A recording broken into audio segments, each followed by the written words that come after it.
They had no intention of really fighting for it. The king knew it would turn out like this. The landed nobility here had yet to grasp the reality of it all. They had tasted none of the terror, they had no interest in facing the brunt of this menace.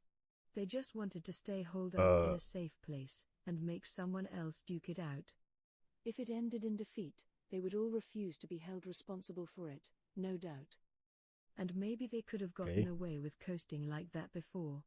Farmus was large, its land giving it several decisive advantages over its neighbors. But that wasn't going to work now. Putting the screws to nearby nations wouldn't accomplish anything, and besides, their foe was a catastrophe-class monster who laid waste to an entire army single-handed. The nobles' rage continued, most of them shouting for the king to shoulder the blame.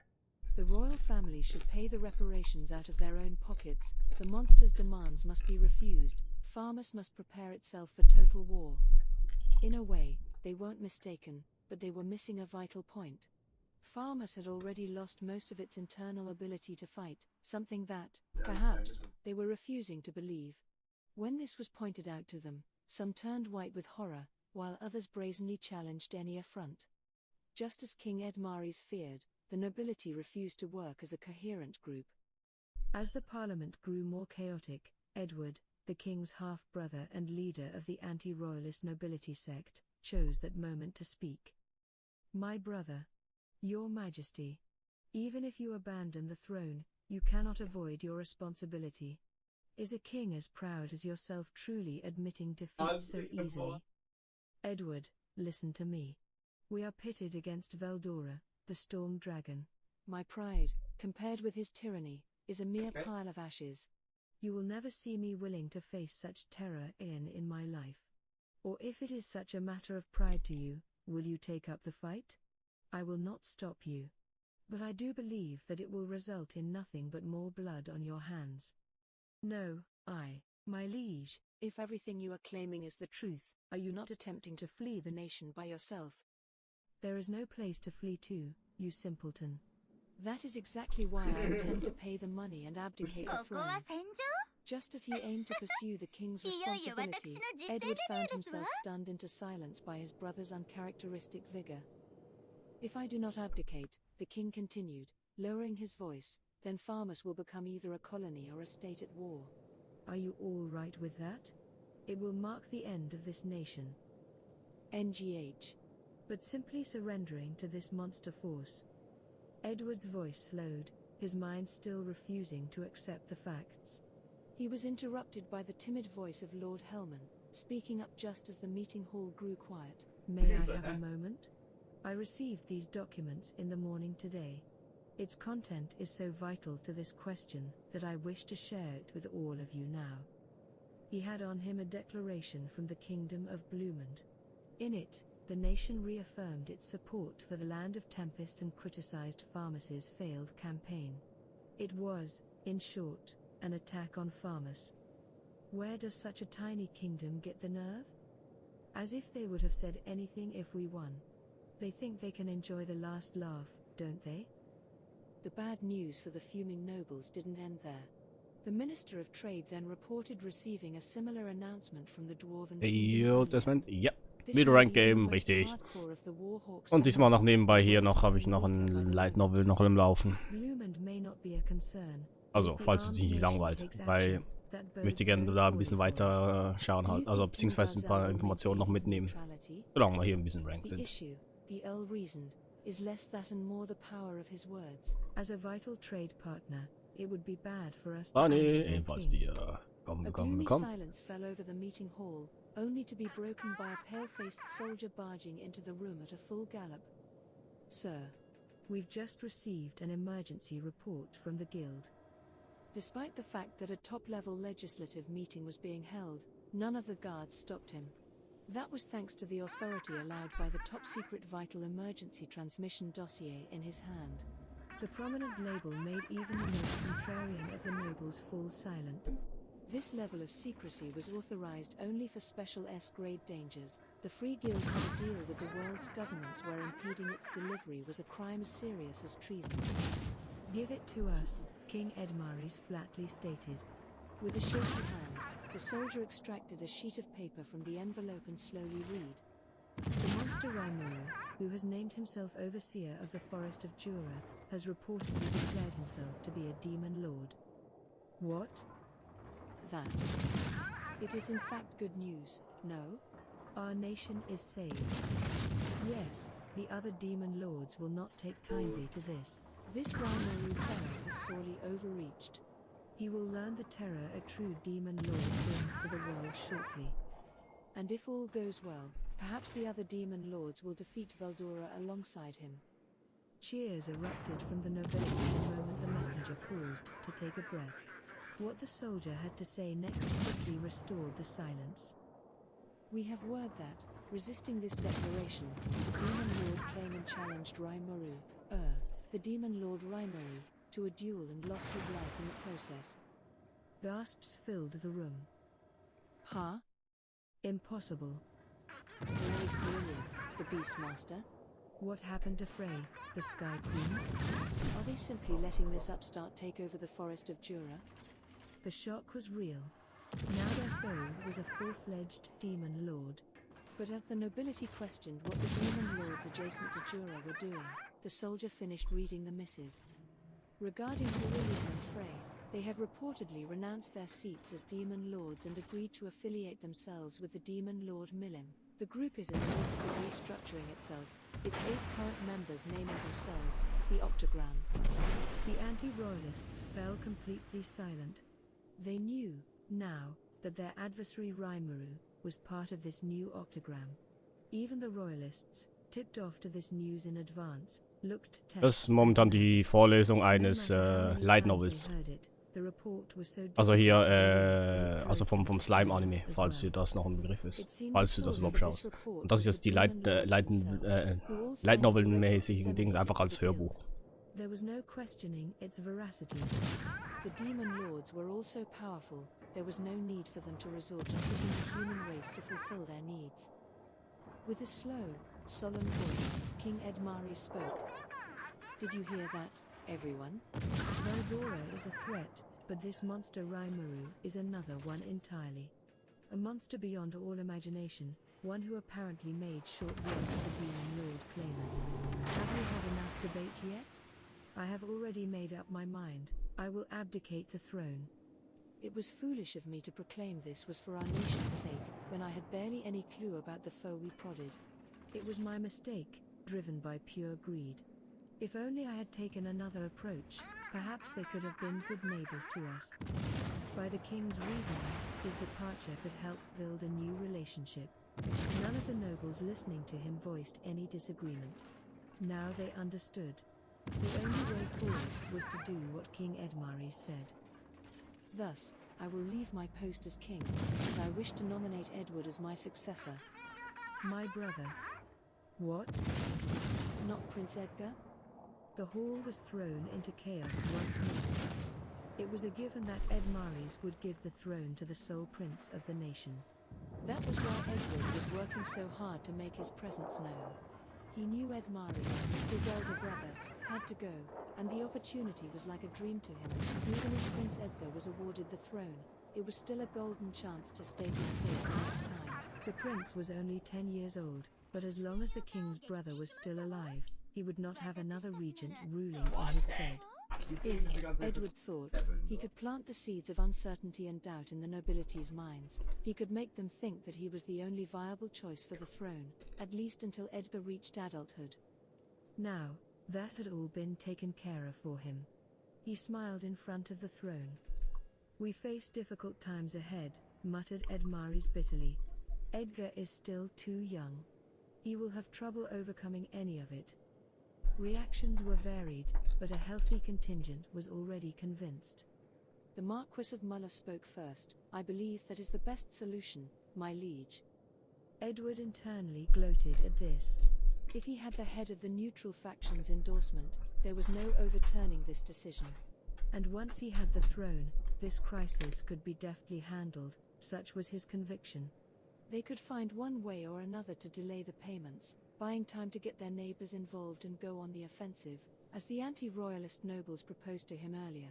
they could even form a cross-humanity alliance of sorts, bringing paladins and heroes together to fight for the entire world.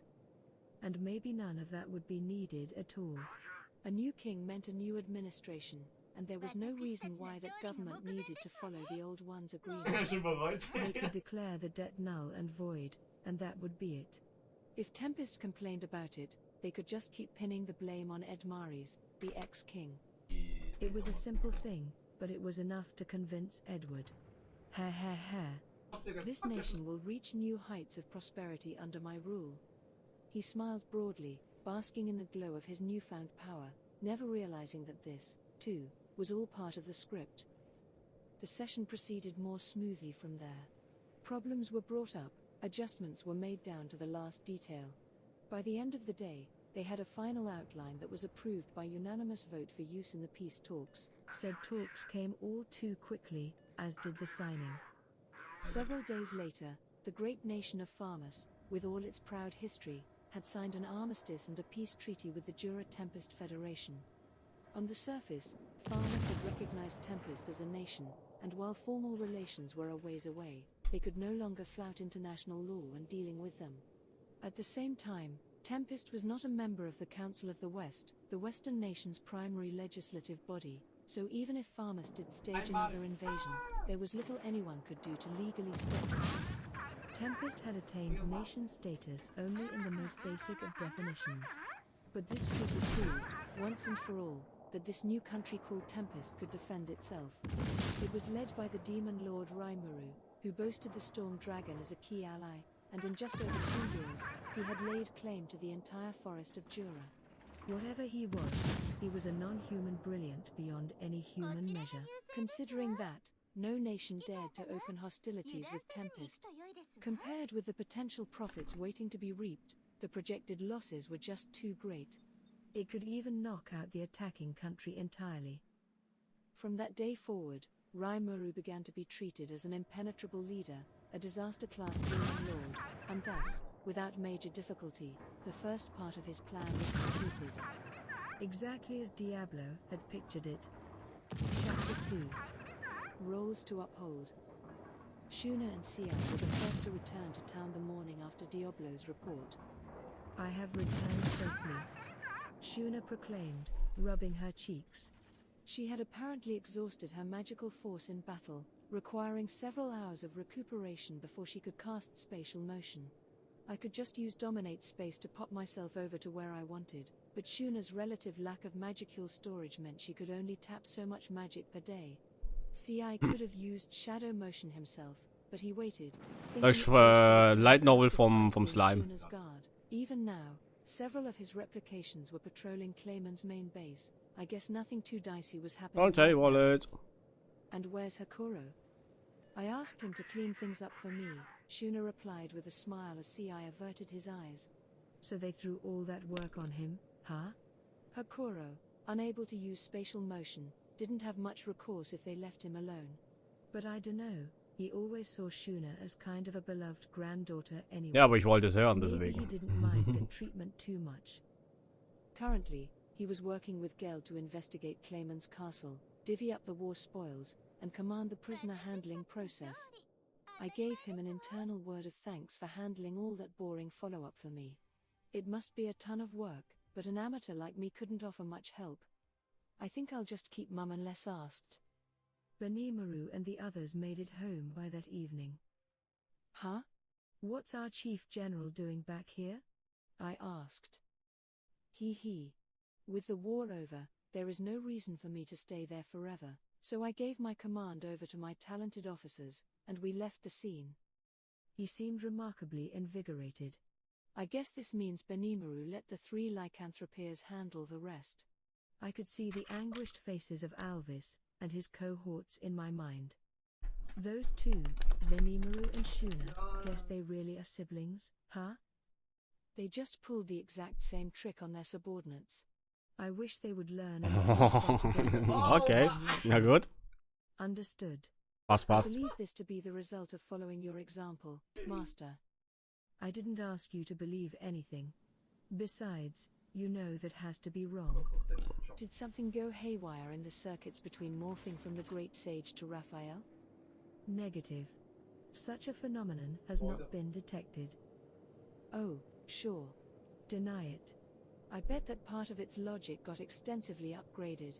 Better let it slide. It's not an argument I'd ever win anyway. Fuck. Vergessen die I scheiß Tarnung decided to turn my draufzuschmeißen. attention back to Benimaru.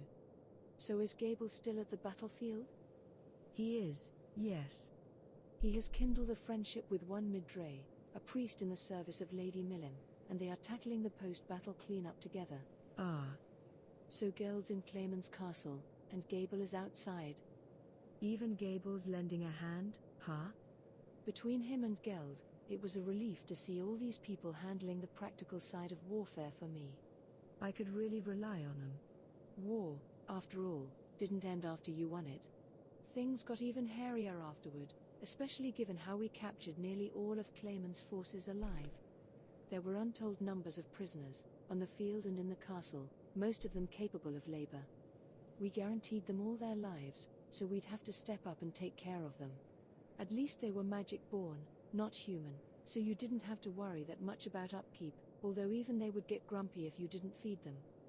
Whether someone held a grudge against you after losing a battle or not, the victor was responsible for what happened afterward. Transporting all the POWs from the site at once was a major job. I didn't want them revolting when our eyes weren't on them, so we'd need guards on patrol at all times. Disarming a magic-born didn't neutralize them much as a threat, either. This world had magic and skills. Thinking about it, no wonder the take-no-prisoners approach was preferred up to now, huh? If only there was a surefire way to make them do our bidding.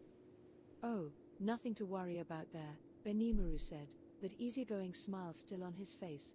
I brought them all together and simply, coerced them to see things our way. Yes. Good. I instinctively nodded. No need to ask what exactly they talked about, I'm sure. Some of the prisoners must have been around to see Benimaru burn Charybdis to a crisp, and once word got around about that, I doubted too many of them would want to try their luck. Besides, the 3 lycanthropeers were there, and beastmen seemed like well-qualified candidates for prisoner management. So I guess we won't see Gable back here for a while? Likely not. He can't use spatial motion, so I suppose he will return with the lycanthropeers. He'd fly back once things settled down, I imagined. But hang on. Wait, the lycanthropeers are coming, too? Why them? They weren't planning on bringing all the sheltered citizens and disarmed prisoners back here, were they? Well, Benimaru replied, remember how Lady Milim blew the Eurasianian capital to pieces? We were talking about housing them in our nation for the time being. As he put it, the beastmen were hardy enough that they could march all the way over here without complaint. Which wasn't what I was asking about, but... Okay? We really can't take all of them, can we? It took ages to set up campsites for the 20,000 we took in last time. Even worse, Geld and his team of High Orc engineers, whom I Jo, Henry, servus und willkommen. So, gleich an die Wochenende. Und merci für die Support. Organizing camps would be a huge hassle. We discussed that with Geld and Alvis, Benimaru explained. We've decided to divide the prisoners into rough brigades. They'll be sent to a variety of destinations, actually. Well, that's a relief. And it sounded like they were pretty carefully screening each of them. If a prisoner had a village to return to, they were sent off by themselves. Only the beastmen seeking to learn a trade or skill would come to Tempest. Nope, das ist vom Slime. So, at that time I got reborn as a Slime. Einfach jetzt als Light Novel. With Carillion stepping down from his Demon Lord post and joining Milim's side, Eurasania was now technically Milim territory. It was situated south of the Forest of Jura, spread out in the middle of a vast, fertile land, and plans were underway to construct a palace for Milim in the area. I had suggested to her that she ought to move her capital there, since they were building it from scratch anyway, and she instantly agreed to it. No further discussion. That's so Milim. Thinking about it, though, I realized Milim didn't exactly have a staff, per se. Midre and the rest of the dragon faithful were her servants, in a way, but, at least on paper, they merely worshipped Milim. They weren't bound to her at all. Thus relocating the capital was an odd way to put it, since she didn't really have a capital to start with, but I guess it doesn't really matter. Carillion and Frey both readily agreed with the idea, and so we plunged into the construction of a new city. Our funding was provided by Clayman's hoard of gold, silver, and treasure. We had a ready group of power laborers being organized and assigned work details, and Benimu and Geld had things going so smoothly over there. I had nothing to be concerned about. I was constantly amazed at their growth. Hey, Tamura. Remember me? Your boss, who had to explain everything to you 50 times and you still couldn't do it right. Yeah, I have this entire horde of monsters who do better work than you. The way Benimaru put it, we would be housing fewer people. Let's the top rockin'. Set up any new temporary housing? I asked him. No, I think we should be fine. But it will not only be beastmen, we have magic-born prisoners as well. We had best make sure everyone is aware of that and exercises suitable caution. I see, Rigard said with a nod. Very well. I will explain matters to everyone. These guys are so reliable. I didn't even need to order. Ja, später gibt's noch Azalane. Richtig. Wait. Couldn't these guys get along without me by this point? The thought made me feel a tad isolated. One evening, a few days after Benimaru's return, Diablo entered my office carrying a box painted black. Our negotiations proceeded as planned, so rhyme with me. This box contains proof of our peace agreement and one part of the reparations, totaling 1,500 stellar gold coins. Oops. Forgot about that. Today was Peace Talks Day, huh? He said I didn't need to show up, so forgetting about it wasn't a big deal, really, but I still felt a bit guilty. I felt like everyone else was working hard on this huge work project, and I was just sitting at my desk playing solitaire. Not that I was, but still. I didn't want to be a lonely despot, after all. Or that was how I consoled myself as Diablo presented a box to me. Ah, excellent. That's more stellars than we expected, no? He had demanded the outrageous sum of 10,000.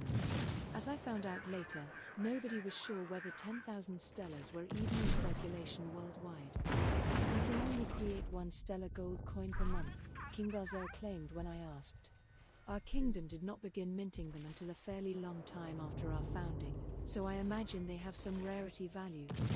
He had a point. There were hundreds of times more garden variety gold coins flowing around. And now I had 1,500 of them here. Over 10% of the entire world's supply. It made my head swim. You could really see how strong Farmus was, being able to scrape this up. I guess Farmus really is a superpower, isn't it? I'm impressed they collected so many. Perhaps. But it seems the majority of this was seized from the personal coffers of King Edmaris himself. According to Diablo, most of these stellars were the personal property of the king, left in the vaults with no particular use to speak of. They had the backing of the Dwarven Kingdom, were worth loads of cash, and boasted artistic value as well, so they had been the property of the royal family for much of its long history. Luckily, King Edmaris's thought process was as I had planned it. With no knights to protect his family, he reasoned, he was bound to lose it all once the nobles clashed with him anyway. So he cleaned out the royal vaults ahead of time. I see. So does that mean we're gonna have civil war soon? No doubt, my lord, a smiling Diablo replied. The remaining balance exists in the form of an outstanding loan, but I doubt the new king will abide by that agreement for long. Taking the potential new king into consideration, Diablo had gone out of his way to have Edmaris's younger brother Edward take the throne, instead of the young Edgar. This was done with Edmaris's agreement. Everyone involved felt it was the only way forward. Normally, the former king would be rewarded with a dukedom for his service to the country, but Edmaris turned this down, renouncing his post and becoming a viscount. In this role, he would be shortly moving to a small patch of rural land in the countryside, not far from Nidal Meagham's own lands, near the forest of Jura. To everyone's eyes, it looked like Edmaris had lost his lust for power. In which case... Report. The farmers' forces who refused to pay the remaining reparations were likely moved to push all responsibility for this affair on Edmaris. Yeah. It was all going the way Diablo meant it to. Nidal's domain of Megam is home to Young's band, too. This way, they can come help out if anything happens, huh? Indeed, my lord, he replied, still smiling while Shion listened on behind me, scowling. Or maybe not listening. She probably tuned it out once she realized it was all way over her head. But I wasn't talking about her. Nidal's land bordered Juras. By country standards, it was mid-size, boasting its own free guild branch and a fairly decent population. If you were going to start a popular movement, it wasn't a bad spot for it. That's where Yom was, and he was famous around those parts, hailed as a champion and broadly supported by his people. If the new king tried abandoning Edmaris, could Yum stop him? He could, sir. And having Sir Yum denounced that new king for his insincerity would no doubt lead to conflict. So Yum siding with Edmaris Wo would ist die lead to a pretty verdammte natural Hure? clash of wills, then. Sounds about perfect.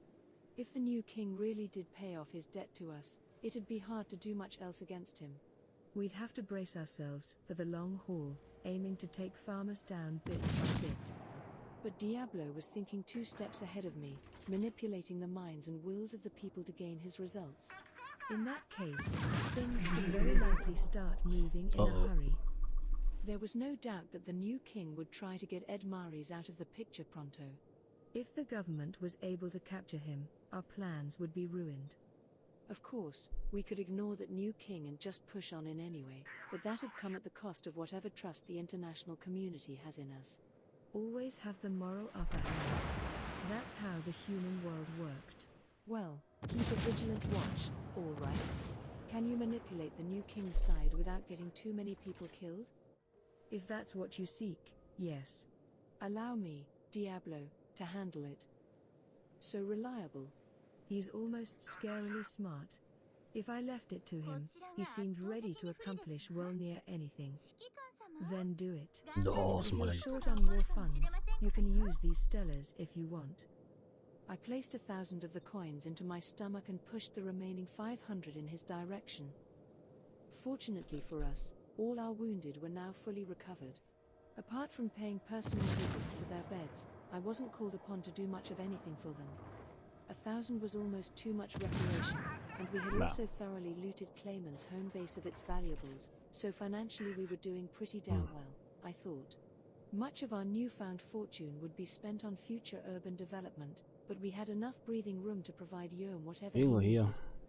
Despite my intentions, Diablo smiled and shook his head. I deeply appreciate your concern, Sir Raimaru, but it will not be necessary.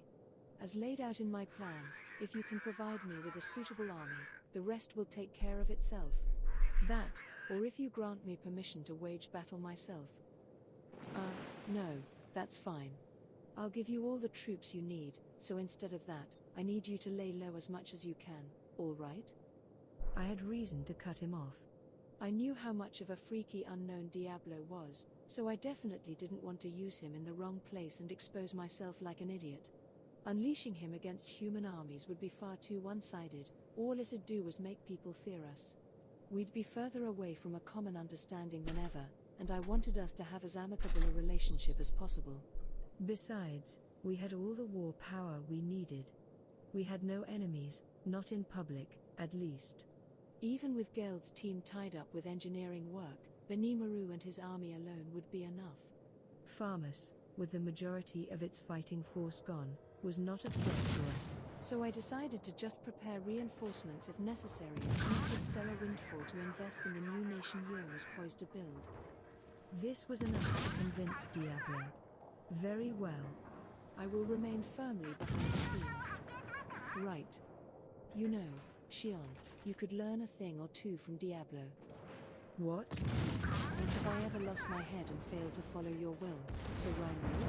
I tried to throw a word of advice toward Shion like this now and again. She seriously never seemed to realize she did anything wrong. Yeesh. I guess that'd be a long-term project, gradually instilling in her mind that going berserk all the time wasn't such a hot idea. It made me heave an internal sigh. Something told me it'd be a while before I could trust her with solo missions. After finishing his report, Diablo brought up another question, as if it had just occurred to him. So Raimuru, the Western Holy Church Oh, has Kremlin wird reportedly scheiße tried to make Probleme contact with kriegen. Rahiam, one of my pawns. Komm, To schneller! visit their headquarters and explain the situation with the hostilities in Farmus. Ah, What do you fuck. think about that? Rahiam? He was the Archbishop of Farmus or whatever, right?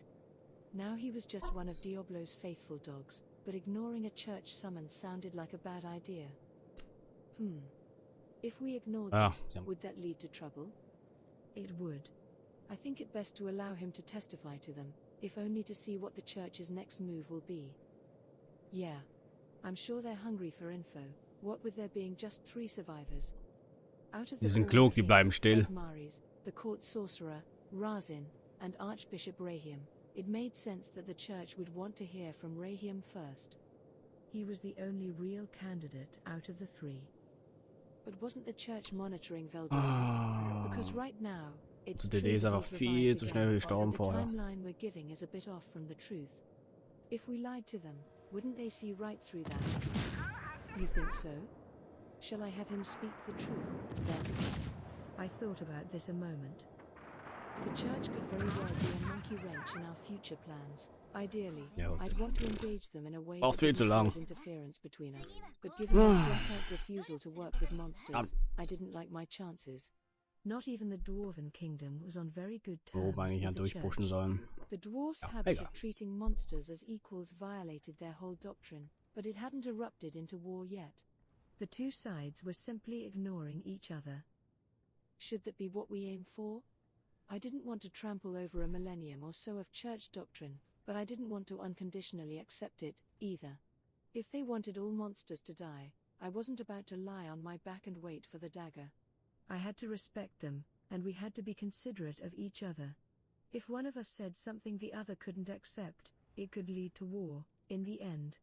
A deep understanding of each other would be a must, along with a prudent effort to keep away from any potential landmines in our talks. Of course, that only applies if the other side plays along, otherwise, we'd just be deluding ourselves into complacency. If the church branded us a divine enemy, we'd have to resist that, and I wasn't afraid to smash them to pieces, if it came to that. For now, though. How about I send them a message for the time being?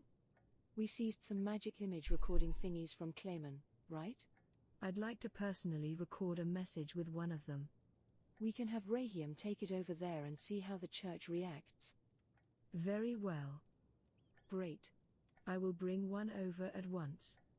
Diablo sagely nodded as Shion ran off to fetch a crystal for me. A few days had passed now, after Diablo reported that Rahiam had commenced his journey to the church, but we had yet to hear any response. The reaction from them was muddled confusion, and I could see why. Veldora was back, and there was a new demon lord in town, i.e., me. Figuring out how to deal with us wasn't something they could make a snap decision on. Well, if they didn't react to me, I didn't mind. For now, I was satisfied with sitting and waiting to see how things shook out. The 3 lycanthropeers arrived a while later, along with a procession in the tens of thousands. They didn't take nearly as long as I thought. You gotta hand it to these beastmen and magic-born. Just in terms of their core strength, no human could compare with them. With magicules all over this world, they could run on magic when physically exhausted and with their own 2 feet when magically exhausted. Their marching speed was several times what an army on Earth could manage, and I'm talking about all of them, down to the average beastman on the street. They really were bred for battle. I didn't see Gable among them. Presumably, he was in the rear somewhere, I thought, as Alvis and Sufia came up to greet me. Isn't Phobio here? About that, Sufia began. Phobio stayed behind to tend to the magic-born we took prisoner. He was sticking around while Geld was at Clayman's palace, apparently, to ensure no revolts took place. In other words, they were pushing the boring work on him. Sorry about that, Phobio. But even if Benimaru had bullied him into that role, we did need someone on surveillance. We should appreciate him for working with us instead of pushing the responsibility on someone else. We had, by this point, fully prepared to accept this crowd. I had worked with Kaijin and Kurobe, our manufacturing specialists, to work out how many people should be assigned to this or that department around town. These were all volunteers with a keen interest in technical work, but we could only accept so many, so we agreed to set up rotational shifts for the more popular work details. It might be a good idea to build a technical school of some sort around here, I thought as we quietly handled all this work. Someplace where we can provide year-round instruction on what we were doing. It seemed smart to me. At the very far end of the procession, I finally caught sight of Gable. I have returned, Sir Raimuru.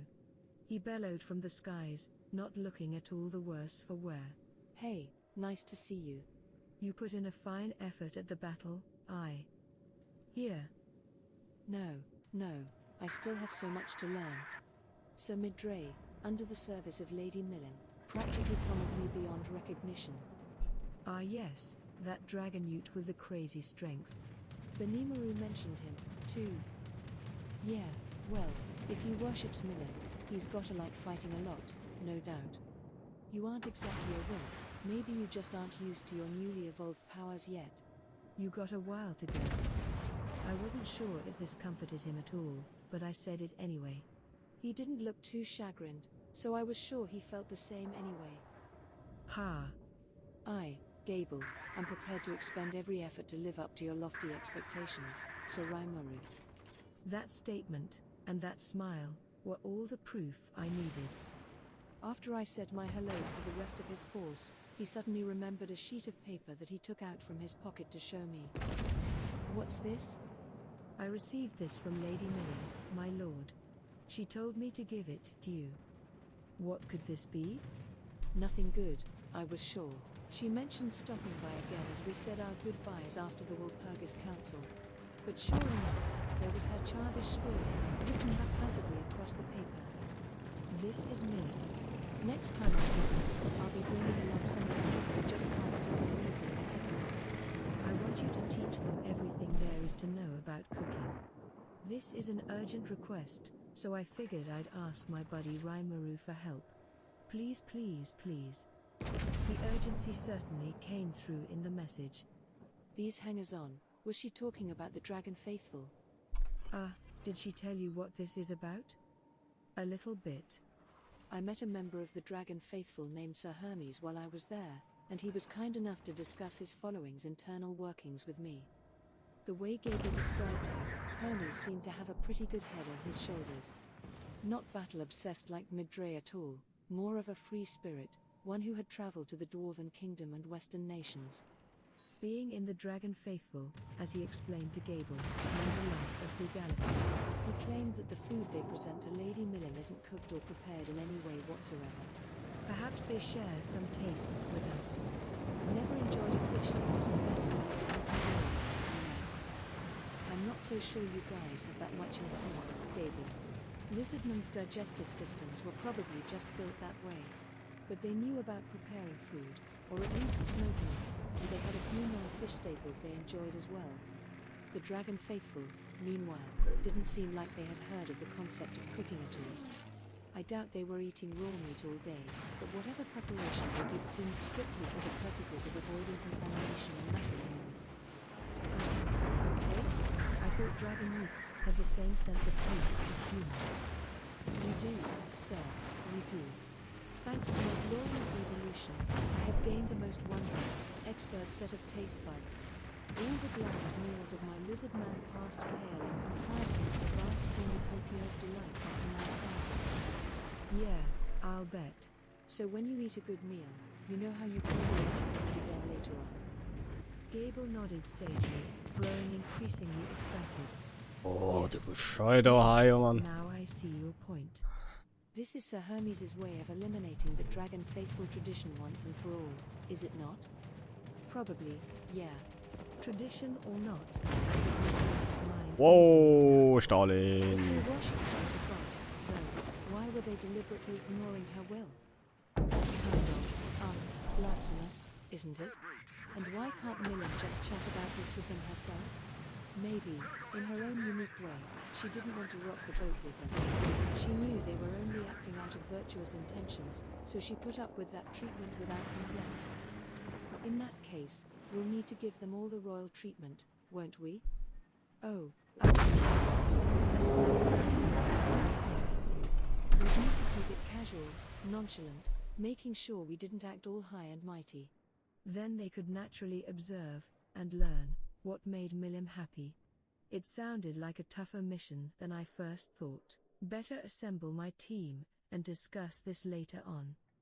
So I instructed Gable to return to his research in the cave.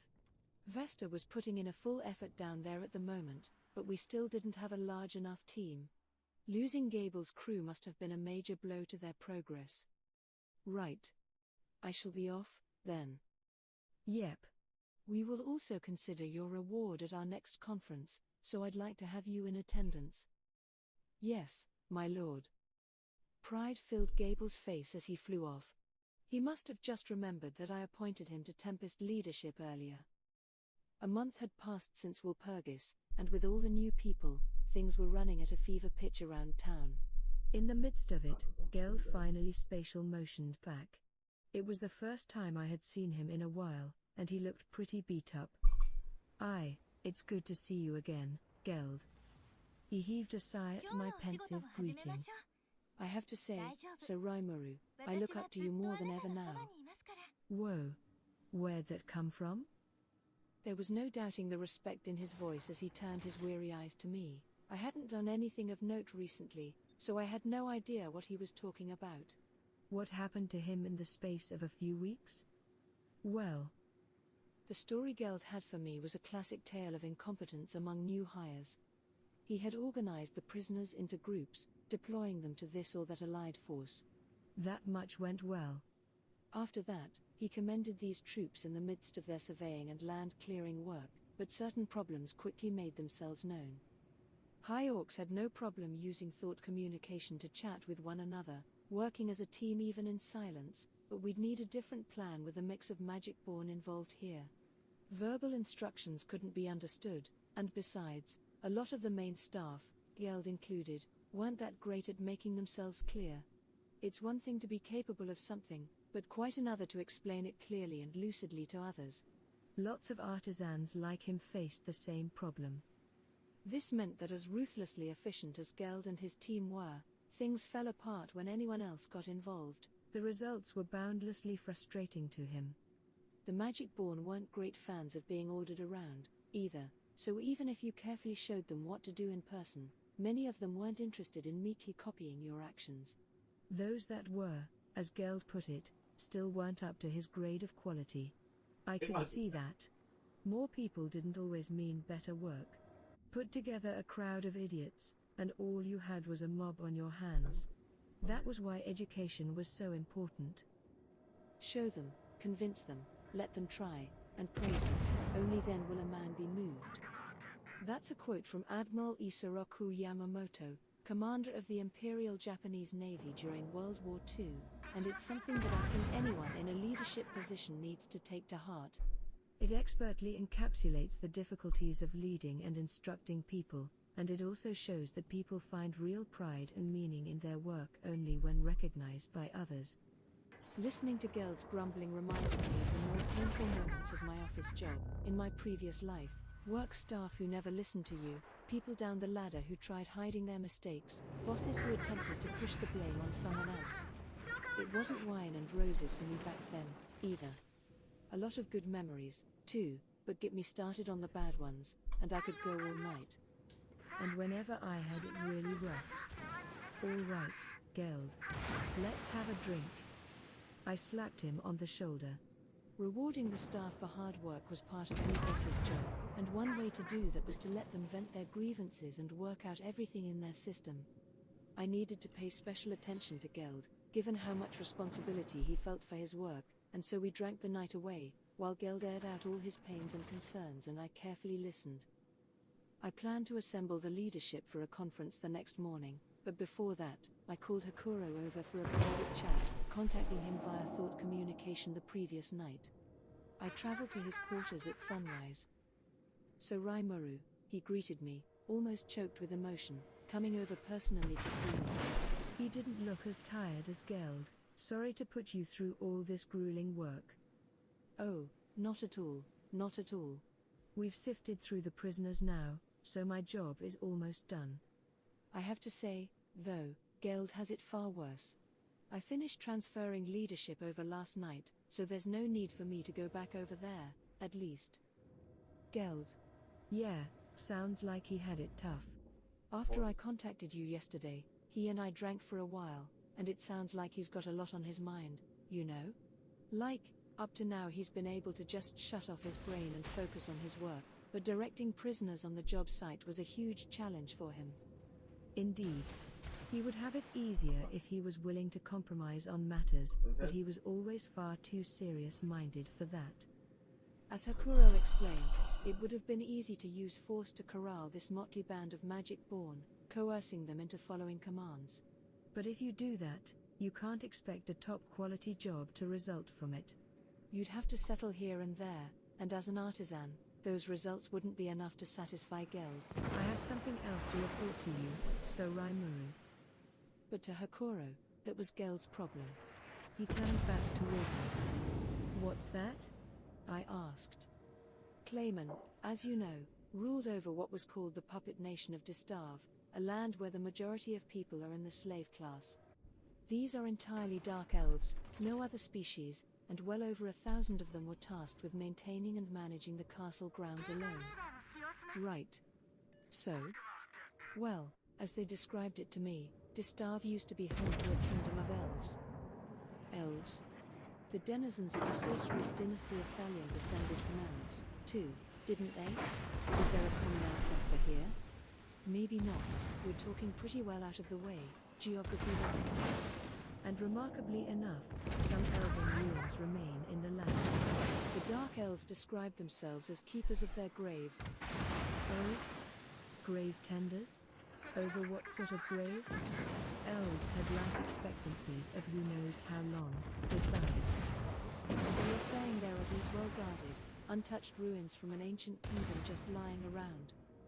This was big news to me. Ruins like these were dotted all over the world, often raided by the hunter-gatherer adventurers who made treasure hunting their line of work. Most of them didn't have a very good time at it. Only a precious few ruins had been discovered at all, and those that were had already been picked clean a while ago. But if there was a brand new cache of ruins to explore and exploit. Hakuro, I'm classifying this discovery as state secret. Don't tell anyone about this for the time being, not until I go there and survey things for myself. Yes, my lord, he said quietly, nodding. He must have understood how vital this could potentially be. If I had to guess, Clayman derived much of his riches from the things discovered in these sites. He had to? That would explain all the artifacts and magic items Geld told me they recovered. But does that mean we should just, take them over? I decided to hold off on judgment for now. The secret seemed to be safe with the Dark Elves. Word wouldn't get out unless we wanted it to. This was Demon Lord territory, forbidden lands that no adventurers dared to approach. Better to go slowly on these ancient ruins. Trying to overextend ourselves to all of them at once was too likely to backfire. Everyone was now seated at our main meeting hall. I surveyed them all from my specially made slime seat. Right. Hello, everyone. As some of you already know, I have been promoted to Demon Lord. Congratulations. They all shouted their tidings to me, happy and excited whether they knew or not. I was just as happy. I had safely weathered a major storm. It was a long journey, indeed, yes, Rigard observed, but we have finally made it. Ah, Rigard, it hasn't even been 2 years since we met, right? Rigard, meanwhile, was crying like a baby. Truly astounding. Seeing our leader become a demon lord fills me with so much emotion. Shion sneered at the crowd like this was all inevitably going to happen. It is the start of a new era for Sir Raimuru. Though, really, it was an emotional time for me, too. The only problem left was essentially the Western Holy Church. If I could handle them, it'd be easy street on the way to creating the ideal environment I'm looking for. Brimming with confidence, I continued my briefing, going over what we decided on at Walpurgis. Ah, right. I didn't mention this, but it's been decided that I'm the official ruler of the entire forest of Jewel region. I don't think this really changes much, since it's already been that way for a while.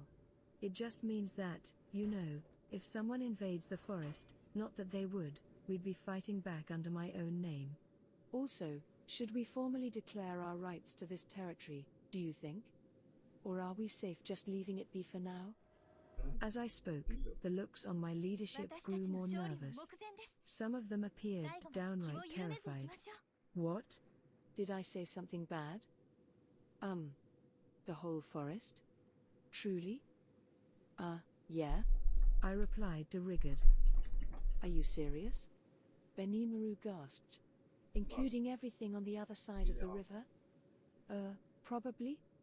He was referring to the Great Emeld River that flowed across the forest, dividing it in two. The other side bordered lands under the influence of the Eastern Empire, a place we still had little to no connection with.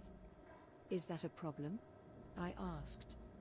Not a problem for us, Benimaru replied after some thought, but I don't believe the area past the river counts as the Dryads' domain. So far, so Raimaru, you are recognized as overseer only of the lands that the Dryads themselves have built up.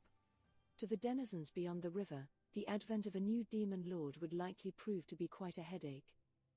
He smiled the whole time, savoring the thought of mowing down any rebellious factions over there, no doubt. That was, no. Bad idea.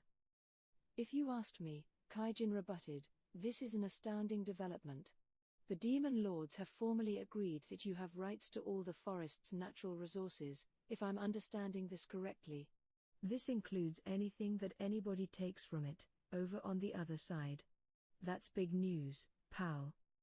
It's like he was reading my mind. He was right. It didn't strike me as anything big at first, but it had the potential to explode. As Kaijin explained to me, people had been harvesting the forest's resources on the sly for a while now.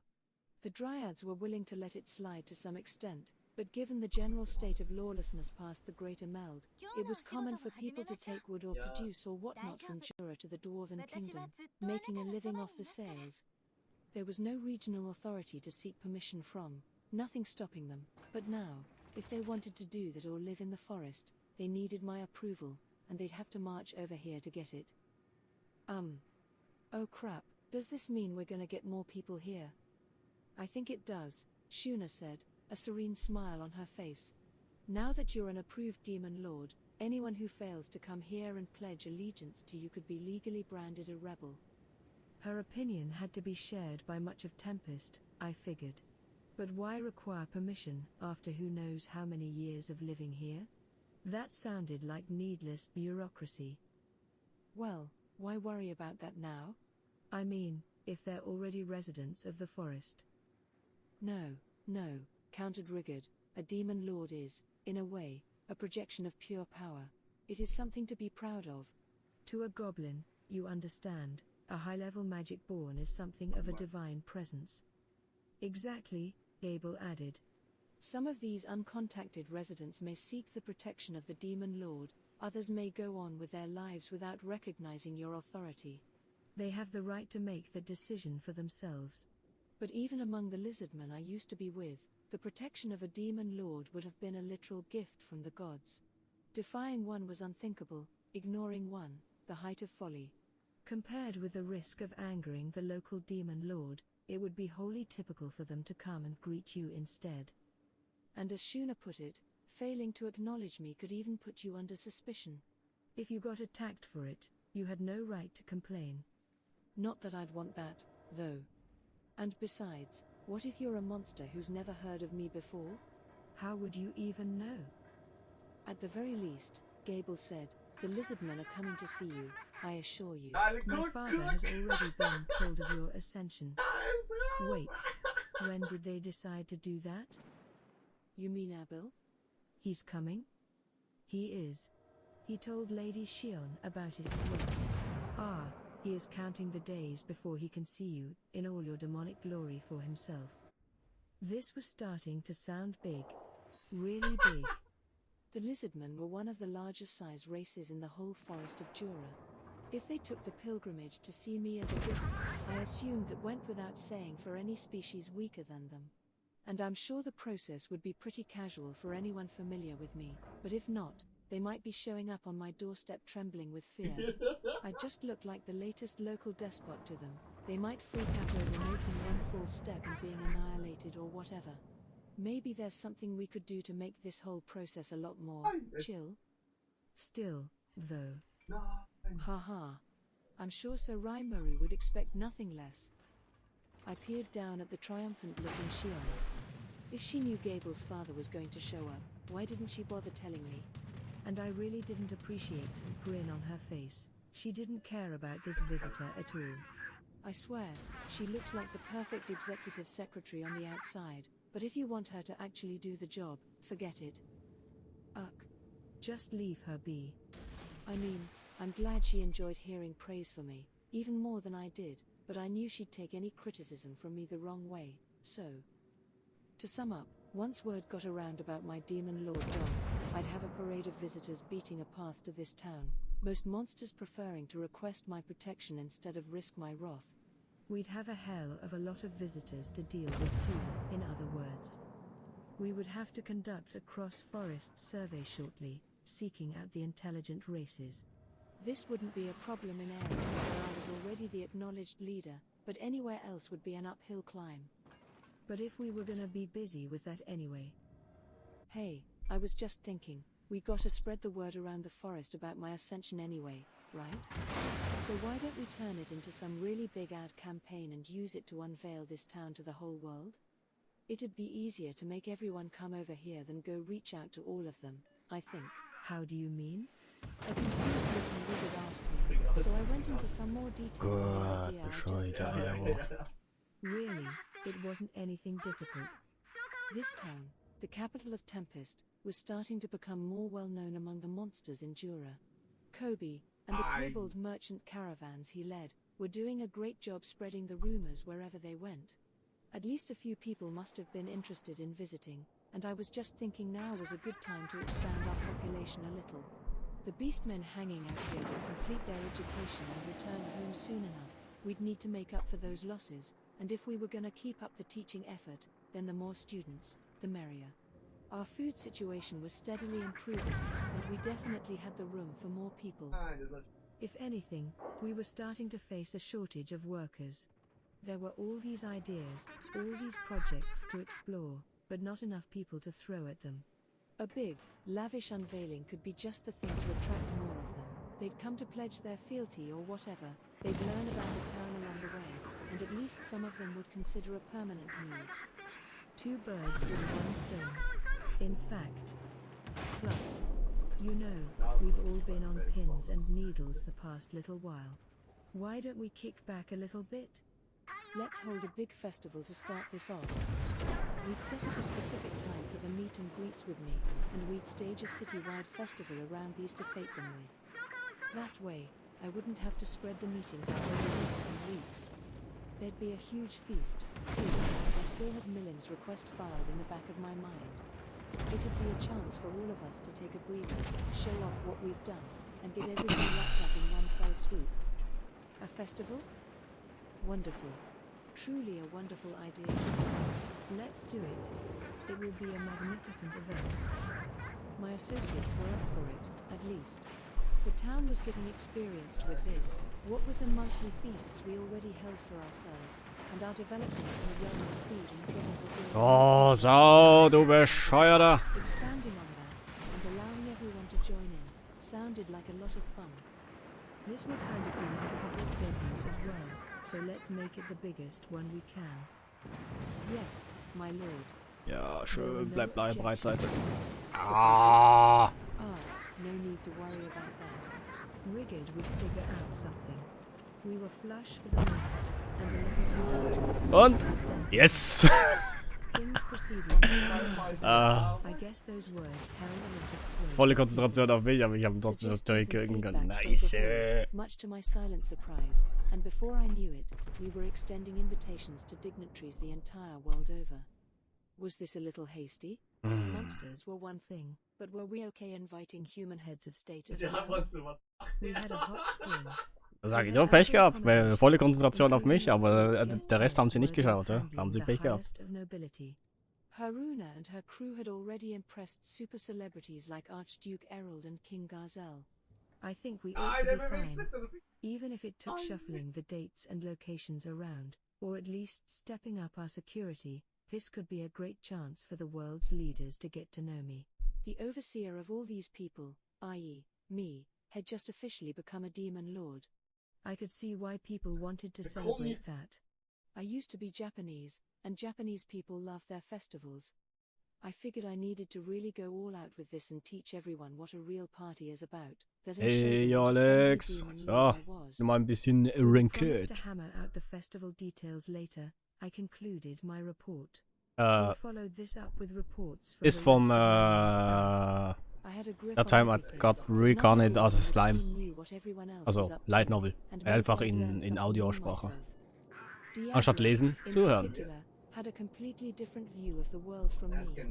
It was like he didn't know what common sense was. Small trifles to me could be huge, world-changing matters to him, it felt like, and if something like that came up, it'd be difficult for me to handle that alone. That was why I set up these regular info-sharing reports. Rigid kicked off his briefing by stating that our merchant partners had begun returning to town. Our numbers were trending upward again, likely because Fuse was spreading the word that things were safe now. Beyond that, none of the other nations were making any particularly noteworthy moves. My ascension seemed to alarm many of them, but for now, they were likely waiting to see how Gloomund and the Dwarven Kingdom would respond. We also had word that Elmesia El-Ru Thalion, Her Excellency the Emperor of the Sorceress Dynasty of Thalion, had expressed a personal desire to open formal relations with Tempest. I could practically hear her whisper, so build a highway linking us already underneath those words, but there's no doubting what a useful support they'd be to us. Her statement, propagated by magic to all world leaders, had apparently led to much consternation. It can be said, Rigid happily closed, that all our relations are fulfilling their sworn duty and working hard on our behalf across the world. Next came CI. I had left him to investigate a lot of things, so I figured he'd have the floor for a while. This included the preliminary setup for the highway between here and Thalion, the advanced surveying and so on before we put shovel to dirt. I had already worked out the general route from my bird's-eye view over the forest, so CI was sent out to check for nearby monster villages or other construction obstacles. This was something I had to do for the roads to Dworgen and Gloomund as well. It was pretty important work. You didn't want to omit that stuff, unless you wanted trouble later. So far, the monsters impacted by the roads have been cooperative with us, so there were no major problems to speak of, but you never knew when you'd have to eminent domain someone out of their ancestral homes or whatnot. Very few of them would define our will, me being Demon Lord and all, but I didn't want to act but much like a tyrant, so I had to be careful. It'd be easy to just push them away by force, hey, low life. That if I could. Coexistence was my creed, and that applied equally to humans and monsters. Ah ja, 26. Ah, 46 sogar. I wasn't in this to demand anything from the monsters I ruled over. Anyone who wanted my protection got it, but otherwise, I didn't want to interfere, well, unless they lived right in the middle of my projected road. But I wanted to avoid pointless conflict, so if they were willing to negotiate, so was I. I'd be happy to make all the moving arrangements for anyone displaced, should I need to. After all, any village near this road was bound to become rusting stone, a lively place filled with inns and taverns and travelers going to and from. Ja Leute, ich sehe nix. Wisst ihr, oder? But it'd make for a better life for the natives. That's how it worked for the previous two highways, and hopefully it would once more. I did not find any hostile monsters present on or near the projected route, CI began. When I explained Sir Raimaru's plans to them, they all provided their will to me. Good. I'm glad he made it clear we weren't kicking anyone out of their homes. That's great. In that case, make sure you wrap up the surveying and other work by the time Geld's free again. Oder da hinten, ne? The rough on-site investigation work was already complete. If we didn't find any more safety concerns after this, it'd be time to send our engineers over. Well, one moment. I did discover one issue. The forest of Jura is in your jurisdiction, so Raimaru, but the Kusha Mountains lie on one of its borders. The area is filled with high peaks and treacherous canyons, and at the higher altitudes, there is said to be settlements populated by a long-nosed tribe known as the Tengu. That is information from the local populace, so I found it difficult to dismiss entirely. In the lands southwest of Raimaru, the capital and central city of Tempest, there was a mountain range that spread out across the shores of Lake Sisu. These were the Kushas, an area that high orcs had migrated to in the past. A southern branch of this range was also home to the former demon lord Frey's castle. It was noted for its beautiful, extended rows of towering peaks, many of which were treacherous and all but untouched by living creatures. The current plan called for a highway to be built right up to the border with Thalion. There was a mid-sized town there situated between the mountains that would serve as the terminus. We wouldn't Okay, need to go I'm through dead. the Kushas Oh, themselves. Leute. So what was CI worried about? What's the big deal about that? The Tengu are said to be friendly, but at their core, they are a warmongering race. Even the demon Lord Frey avoided direct conflict with them. I would suggest seeking her advice about this. Technically speaking, CI advised me, the Kusha Mountains were outside the forest of Jura, and thus not our territory. It wasn't Frey's, either, making it independent, unclaimed land. I could have just used my demon lord powers to beat them into submission, but maybe it'd be better to zip over and explain Bam. matters to avoid future trouble. In their eyes, Ah, shit. they might see me as a greedy demon lord trying to expand his territory. CI sounded disappointed at having to leave the decision about this to me, but I actually thought better of him for it. I was so proud of him for not forcing the issue and trying to work with the Tengu himself. He was careful like that, and that made him endlessly helpful for missions like these. All right. So should I go and? One moment. If that's the issue, let me head over. Just as I hoped to get this wrapped up quickly, Benimaru stopped me. Whenever he casually volunteered for something like this, it always alarmed me a bit, but he was right. I left the matter to him. You've seemed rather friendly with Lady Alvis as of late, my brother. I would hope you are not volunteering merely for the chance of a tryst with her. Shuna commented. Huh? Benimaru and Alvis were that into each other?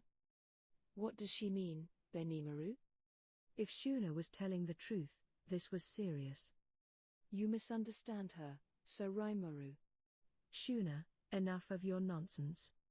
He acted unperturbed enough. It didn't seem like he was lying to me. But let's face it, Benimaru was a good catch for any woman able to capture his attention. Anyone could see that. Don't worry, Sir Raimaru. Whether Benimaru is here or not, you will always have me. Oh, great, more of Shion's nonsense. Huh? What are you talking about? Huh? Falling for Alvis's trap and ready to abandon our nation, are you? Shion continued. Well, go. Do whatever you like. Shion, how on earth are you interpreting things that way? I could see veins throbbing on Benimaru's head. I mean, yeah, I was kind of jealous of him, too, 2 years, and I still didn't have a girlfriend to speak of, but I didn't think he was gonna go elope or whatever. Shion's imagination was a fearsome thing, indeed. Yeah, I really doubt that, Shion. You heard him, Shion. So Raimaru, you do trust in me, yes? It's not a matter of trust by now. You're one of my closest partners. There wasn't a cell in my body that questioned Benimaru. He couldn't be less like my old co-worker Tamara, except in how they'd both found a steady date before I ever did. But I could deal with that later. This whole conversation was getting ridiculous. Right.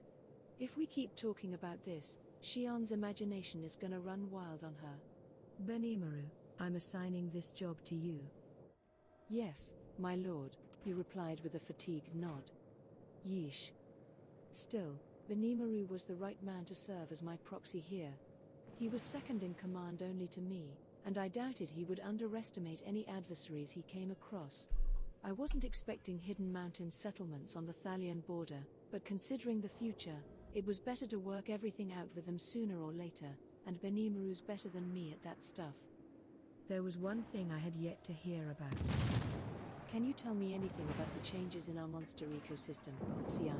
I had asked him to investigate trends among the monsters in town and along our highways. A lot of residents were practically brimming with magicules. The air was pretty dense with them by now, which was exactly how you got mystic beasts. They'd spontaneously manifest from pools of the stuff, and the more that were created, the more likely at least one would be harmful to us. Beasts like these necessitated a constant patrol around the forest. They were a threat to humans even at D rank or below, so we needed to be hyper-vigilant with those guys. If one ranked B or so showed up, that required immediate attention. Riga, as head of our security department, was the main man in charge of handling them.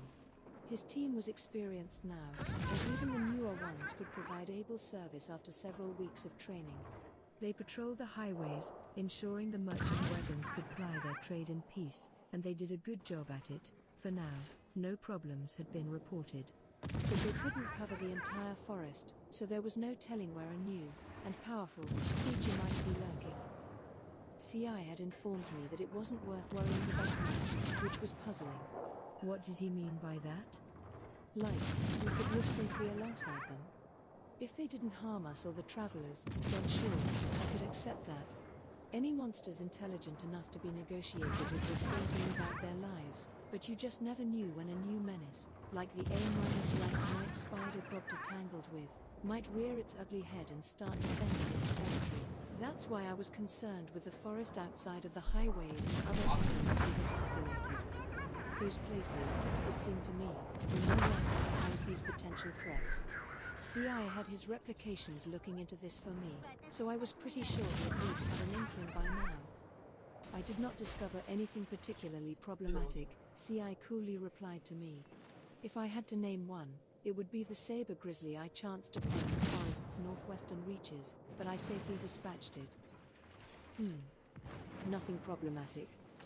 Report. A saber grizzly is equivalent to an A- rank, similar to the night spider. What? Whoa, that's nothing a normal adventurer could take on. Holy My shock. fuck. It sounds so commonplace that I didn't pick up on it at first. No merchant would be able to travel. Oh. They'd be a danger even to Gobta and his patrol teams. Gobta grunted, picking up on my concern. Is that for real, CI? Because I don't really want to deploy anyone new and untested to places where they are. It'd be dangerous. I wouldn't worry. You spoil them too much. Eine Kugel von hinten durchgejagt, ey. Hey, wait a minute. Maybe you wouldn't worry, but to us, if we let our guards down, we're goners. Then go to Hakuro, CI blithely replied as Gobta kept whining. Just have him train you harder. You'll be fine. Hakuro nodded at this like it was plainly obvious. I felt kind of bad for Gobta, although his reaction piqued my interest. He himself didn't seem too scared of a saber grizzly. The magicules coming off him seemed to be higher than before. He was probably on the higher end of the B rank by now.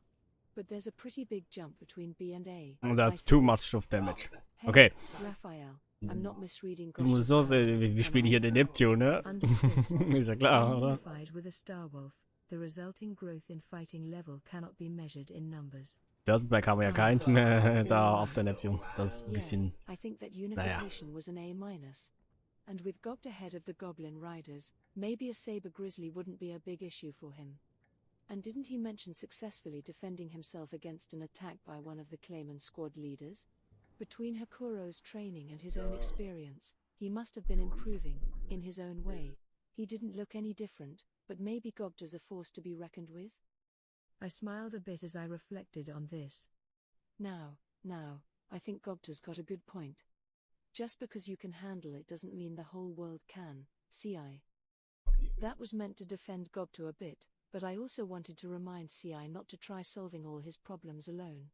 If the more powerful among us use themselves as a yardstick, that'll bring a world of pain upon anyone who can't live up to that.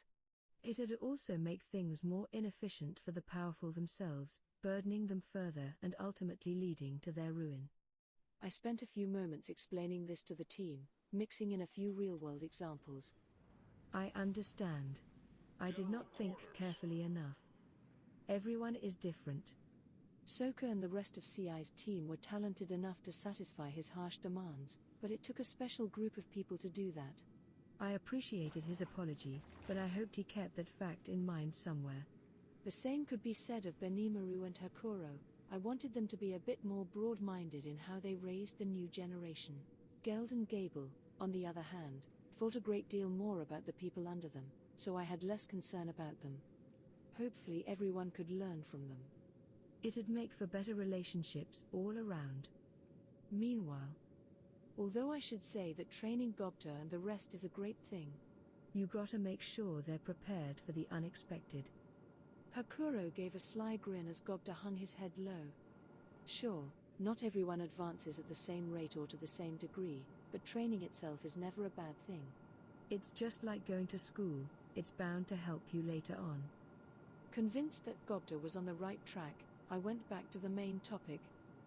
Just as I feared, we were starting to see new, and dangerous, monsters born in the forest.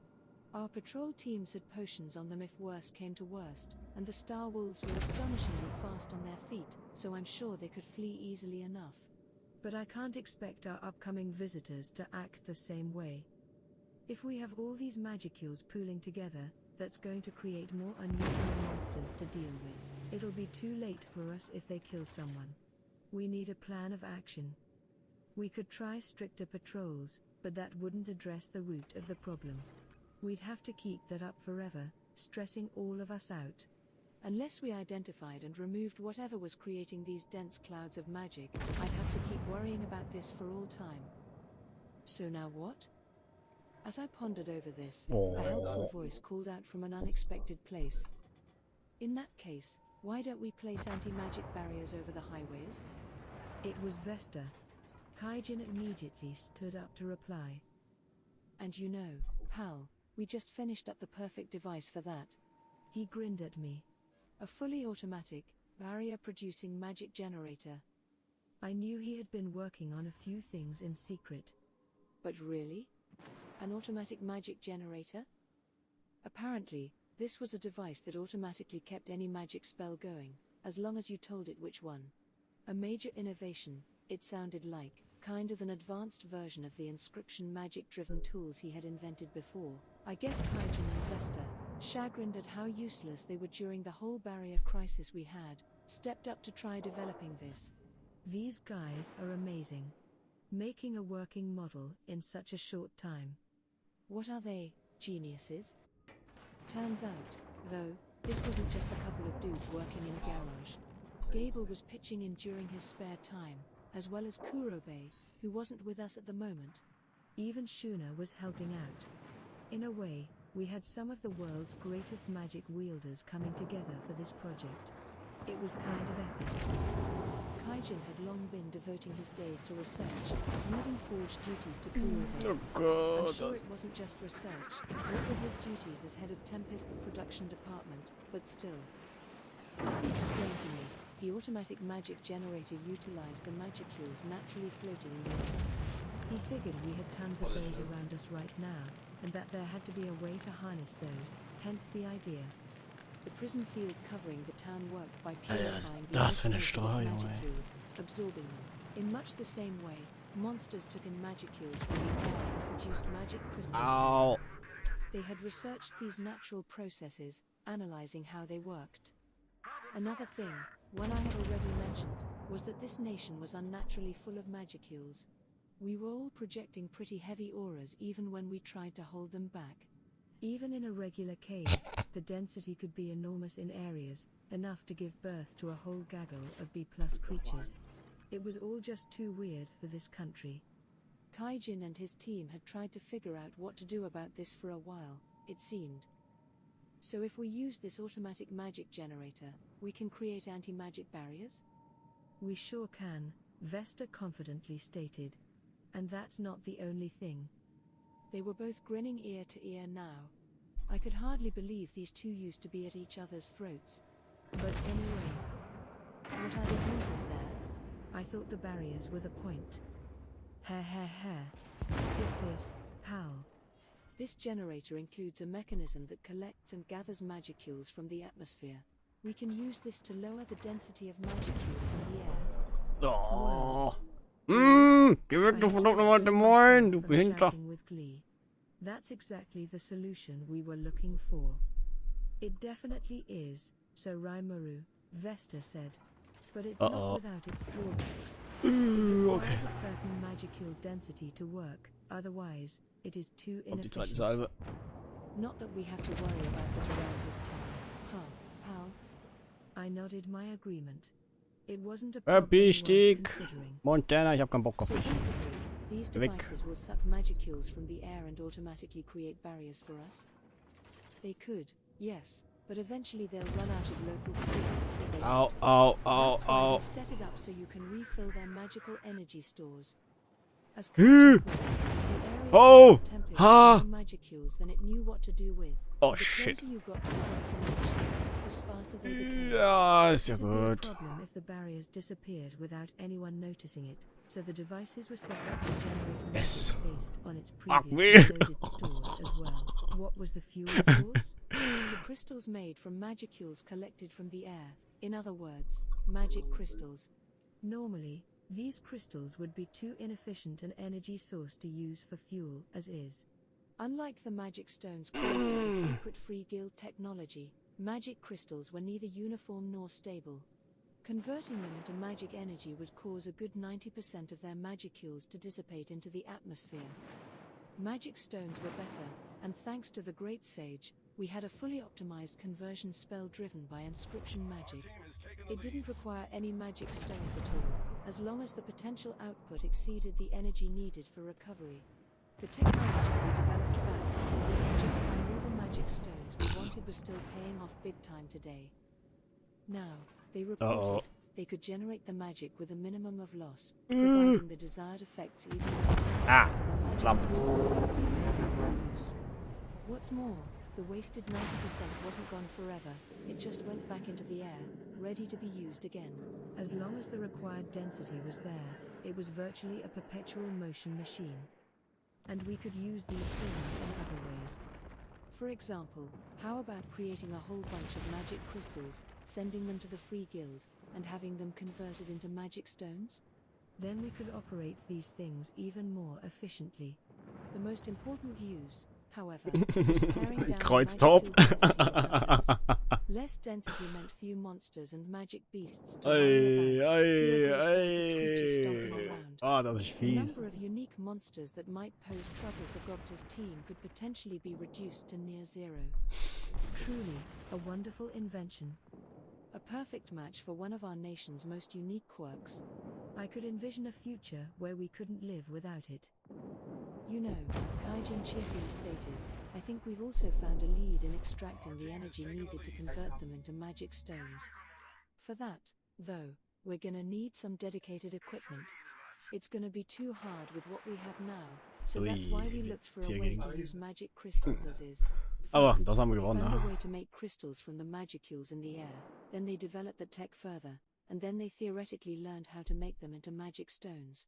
But while the stones I purchased in Inglesia helped them out a lot, they led Kaijin and Vesta to the conclusion that producing our own was an uphill climb. I think I remember hearing that the process required a dedicated factory filled with large-scale equipment. It was complicated, high-level work, and while they had the theory worked out, applying it was a different matter. Well, nothing worth going crazy about. If we could use magic crystals anyway, there was no need for haste. Besides, using those crystals for fuel proved to be a lot easier than expected, they told me. All they had to do was rewrite the formula for the relevant inscription magic, and boom, they had a working magic circle. And what's more, Vesta excitedly continued, these automatic generators can cast magic besides just barriers. Impressively, they could handle quite a few more spells, although there were restrictions. Just place the relevant magical inscription on a magisteel disc, Pop it in the device, and you could conjure up all kinds of things, a bit like a record player, except it ran on magic crystals instead of a power outlet. I remember telling them about media playback devices like that, but I had no idea they'd leverage that knowledge into something magical like this. If they could miniaturize it down to CD player level, maybe we could even make them portable. Or how about the opposite, creating larger models for tactical level magic deployment? The possibilities seemed endless. For the time being, though, the generator was a rectangle a bit over 3 feet long on each side and half as deep. Kinda big. Heavy, too, enough that it took some serious muscle to lift. If we could keep them stocked with magic crystals, though, there wouldn't be any need to physically move it at all. Vesta's proposal was to nestle these devices within the heavy stones we used to pave the highways, setting each one to maintain a magical barrier.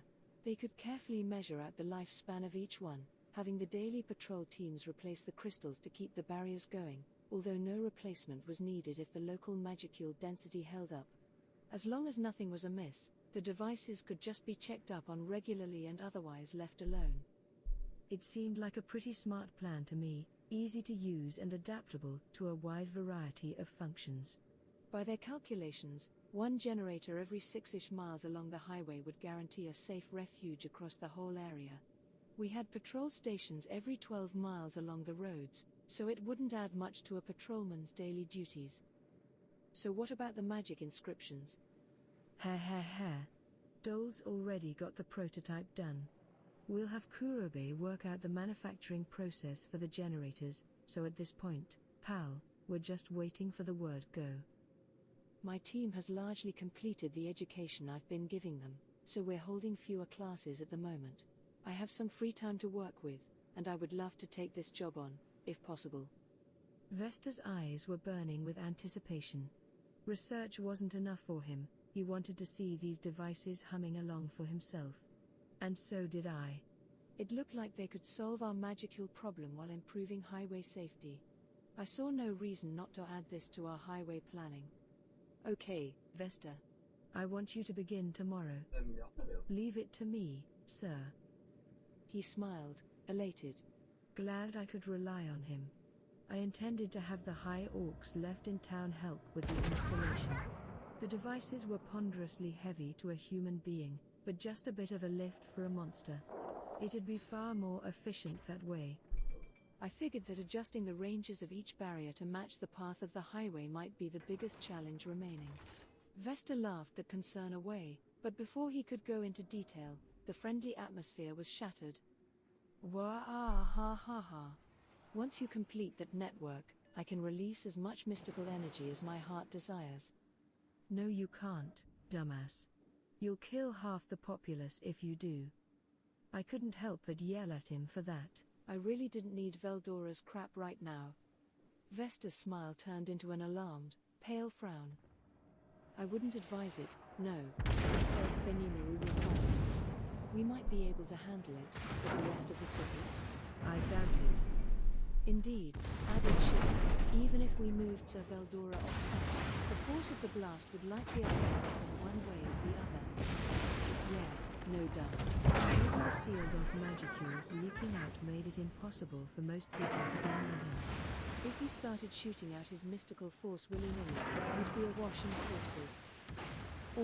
But, I've been holding it in for so long. It's wearing me out. Deal with it, I snapped back. But why doesn't holding yours bother you at all, Rimuru? Huh? Well, why do you think? Me? I just shove it all in my stomach. Ever since Rig had suggested it, I had been bottling up my mystical force and pushing it into my stomach. By this point, it was an instant transfer, preventing any of it from leaking out at all.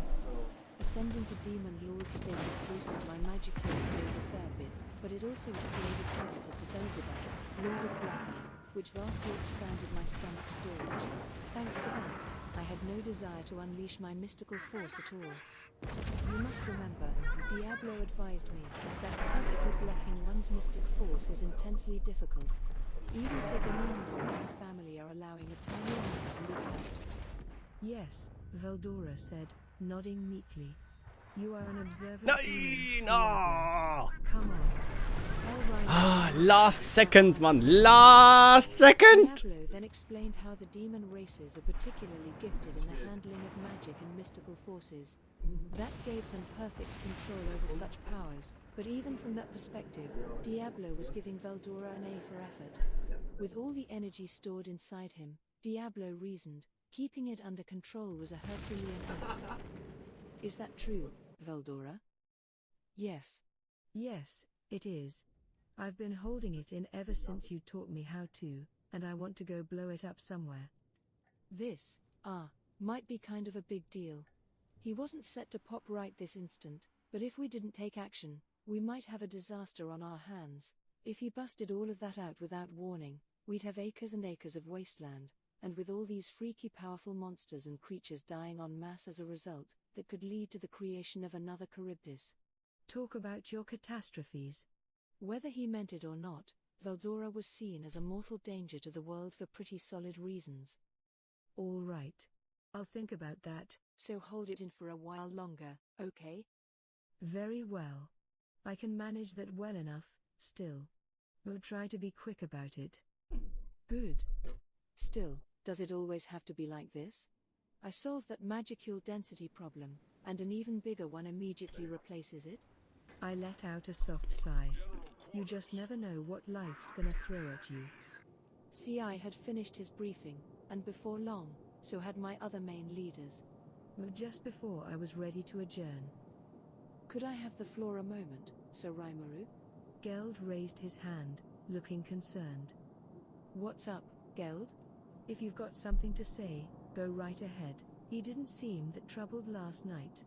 It probably had to do with the magic-born prisoners, the source of all his recent stress. I wanted to help him if I could, but I was hoping, he began, to tell my fellow orcs about your ascension to Demon Lord. Would you mind if I travel to the villages of my countrymen, practicing my spatial motion as I did? Things appear to be calm across the land now, so I may perhaps find other comrades interested in serving you. Come to think of it, he's been so hard at work here in town that I don't think he's had the time to visit the High Orc villages. I had been hearing about improvements he made to our food situation, but beyond that, I honestly hadn't been giving him much attention. He deserved this, I thought. But Geld, if you find anyone willing to join us, I'd like you to send them to this town first. Why is that, sir? Well, I appreciate your interest in adding to your own forces, but I think it's important they complete their education here beforehand. That was my backstory. High Orcs like Geld could use thought communication to instantly get up to speed on work duties. That was a massive advantage to them and one of the reasons Geld was such a major contributor to our cause. But we could begin work at once. Between building these highways, constructing Lady Millim's castle, and everything else, you need labor that can move as quickly and fluidly as your own arms and legs. Which, by Geld's logic, meant the more High Orcs around, the better. No. We have all those prisoners to work with, don't we? So you go lead them and build them up for me. But Geld, I know what you're thinking. Your suggestion would be the most efficient way, I won't deny that. But I want you to aim higher. Higher? Yes. There's no doubting that thought communication is an incredibly useful thing. It cuts down on mistakes, and there's no reason to deliberately shut it off. But if we give preferential treatment only to races who can use that, what happens to the prisoners? Are we just gonna have them mopping floors and doing other menial tasks? The suggestion seemed to help Geld reach the same conclusion I had. Going forward, we clearly needed more workers. That's why we had to train those prisoners now, while things weren't too rushed. That's the iron rule of business: work when you have to, train when you don't. Plus, if I let Geld practice favoritism with his own species, that could lead to all kinds of discrimination I really didn't need around here. I was aiming for a paradise enjoyed by a diverse number of races, so there was no way I could allow that stuff. We were at a vital turning point in a number of ways.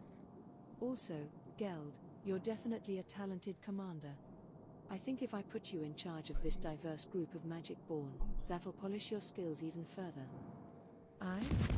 Our construction schedule is full, certainly, but there's no need to panic. Just use the experience you've built and leave it to the Boah, Stalin. And I took out a sheet of paper and handed it to Geld. This is. I want to leave this construction job to you. That's just the foundational blueprint, but I firmly believe you're up to the task. Are you up for it? So Ryan, this blueprint was for a gigantic structure, one I had been crafting here and there in my spare time. I showed it to Millen and the rest, too. Frey was impressed with how high it went, while Carillion rumbled his approval of the sheer majesty. Meanwhile, simply loved it. This meant that all the guests who'd stay here would have no problem with it, although, this was an investment in the future, provided de facto free of charge to them, so I didn't want to hear any complaints anyway. Alter, wir haben eine Smolensk da hinten, aber der macht gar nichts. Kollege! I was picturing a skyscraper at first, but changed my plans after I thought something more original and suitable for this world was in order. That was what I was leaving in Geld's able arms. Ich frage mich echt, für was spielt man eigentlich eine Smolensk, wenn man den nicht mal einsetzt. Ich habe keine Regen gesehen, die da hinten durchgerusht sind. Smart of him to pick up Slime's gaze, but maybe I should have held this meeting in human form. Not everyone can notice that so easily in my regular shape. Leave it to us, pal. I'll give Geld all the backup he needs, and I'll take Mildo along, too, so you can have him handle your little city planning project, huh? What about your current work? Ah, that'll be no problem. Our research has settled down a bit, and we're educating the next generation. I think I'm safe leaving town for a while. Good. My small concerns were being whisked away by bigger issues, ones I was far more excited to tackle. No way Geld would mess this up. I'm sure you'll be fine. Let me see you handle this and grow even stronger than before. I'll be happy to talk things over if you have any problems, though, so don't get too worked up about it, okay?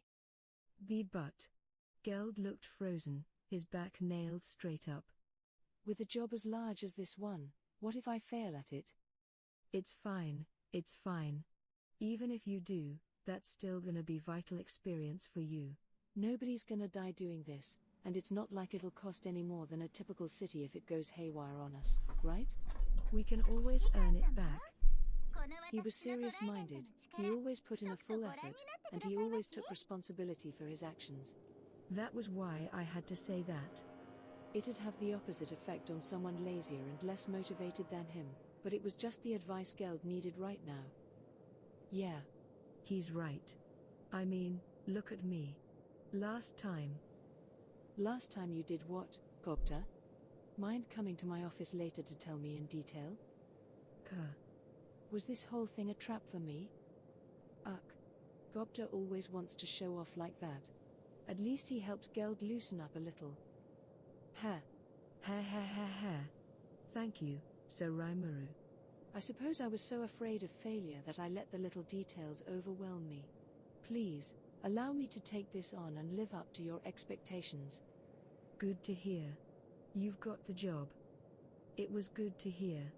Geld gave me a refreshed smile, his mind clear of concern. Why does he get all the attention? A clearly jealous Shion asked. It's the right person for the right place, I replied. You have your own work, don't you? Ah, yes. Cooking. No, you idiot. Well, we all have a few things on our plates, but in your case, I wouldn't say cooking is one of them. I tried to be as indirect as possible. If she had one single job, I suppose it'd be protecting me and this town. I mean, she had her own good points, too. We're all good and bad at different things. No need to freak out about it. But look, Shion, Benimaru said, getting ready to end the conversation, you have an almost unfair amount of strength, enough to even beat me depending on the circumstances. So when I'm gone, please keep Sir Rimuru safe and sound, all right? Our reporting was just about done. I could have wrapped things up there, but while we had the chance, I figured we'd listen to an update from Diablo about his own work. Go. Very well, he said with a respectful bow as he began. His update on worldwide trends and how they influenced us was the same as Rigard and CI's. He must have picked up on the same Fuck you, info, so Rigard! confirmation was always nice. It'd all tie in with establishing Yon's claim to the throne eventually. He also told us about Yon, the man who would be king. He had no education on how to act like a noble, much less king, so there was no way he could negotiate directly with all those highborns. Instead, Ed Maris, the former king, had joined Diablo's cause and was in the midst of providing a crash course to the guy. Sounded good to me. With Diablo watching, I doubted the former king would try any funny stuff. Depending on how things worked out, it might be pretty neat to befriend Ed Maris and take advantage of him. That would probably help Yo out as well. So as I listened to Diablo brief the rest of the room, I made a mental note to go see this man Ed Maris for myself sometime. The new king, to no one's surprise, was lurking around behind the scenes.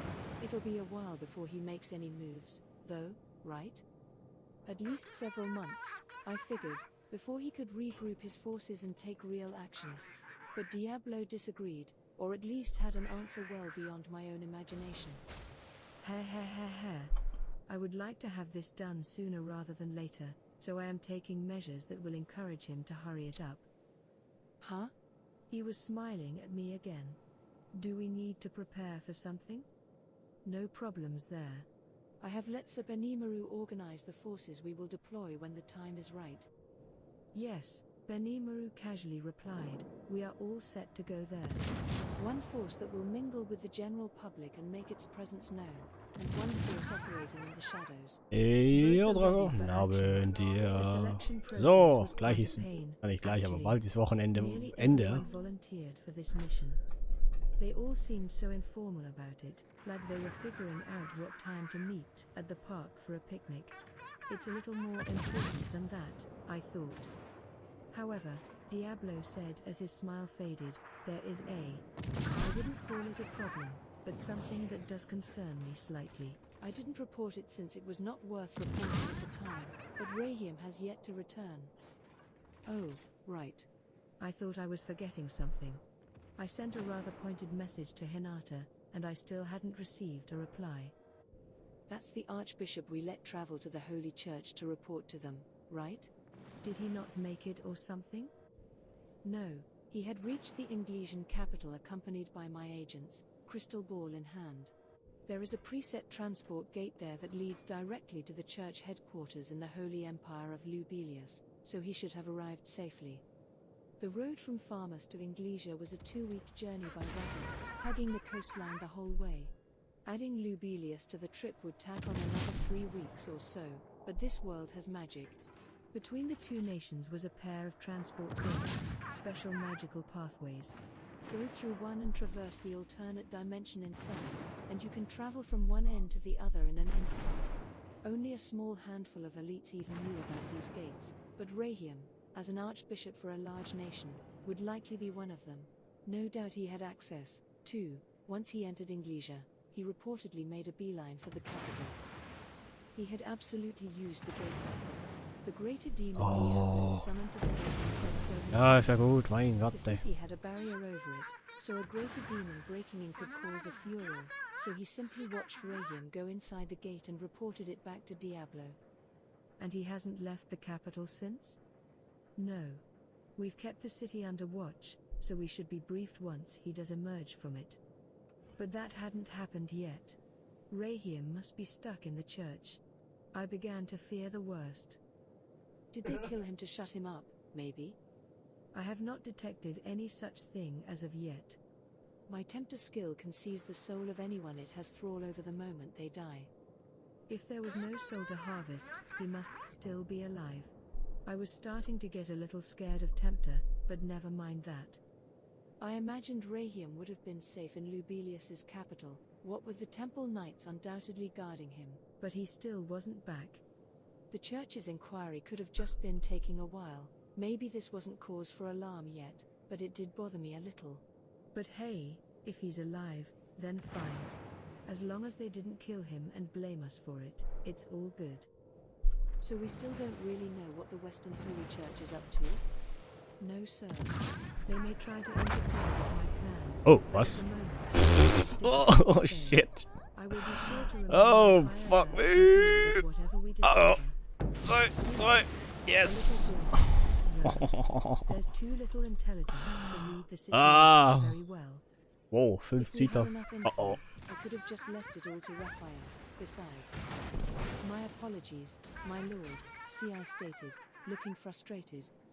Attempting to infiltrate Liberius is, sadly, a dangerous proposition. Oh, no, you're fine. Pushing yourself too hard never accomplishes anything. If we were going to sneak into the nerve center of the Holy Church, sworn enemy of monsters, C.I. himself would be our only candidate. Even then, if Hinata was there, I'd be sorely anxious for him. Soka and the others wouldn't have a chance, they'd be discovered and executed in short order. I had strict orders in place not to go overboard with this kind of thing. Still, though. You think we're gonna be enemies now? The message I recorded painted a picture of, in so many words, putting the whole ruckus from before firmly behind us. I taunted them a tiny bit, too, but hey, I needed to have a little fun, right? Or not? Maybe that was a bad idea, but it was out of my hands now. No undo button to press. The overall message was friendly, though. Irgendeine Sau ist hier. That's how they'd take it. Pedro, hast du ein Wellenradar? Wenn ja, dann zünden. I believed. If she opted to live alongside us without hostility, that'd be the most ideal thing. For now, outside of the Optogram, the Church was the biggest threat out there. The Eastern Empire seemed kind of fishy, too, but they were unlikely to take action for now. If the Western Holy Church could do the same for us, Diablo's plans were all but accomplished already. That is a thorny question, Benimaru said. Personally, I would prefer to have this dispute firmly settled, rather than leave any grudges behind. I appreciated his feedback, but if we were defeated, it was all over, so let's keep it peaceful, okay? Shuna gave me a thoughtful look. You know, so Ranmaru, we were attacked while you were fighting the Saint Hinata. These attacks were undoubtedly timed, and someone needed to plan that out in advance. Plus, Clayman himself hinted at the presence of someone behind the scenes. She helped me recall someone I really shouldn't be forgetting about. The big man upstairs. Him, huh? Yes, said Hakura, bitterly nodding. And now that we know this someone exists and is trying to entrap us, we will need to consider his upcoming moves as well. Now is no time to let our guards down. No, Shuna said, nodding with the crowd, no time to let anyone escape our attention. Yeah. And if that guy's involved, Hinata might take action, too. But something didn't seem right to me. Ja, bescheuerte Idee, verpiss dich. Ja. And then it struck me all at once, this thing eating at me. Say, what if Hinata didn't attack me on her own volition?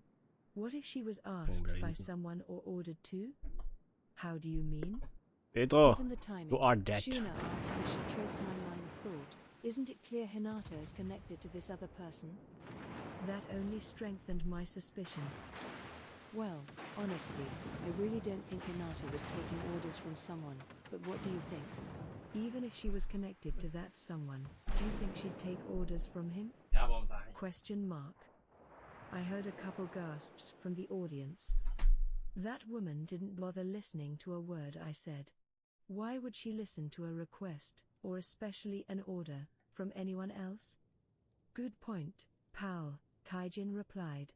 She's captain of the Crusaders, who would she ever take orders from? The only one she'd ever listened to is the god Luminous herself. I mean, everybody knows that not even the church leader can corral her, am I right? If Hinata answered to nothing but divinity, that put her at the top of the church ladder, that eliminated the operating on orders idea. Yeah, you see? She sure didn't listen to me at all. I really can't imagine her taking orders. Which meant, if you looked at it the other way, if we could convince Hinata fighting was a bad idea, we didn't have to clash with the church at all. Orders from no one, huh? Mused Benimaru. So, added Shuna, the attack timing was just a coincidence? Or something the church took very keen advantage of, Diablo muttered, A very demon-like theory, but it made sense. I couldn't imagine Hinata being taken advantage of, but it was still a possibility. Perhaps Diablo is right, and someone was inspiring Hinata to do what she did. The mystery mastermind may be involved, too. But you doubt said mastermind was in a position to order her around? Exactly, I said, nodding at Diablo. Benimaru closed his eyes, considering my suggestion. So this mastermind drove farmers to action, manipulated Clayman, and tried to destroy our nation. But he didn't have that kind of free control over Hinata, then? Does that mean, Sir Raimoru, you don't expect any moves from the Western Holy Church at this time? That's the thing, Diablo. I couldn't answer his question. From her point of view, it should have been clear to Hinata that we, and the Church, should avoid being enemies. I clearly stated that in my message to her, I didn't want to oppose them at all, and since we had a disaster class threat in me and a catastrophe class 1 in Veldora, Hinata couldn't be stupid enough to take on Tempest. Just look at the stakes, she would accomplish nothing. Even if she won, all she'd earn from it was more fame, and that wouldn't nearly make up for the massive losses the Church would face. It just wasn't sane to wage war if you had nothing to gain from it. Hinata didn't like listening to people, but she had to see that, at least. But I still had my concerns. There was this certain annoying dragon thing next to me mumbling luminous. This god's name was Luminous. I feel like I've heard the before and so on, which kept interrupting my train of thought, but I still had my concerns. Hinata told me that we were a bother to her. That's because the teachings of the Holy Church, of Luminism, dictate that life alongside monsters is impossible.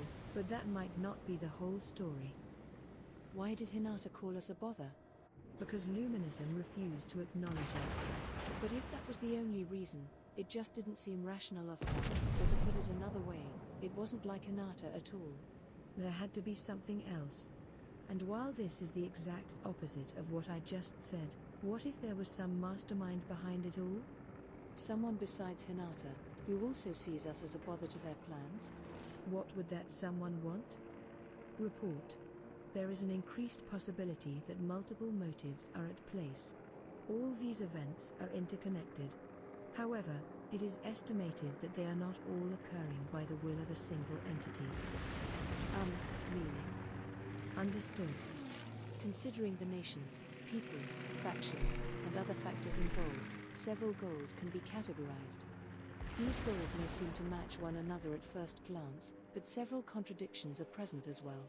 It would be unnatural to unify everything under the banner of a single mastermind, so it's not just one mastermind.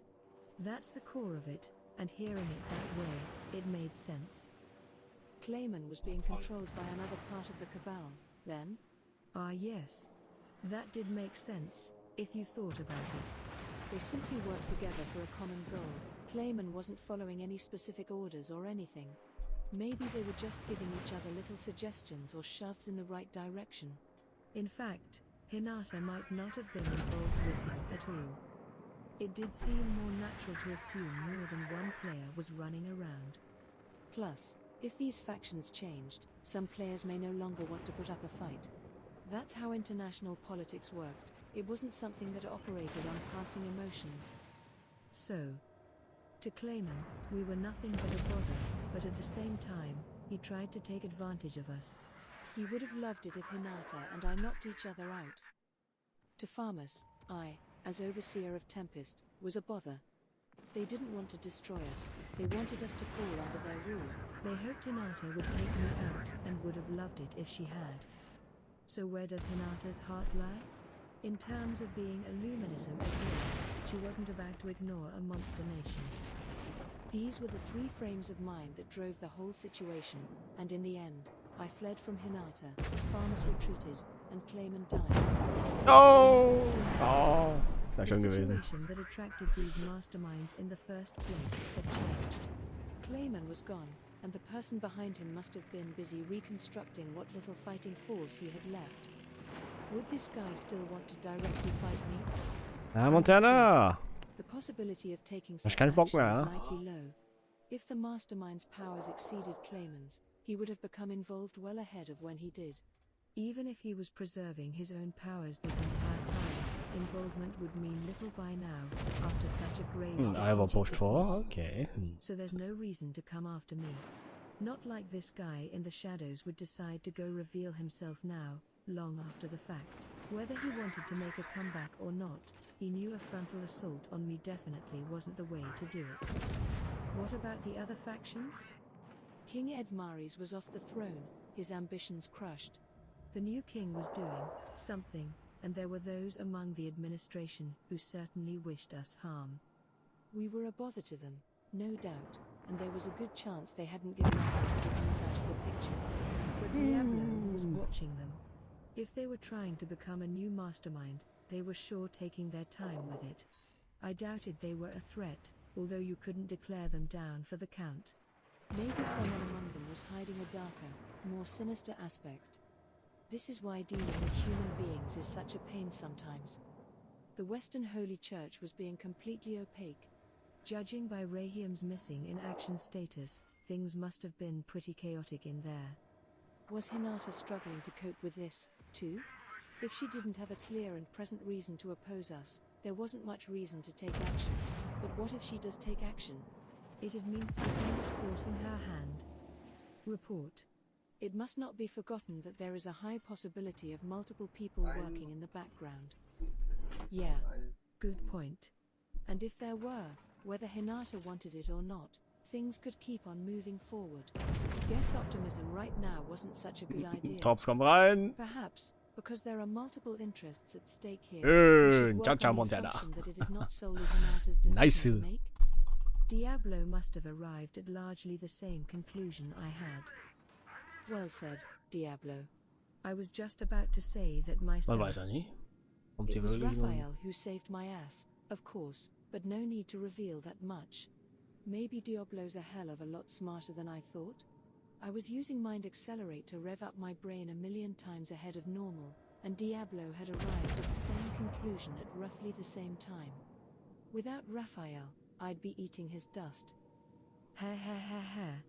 In that case, we had best keep a close eye on the Western Holy Church's meddling this time, as well. He pretty much was already, I knew, so maybe the warning I was about to make didn't really matter. Still, the rest of my team deserved to hear it. We might just be making a big mistake, though. How so? Benimaru asked. Ooh. The rest of my cabinet was watching me closely, too. I definitely needed us all on the same page here. Like Diablo just said, there might be more than one man upstairs. Chances are that the current status quo is the result of multiple interests working on the same playing field. This time, too, different players are after different goals, so we shouldn't assume our opposition is all gonna act the same way, you know? My team nodded their approval. If that explanation was enough to get my point across, they're pretty damn quick on the uptake, too. Except for Gogta, given how he was napping at the moment. That was almost a relief to see. Oh He still didn't shit. punish later, though. And you think these multiple interests are linked with the one claiming spoke of? I don't know, Benimaru, but we can't decide on anything yet. Working on Das ist eine unfounded Lion. assumptions when there's not enough data is dangerous, I think. I shrugged. Being in my slime state, it just looked like a few ripples pulsing across my body. That'd make sense, though, Kaijin added, convinced. Like, if Hinata was moving based on obligations, not necessarily orders. Ha ha ha ha. In that case, I will investigate further. It was the merchants Oh, who provided du. Edmares and his ministers with the information, but thinking about it, that should have raised my suspicions. That struck a chord. Hang on. The merchants? Is something bothering you? So, well, I mean, farmers enabled us to boost their coffers. War has a way of moving money around, and you always have people trying to profit off it. Ja. Maybe some of the officials Au. I see. That was another point we'd overlooked. Our enemies might not be vast nations with huge armies at their control. Ultimately, both now and in the distant past, it was greed that led to animosity between peoples. And as As long as money could be exchanged, the merchants needed to be monitored as well. I leapt off my seat, taking human form and surveying the audience. Then I began to hand out orders. Shuna, examine the account books we recovered from Clayman's castle and see which merchants were So bescheuerter Flugzeugträger! Pharmacies, civil servants and figure out which merchants they have the closest ties with. At once, my master. Benimaru, I want you to double-check your selections for the force we're sending as Yome's reinforcements. They'll need to be prepared for anything. Not a problem. Rigard, I'm leaving you in charge of town. We're going to hold a festival for the ages, so get the place prepared for it. No need to tell me twice. Geld, don't worry about any of what we just talked about. Just focus on your own work. If we get in serious trouble, we'll come to you then, so just trust me for the time being, okay? Of course, nobody in this realm would ever distrust you. Hakuro, you assist Benimaru. Gable, work with Rigard. Riga, shake down our entire security system. We need to be prepared for all the races we'll be hosting soon. On it. Yes, sir. All set. And, Shion, you be my guard. Yeah, that. Absolutely. Clearly, I was on a roll. I gave Ranga a pat on the head as I smiled, satisfied. This should work, everyone can handle their own business now. And what of myself? Oh yeah, Veldora, stay out of everyone's way. It shall be done. I doubted it. Him, I'll need to keep a personal eye on. Oh, and Gobta, I know you're tired out, but come see me in my office. Gar. Seeing my smile first thing after I shook him awake must have spooked him a little. Ah well. Even after becoming a demon lord, these meetings never seemed to change very much. Chapter 3. The Saint's Anticipation. On that day, the world knew true terror once more. Veldora, the Storm Dragon, was reborn. It had been formally revealed by the Western Holy Church, not long after the Guild announced the most recent missive from the Demon Lords. They had gone from 10 to 8, forming an octagram, and this alone was enough to spread chaos worldwide. It wasn't long before the kings of all nations were faced with vast, headache-inducing changes in the world's situation, changes that would continue for days on end. The Western Holy Church itself was experiencing unrest like none in recent memory. Several days after Hinata Sakaguchi's battle with Raimuru, contact with Archbishop Rahiam was cut off as he accompanied his kingdom's military deployment. He was required to submit regular reports, and if those reports were missing, something must have been going wrong with the Tempest invasion. When informed of this, Hinata immediately decided that a personal visit to Tempest was in order. But just as she did, she received a divine missive to guard the cathedral instead. Veldora, the Storm Dragon, was the reason. Thus, despite expecting her Crusader forces to assemble before her shortly, she was prevented from deploying when she wanted to. Exactly who this proved to benefit the most was a question worthy of debate. An unprepared Hinata challenging Veldora to a duel would surely result in defeat. If she was aware of the dragon's presence, however, and could devise a lucid strategy for invading Tempest, that nation could very well be taken while Raimuru was still absent.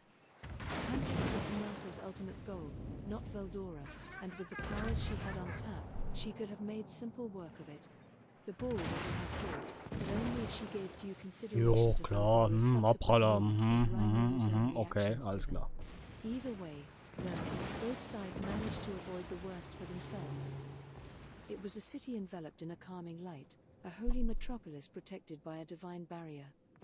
This barrier had been the subject of research over many years, adjusted and perfected until it boasted the highest level of protection in the land. It prevented all outside enemies from invading, dutifully fulfilling that obligation for the past 1,000 years. It was, in a way, the personification of the prayers of everyone who lived inside it. It could even block out the sun itself, automatically adjusting the light levels inside the bubble as needed, brighter by day, dimmer by night. The temperature inside was kept at a near constant all year. producing cooler summers and warmer winters, while the compartmentalized farmlands inside could produce seasonal crops at almost any time. It was a utopia, one whose residents never had to worry about starvation. Komm, Friesland, holen Every dir. child received a level of compulsory education, and every adult was provided with a job. Its society had achieved complete harmony, its paradise monitored by the law and order that ruled over it. This was Lune, the holy city, capital of the Holy Empire of Lubilius. The day after the last Walpurgis, Hinata was walking the path toward its main portal. 8000. The surrounding air was pleasantly warm, tempered by the solemnity of the atmosphere. This land was a bountiful one. No one starved, there were no beggars at the side of the streets. Everyone was provided a suitable role, carrying it out to the fullest. They all awoke to the same bells and slept at the same time. The more capable of the laborers assisted the less able. And all was managed in perfect harmony, guaranteeing the happiness of every citizen that lived and breathed inside. It was an ideal, equal society, one granted under the name of their god, and the city spread out before her eyes was the completed, physical form of that ideal. Not bad. Hinata Clutch. observed the faces of the people passing by. They were all smiles, each looking calm and serene. But something concerned her. To her, this holy land was truly the ideal city. Bleib so stehen, Pommern. Einfach so stehen bleiben, ja? And eventually the whole world. Oh. War-free society. She craved a land where the strong no longer had to prey upon the weak to survive. Reality, however, was all too bleak. The kingdom of Inglesia and the Holy Empire of Lubilius were far too different from each other. It made Hinata doubt herself every time. The freedom of Inglesia, the harmony of Lubilius. Two nations that seemed to contradict each other in every way, from their political systems to their core principles. And nothing made the difference as stark as the looks on the children in each land. She could hear some of them near the educational facilities built adjacent to the cathedral. A few of them, perhaps late for class, were running down the pathway toward the building, the faster ones pulling the arms of the laggards. It was a common sight, certainly not cause for alarm, but Hinata could spot the disparity present in the picture. What was Inglesia like? She recalled what she saw there. It was morning at the time when she spotted children smiling as they wriggled past the school gate just before the morning bell. Anyone caught dawdling before it was closed would no doubt face a lecture from their instructors shortly. Here, though, those who made it in time taunted the stragglers, beaming proudly. Now what would have happened if they tried running hand in hand, like in Lubilius? The answer was clear, they'd all wind up late, facing the headmaster's wrath. She knew this was a silly yardstick to make comparisons with.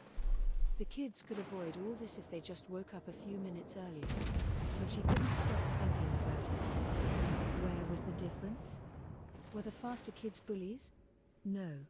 They picked on the slower ones, but there wasn't any air of superiority involved. Even the stragglers flashed embarrassed smiles back at them. Even with those stern headmaster lectures, they still seemed to be having fun with their lives. But what would happen over on Lubilius?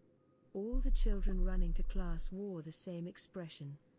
That calm, serene smile of satisfaction, just like the grown-ups. That total disinterest in competition or personal expression, all the same face. A fully managed society can provide happiness, but it cannot provide freedom. They were all equals, carrying out their appointed tasks. Hi. The house provided ample support to their needs. This land's people fully completed it. That was Hinata's goal, creating an equal, conflict-free society. A world where no children would ever be abandoned by their parents, where everyone was allowed to live in happiness. It was an ideal, Hinata knew, not a realistic concept. But the moment she felt ready to give up on it entirely, the sheer idea of Lubilius presented itself to her. Competition bred conflict, and competition did not exist in this fully managed society. It was, in other words, Hinata's ideals put to action. The Holy Empire's political system was fairly close to communism. With their god the head of state, they had established total equality among all members of society. This god was the papacy, the organization that represented the Holy Emperor. Communism's greatest weakness was the unavoidable presence of a ruling class above everyone else. The government was forced to sing the praises of equality while actually maintaining a hierarchy in practice. If corruption began to rot the upper class, it was difficult for the masses to rectify that. It would lead to unequal distribution of goods, expanding the disparity. Divinity was Lubelius's solution to this problem. The papacy was, by definition, a superior existence from the very beginning, so inequality among the people would theoretically not become an issue. The rulers, of course, handled matters like diplomacy with other states, but under their god, all were equal. It was a con, yes, but a con that had served as reality for the Holy Empire over a millennium of history. It had served as an ideal like none could before it, and there was a good reason for it. Luminous, the god ruling over all of this, was actually the demon lord Luminous Valentine. Luminous Valentine, the absolute monarch, the flesh and blood demon lord, the queen of nightmares and ruler of night, and the only adversary Hinata had ever lost to. In front of an absolute ruler, all people held equal value. To Luminous, this concept of a fully managed society was akin to a farmer taking care of his livestock. But this was exactly why the whole utopia worked at all. As vampires, Luminous and her kin didn't tear people apart to live off their flesh. All they needed was a little blood to ingest, using the life force inside it to sustain themselves. The higher the vampire's rank, the less of this blood they needed as they lived their eternal lives. It was said the blood of those they preyed upon tasted sweeter the happier the donor was. Compared with other nations, people had it pretty good here. If a donor gave up a lot of life force at once, that would be a problem, but Luminous placed strict prohibitions on that. Thus, order was fully kept in this nation, since the lower-level vampires had no way to defy the will of Luminous far above them. Everything was equal, far more so than the Western nations could ever manage. It was what made Hinata believe in the equality ever present in Luminism, using justice as her credo when she joined the church. Now she was one of its most fervent missionaries, believing its core tenets to be absolute. As a paladin, tasked with providing equal salvation to the people, she wanted justice to prevail with anything she did.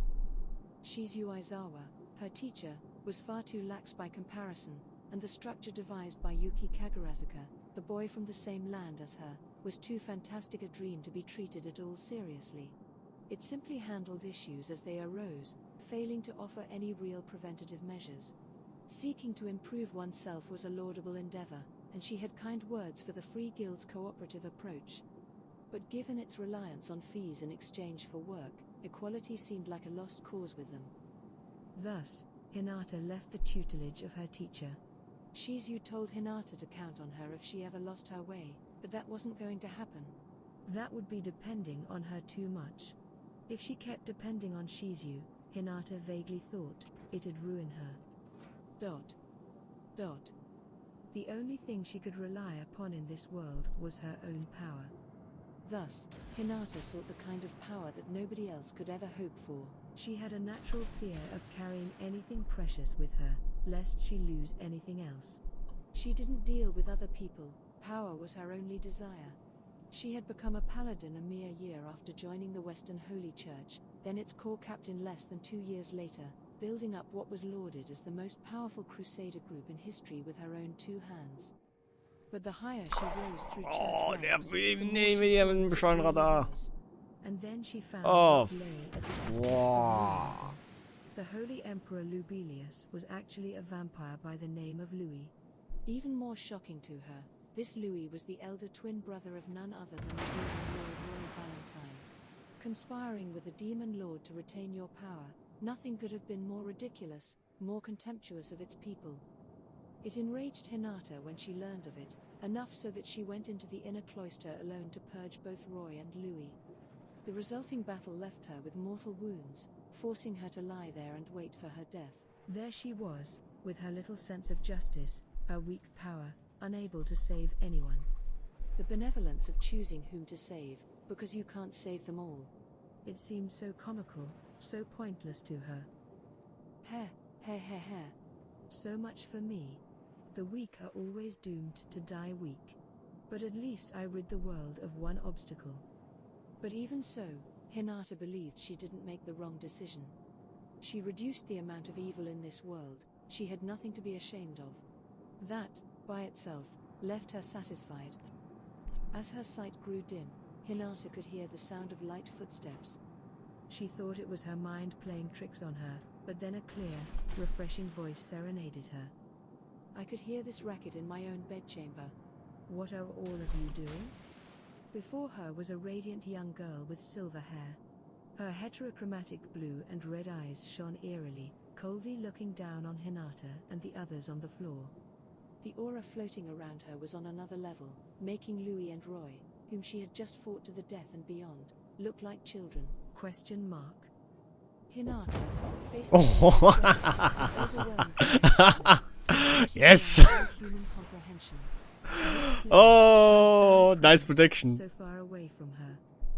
She had the dignity of the upper class, the air of someone used to ruling over others. Good and evil seemed like trifles when presented to her. And as if to prove that. And you too think you can die and leave me behind? The waves of force emanating from her revived Roy the Demon Lord and Louis the Emperor, despite the lethal blows Hinata knew she'd landed. Ah, fuck me. It was a supernatural power, one Hinata had no knowledge of. It's over.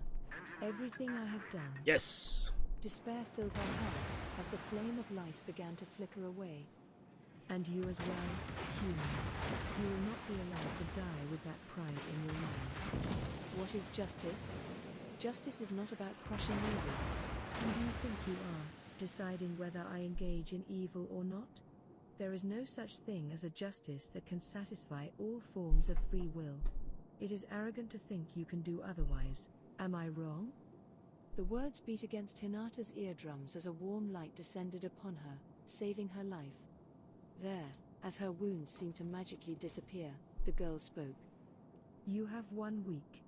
If you are powerful enough to defeat my closest confidants, you can certainly overcome the 7 days trial. Only then will I seriously deign to engage you. She took the trial. She completed it, usurping the powers of those she studied under to obtain superhuman strength. And then, wagering her life for the attempt, she lost to that young girl, Luminous Valentine, and capitulated to her. ... But even with that defeat, the sword refused to break. Instead, it grew more flexible, stronger, and with it, Hinata was reborn, as a divine sword, the right hand of divinity, the slayer of all travails. To Hinata, the presence of Luminous was all that mattered. Luminous was the key to an equal, fair society, and losing her would mean the destruction of all order. Maintaining a utopia required constant effort and resolve, and along those lines, Hinata was a double-edged sword. If Luminous ever became the enemy of humanity, Hinata would have to slay her with her sword. It seemed impossible, but she was resolved to do it. That was why now, even today, she continued to put herself up to the trial. Soon, Hinata had reached her destination. There, waiting for her, was Louis, the Holy Emperor who was now a kindred soul. He had unbelievable news for her. My brother died last night. Oh, nerv nicht. A known intruder in the cathedral that night. She was meant to meet with someone else, but after Luminous's missive made her cancel all that, she changed her plans. That, fortunately, allowed her to end the night without dirtying the Holy Lands with anyone else's blood. Or so she thought. You're joking, right? Roy is a demon lord. He was at the Walpurgis Council. Boah, echt. I speak So langsam. Hinata. Roy returned earlier than Lady Luminous, and the intruder you let escape ran into him first. No. That intruder fled the moment he saw me. He was so fast that I wasn't able to give chase, but... Indeed, perhaps you thought it was just a diversion. Lady Luminous charged you with defending the Holy Lands, not with killing intruders. That is the job of our Imperial Guard, as worthless as they have just proven themselves. The guard that I'm Chief Knight of. But Roy, being killed by someone on that level? Who's the worthless one now? She laughed boldly, right in front of the Holy Emperor, Roy's elder brother. Luminous Valentine was the true demon lord, the twin brothers Louis and Roy her close confidants.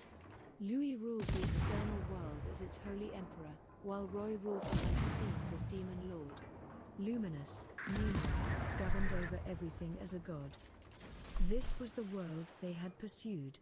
It was also why Luminous preferred a policy of insular government, locking herself inside the inner cloister and never revealing herself in public. Roy, serving as her demon lord representative, had been more than powerful enough to sit alongside the other nine at the table.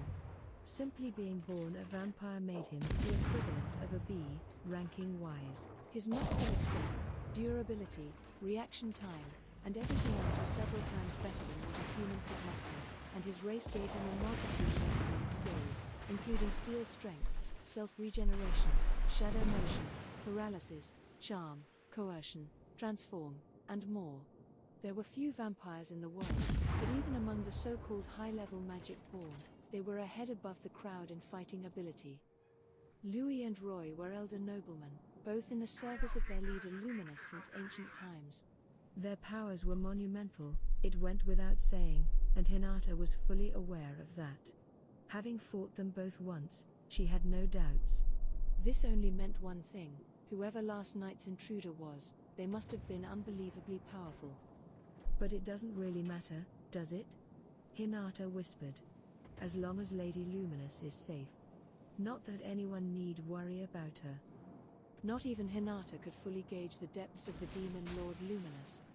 She was beyond all imagination, a supreme being that served as both an ideal goal to reach and a potential opponent sometime in the future. It would be impertinent for Hinata to even bother worrying about her. Roy, meanwhile, was worth about as much as a pebble on the street. Not to offend Louis, but it didn't really matter whether he was killed or not. He was weak, he died, and that was that. As far as Hinata was concerned, that was his own fault. Ah, tschüss. It doesn't matter. We let Roy exercise his violent streak as a threat to make people adhere to Luminism. With him dead, there is a chance people's faith in our creed may dwindle. The evil dragon Veldora is alive once more, and yet, the forest of Jura still remains stable as well. You have a point. Hinata could guess why. It was that slime she let slip through her fingers. This, she had no excuse for. It was fully her mistake, and nobody was more aware of that than she was. It was her choice to let last night's intruder go, but that slime, Raimuru, she wanted eradicated from the world for good. She couldn't help but praise him. I can hardly believe he managed to escape that place. I knew you were a careful one, Raimuru, but that was nothing I could have imagined. I can't speak about the dragon, but I imagine the forest is stable because of that slime, Raimuru, I let escape. I conducted some of my own investigation, and it has been confirmed that the Kingdom of Pharmacy's forces have been annihilated. Counting the time back from Veldora's resurrection, it had to be the work of that Raimuru. Quite an adversary for him, wasn't he? I suppose the moment I saw him, encased in that holy field, was the best chance I had of defeating him. Bye-bye. You didn't give him some discretion, perhaps, after he claimed to be from your realm? Of course not. Lady Luminous's aims are incompatible with that slime's. I know where he's coming from, and leaving him to his own devices would only wreck our plans. That's why I chose to ignore what he had to say and instead tried to destroy his town. So the angels will be moving soon enough. They will.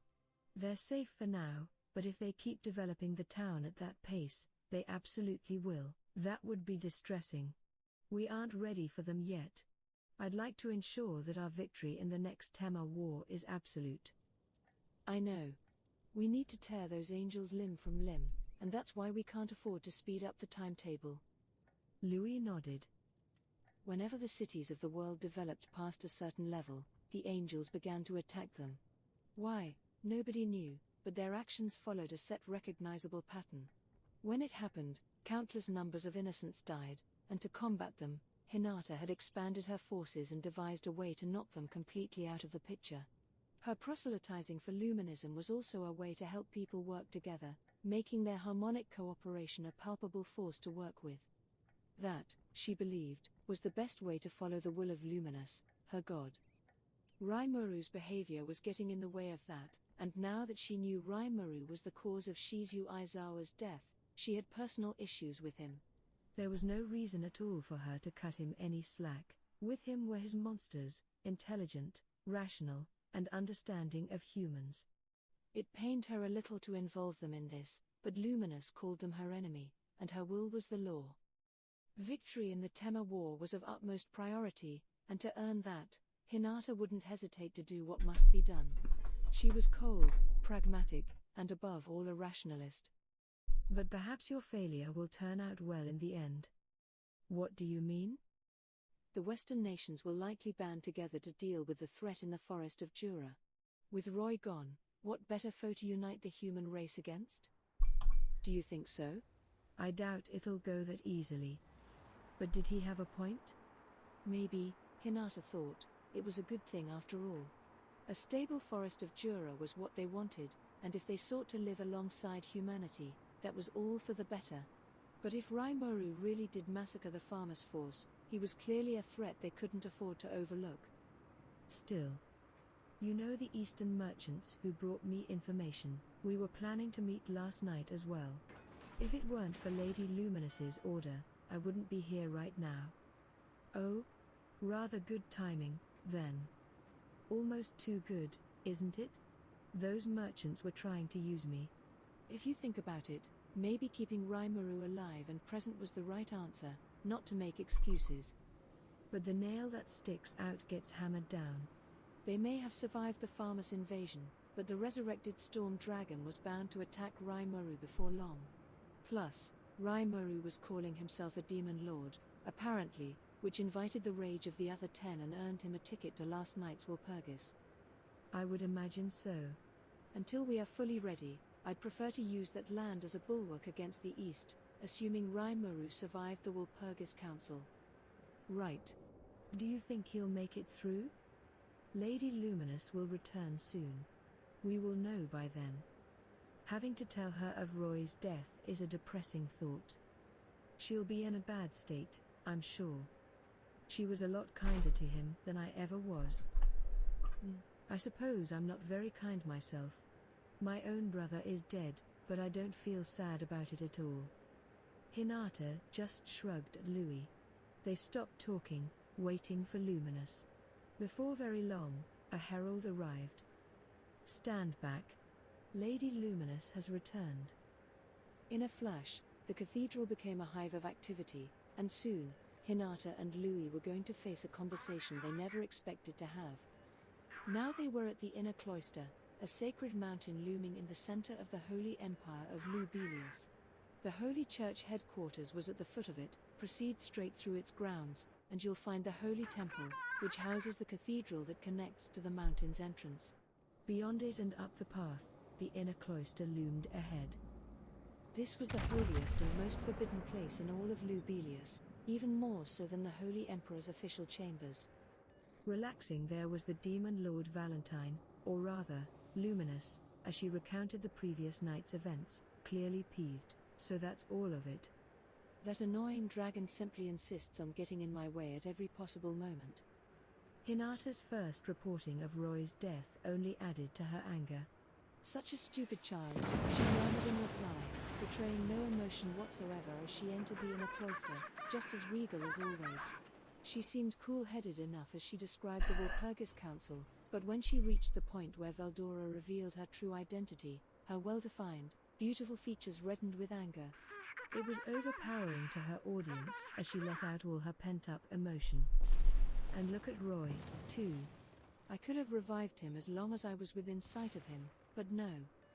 My brother is happy, Lady Luminous. That is all that needs to be considered. Silence. This sounds like I practically led Roy by the hand to his death. No, my lady. It is my brother Roy's fault for failing to live up to your expectations. But if any one factor was involved, it was bad luck. Everyone in the cloister knew it wasn't their fault. I apologize, Hinata said. I let that intruder go, and Roy. So be it, replied Luminous, face tightened as she looked at her and Louis. You merely followed my orders. I am the one who deserves the blame. But we don't have the time to mourn for him now. The dragon is revived, and we have a new demon lord in Rimuru. That is the undeniable truth, and we must decide how to handle it. Yes, my lady. I understand. Hinata and Louis Oh nodded. Mann, du stehst This Breitseite. question would decide the entire direction the Holy Empire would go in the future. I would like to defeat Veldora for you, Hinata offered. Hi. Hinata, Luminous coldly replied, you have grown stronger, yes, much stronger than when you fought me. You are well past the 7 days, and on your way to equaling my level. But even if you can defeat the demon lord Rimuru, you will never defeat Veldora. She is right, Hinata. That is how fearsome a presence the dragon is. A true catastrophe. Louis, who was there for that dragon's previous rampages, agreed readily with Luminous. He is that powerful. But didn't the hero seal him away? If a human did it once and all, Hinata reasoned, it could always happen again. Luminous and Louis immediately brushed it off. Look, Hinata. That dragon is a form of natural energy in itself. Perhaps you could use magic to quell a raging gale, yes, but that dragon has its own free will. It cannot be cut with a sword or affected by magic. When he flies into a rage, the shock waves will ravage the earth, far more so than any of our puny magic. The thought seemed to genuinely dismay Luminous. Louis nodded in agreement, his face pale as if he had just recalled an ugly memory. It was truly a nightmare, he said. Ah, that ever so beautiful Mastro's castle, turned into an unrecognizable pile of ashes. Don't remind me of it, Louis. That castle was the culmination of vampire knowledge and science, and now it exists only in our memories. There is no use in craving what we cannot have. Quite true. The exchange taught Hinata just how dangerous this Veldora was. But, if it comes to it, she quietly swore to herself, I will kill him. Then she realized something else. The whole reason the inner cloister was atop this holy mountain. It was to prepare for a potential Veldora attack, wasn't it? So she could constantly observe the skies and stop him before he arrives. Nightgarden, the main city in the Holy Empire, was located entirely underground for that reason as well, to prevent Shimakaze, hilf uns da! Auch wenn du hier das Zeichen lädst. That was how wary Oh, Luminous was of the storm dragon. Hinata, please restrain yourself. I do not wish to lose you, too. And if Luminous put it that strongly to her, she had no option but to nod back. Now, her mishandling of that encounter with Rimuru was sticking in her throat like a sewing needle. Labeling him a monster and ignoring his attempts at conversation were both mistakes. Not in terms of what her faith taught her, or so she wanted to think, but still, her actions had led directly to this current situation. If that was what the Eastern merchants had wanted, then Hinata had fallen for it hook, line, and sinker. How distasteful. Giving me that information when they knew exactly how I would react. Or perhaps they have an informant of their own. It was hard for her to believe, but Hinata could imagine someone in the church working with those merchants. They may know all about their preparations for the angels by now. Maybe that was why they pointed her in Rimuru's direction, to take him out. A mole in the church had to be something for consideration, but for now, such a thought had to be left to simmer. There were other problems to deal with. Very well. But, what will we do about Rimuru now, as Demon Lord? We have no choice but to let him be. The church has yet to declare him a divine lord yet, fortunately. No, but... is there a problem? There is. I fear the city and highways the monsters are building could cause the angels to Ah.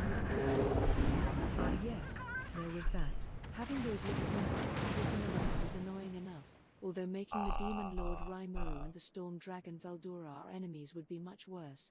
But if they attract more attention for us, they'll become the angels' main target, I imagine. Either way, not much point thinking about it now. To Luminous, the angels were all but worthless. Hinata, understanding that, voiced her agreement. Beyond that, there was another problem. There is also the fact that their town. It turns the concept of monsters being humanity's common enemy, one of Luminism's core tenets, on its head. The question made Luminous visibly scowl. She mulled it over a moment. This was no longer an easily quashed threat, but if they let their religious tenets be deer-fanged like this, they would lose their validity, and their appeal to the masses. The faith they had spent the last 1,000 years building would be lost, and that could not be allowed to pass. Perhaps, Louis suggested, he could serve as a useful accomplice for us? As an evil demon lord? It was a thought he had shared with Hinata earlier. Let Rimuru serve as a propaganda heel, much like how Roy acted as Demon Lord. But as Hinata expected, Luminous was less than enthusiastic. That could not happen. Rimuru, this new Demon Lord. He just wants to have fun living in his own little nation. That's all. He's going right up to our faces and declaring that he'll give the humans all the protection they want. Because he needs their help. He said it himself. Anyone who gets in the way of that, whether a person or a demon lord or the Holy Church, is my enemy. She let out a forlorn sigh. If only he wasn't mingling with the human race all the time, Louis, that would be such a good idea, she said with frustration. And Hinata realized, once and for all, that Rimuru wasn't lying. He really was a transfer from another world. But it was too late to act on that.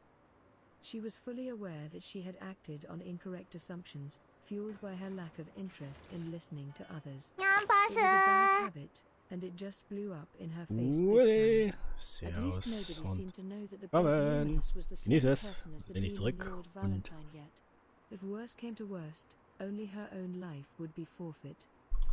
For now, then, all we can do is sit and watch. You're So, right. mal schauen, was ich hier alles Simply anziehen hold kann. ourselves, as we always do. No brash moves.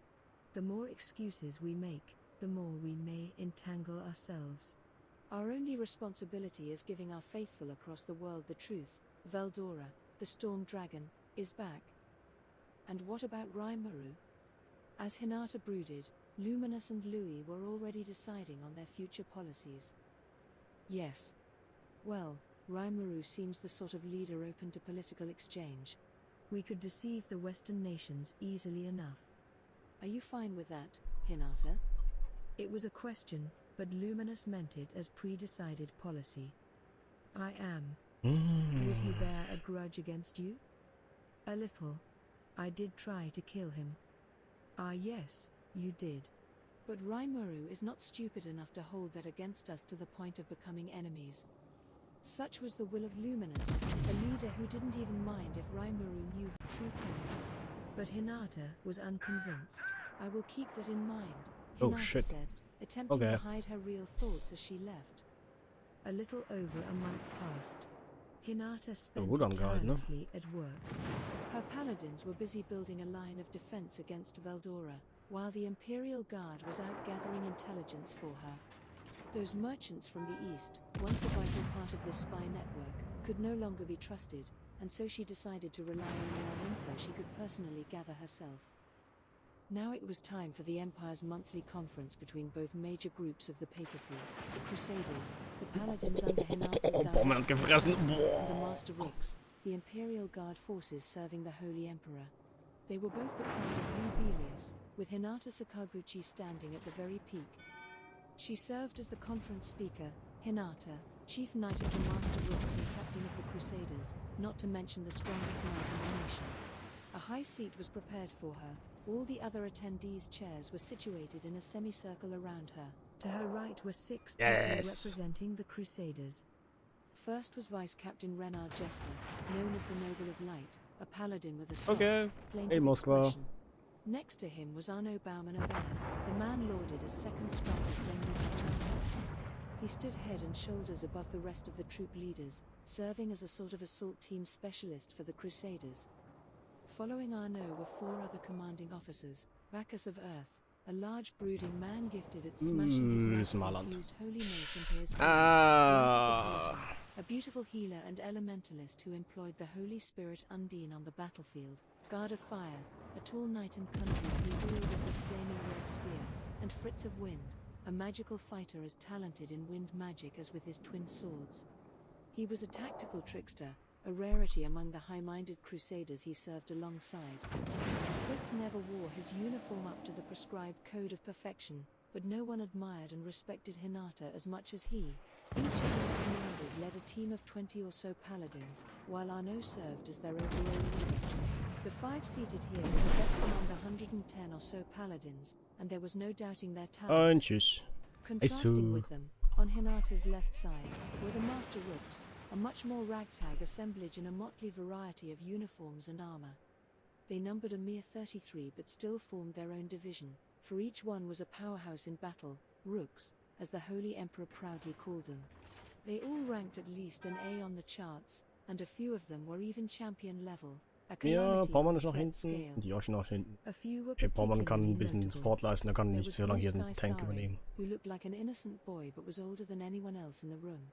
He was the chief knight of the Imperial Guard before Hinata took the role.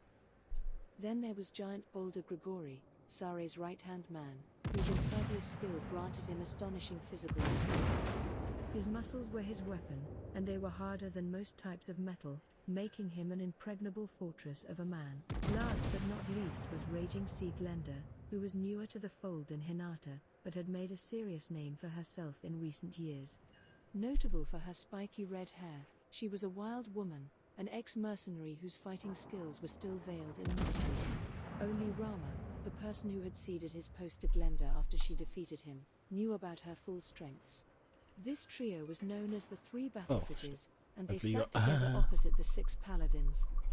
The 9 were all literal superhumans, far beyond the framework one would think the human body could provide. They all were certified die haben sich saints, geküsst, a sort of okay. compliment to a demon lord, and with Hinata, they were collectively known simply as the 10 Great Saints. Whenever a person engaged in grueling training in one subject or another, they would occasionally evolve into a higher form of existence upon completing such a training. Accomplishing this made them enlightened, greatly extending their lifespan and transforming their physical bodies into something like a half-spiritual life form. They were released from flesh and blood, in other words, and thus the amount of energy enlightened individuals could work with was enormous. Their brute and magical strength was powered up to levels beyond compare, letting them be the equivalent of potential demon lords. They were the guardians of humanity, the servants of divinity who evolved the correct way, even if this was only by the standards of certain people. They all sat there quietly, awaiting Hinata's arrival. Hey, Land! Commanding officer, the rest of the 2 divisions remaining on their feet in their assorted gear. Soon, the heavy door clicked open. Sorry to keep you. Let us begin. Hey, Baumann, hilfst du mir kurz? The meeting commenced. Wir haben hier. Behind Hinata, shaded by some bamboo blinds, the Holy Emperor Louis was taking in the joint conference at his seat. Hey, Montana! Ja, komm. Holen dir, los! Threw them into disorder. Got him! Where do you get off being late? Not only did you fail to keep Veldora from waking up, you even let a new demon lord be born. And you're the fool representing us? If this is a joke, I'm not laughing. Even though Hinata was the acknowledged leader, not all her soldiers were particularly enthusiastic about the orders they carried out. Sare, having lost his position as their leader, was the head of the anti-Hinata faction. Vierfach! Oh yeah! Hey, Secondary, ballere mal los! Bringing back assorted intelligence and confirming Nice. events were all connected. The ascension of Rome, the Storm Dragon's revival, the Walpurgis Council, and the recent turbulence in the Kingdom of Farmus. All these happenings had their origin in Hinata reaching out to Raimuru, and Sare wasn't shy about implying as much. You are being rude, Sir Sare, a bemused Renard coldly stated. Arnaud nodded to his fellow paladin. He's right, boy. If you have an issue with our captain, I'd be happy to work it out with you. Grigori fired back from his seat next to Sare. You fancy pants knights want to start a fight with us? Awfully pretentious of you, considering you only act that way around opponents polite enough to lose on purpose. What? You seem interested in a quick death. The meeting had grown almost immediately intense. Hinata took the opportunity to cool it down. Enough foolishness. Now's not the time for allies to be squabbling with each other. Sare, if you'd like to take my place up here, you're welcome to my seat anytime. I'll need to test you out first, though, keep in mind. That was enough to bring silence back to the room. Yes! Der Berg ist mit mir! And well into the realm of murderous intent. If they kept carrying on, she was fully prepared to start slashing away. The audience was smart enough to pick up on that. It was rare for her to show that much emotion, forcing even Sarah to admit. Au! Geh weg, Kofurs, ich hab keinen Bock auf dich. Instead, he just glared at her in frustration. PFFT. I'll keep that in mind. He had already lost to her once, a battle he never should have botched. In his eyes, Hinata was the clear underdog, but the results proved the opposite. The memory of that day kept him from making any unwise moves. Until she could probe and reveal the secrets of Hinata's strength, he knew victory would never be his, so he did her bidding for now. Hi, Musashi. With Sare calmed down, the joint mission Da kommt noch eine zweite Salve für dich. Reporting, said Lytus, freshly returned from field work around the forest of Jura. The forest was a perfect picture of peace. Despite Valdora's resurrection, I spotted groups of merchants entering and exiting the area. The caravans from Bloomont were streaming into the Tempest capital of Raimuru on a trademark healing potions were hot sellers, but merchants were also standing in line for rare goods like silk fabric and weapons made from monster-derived components. How is that working? Are they engaging in trade with the Demon Lord? We should think about Veldora first. The records say he is extremely belligerent, causing a swath of destruction wherever he goes, but I haven't seen any sign of that yet. Hinata raised a hand to wave the questions off. Let us hear the report to the end. Very well.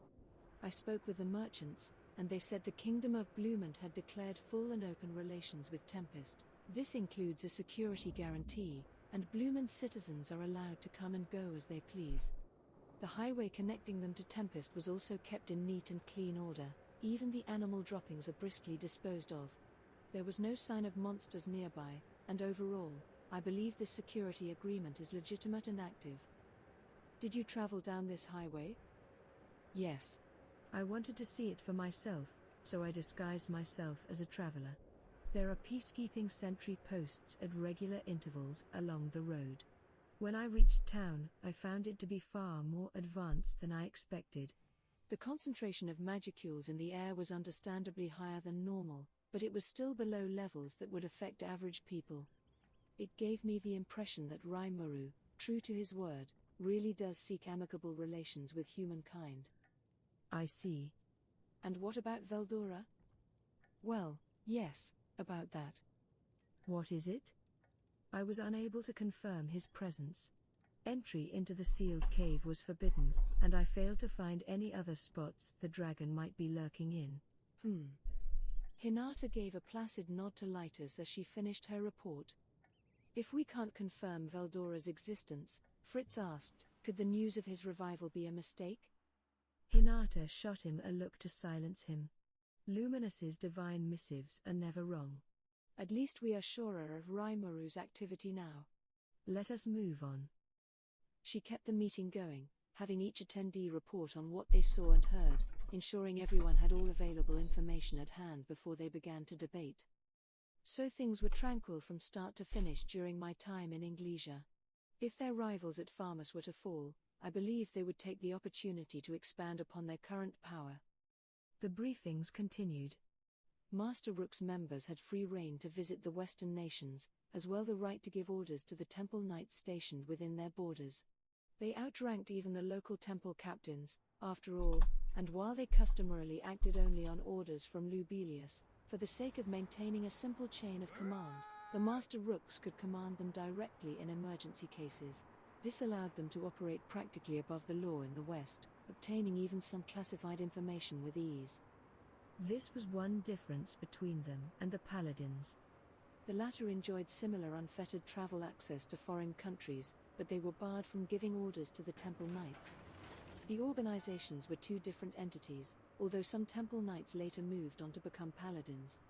It was up to Hinata to utilize the pluses and minuses of both groups, deploying them where they would help the most. Sare's turn came at the very end. Listening to all these reports, he said, I think I'm starting to see what Hinata is trying to find out. My turn's next, and I'm guessing my report's supposed to be the clincher, huh? That's right. I gave that job to you because it's the most important one. I'd appreciate it if you got on with it. Aha. Well, the current news from Farmus. King Ed Maris has abdicated the throne, and on the surface, it appears that the transfer of power has taken place peacefully. But Edward, the new king, is busy assembling an army of talented mercenaries, and in response, the nobility is starting to get frantic, too. It looked to me like the signs of a looming civil war. Despite reports of Raimuru's ascension being all over the news in the Western nations, Blumen's trade with Tempest was giving that whole nation a shot in the arm. Meanwhile, things couldn't be more chaotic in Farmus. The nobles were working in 100 different directions, many of them trying to shore up their military might in a hurry. Some had even made inroads with the Western Holy Church and the elders that led the council. It wouldn't be long before the swords came out. The impact on the people was already enormous, prices rising, distribution falling behind.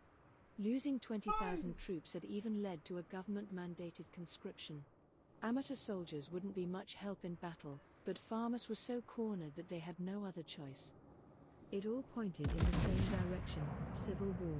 The surrounding small kingdoms had no consensus on how to respond to this, but all of them were on high alert against Farmus, smelling the tension in the air and fortifying their borders to ensure they didn't get involved. They all expected the fateful day to come before long. That alone, of course, isn't enough information to make a conclusion on whether the Demon Lord Raimuru is involved with this. True. So I went down the list of everyone King Edward made contact with. Important council leaders, free guild management, some merchants from the east, even our own soldiers. He's been busy. Is he trying to shore up his military? Bingo. That's exactly it, Hinata. Well, it's settled, then. This new king has no interest in paying war reparations of any kind. No demon lord would let that slap in the face go unchallenged, and I doubt Raimuru is foolish enough not to expect that from him. So do you think this is all part of our new demon lord's plans? Yeah. Hinata nodded. It's almost funny how all the pieces are falling into place. Based on what we can infer from this, it all seems to be gearing towards some kind of predestined conclusion. Someone's definitely pulling the strings from the sidelines. The more she heard, the more convinced she became. Who was it? There could be just one answer. Clayman, that swindler who skulked around the Western nations for years, was gone, and the only one who could even begin to imitate him was Raimuru, this new member of the caste. I don't like this. You can't let your guard down around him. He's intelligent enough to lay out these thoroughly prepared strategies. Maybe he really was Japanese once. Looking back, as she calmly re-evaluated Raimuru, this was all caused by her believing those Eastern merchants in the first place. They had built a relationship of trust over several years, and she completely fell for the line she was given. It was a fatal mistake, and she regretted it, and the worst part was that most of the intelligence the merchants gave her was accurate. Only when the topic turned to Raimuru did the truth start to bend a bit. These little lies that were impossible to independently confirm, and Hinata had let them trick her. If she had believed Raimuru, back when the two of them were at the same location, maybe things would have developed differently. But, she reasoned, she couldn't dwell on the past. Then she noticed something about Sare's report that interested her. Sare, you said Edward made contact with merchants as well? What did they tell him? Why do you care about the merchants?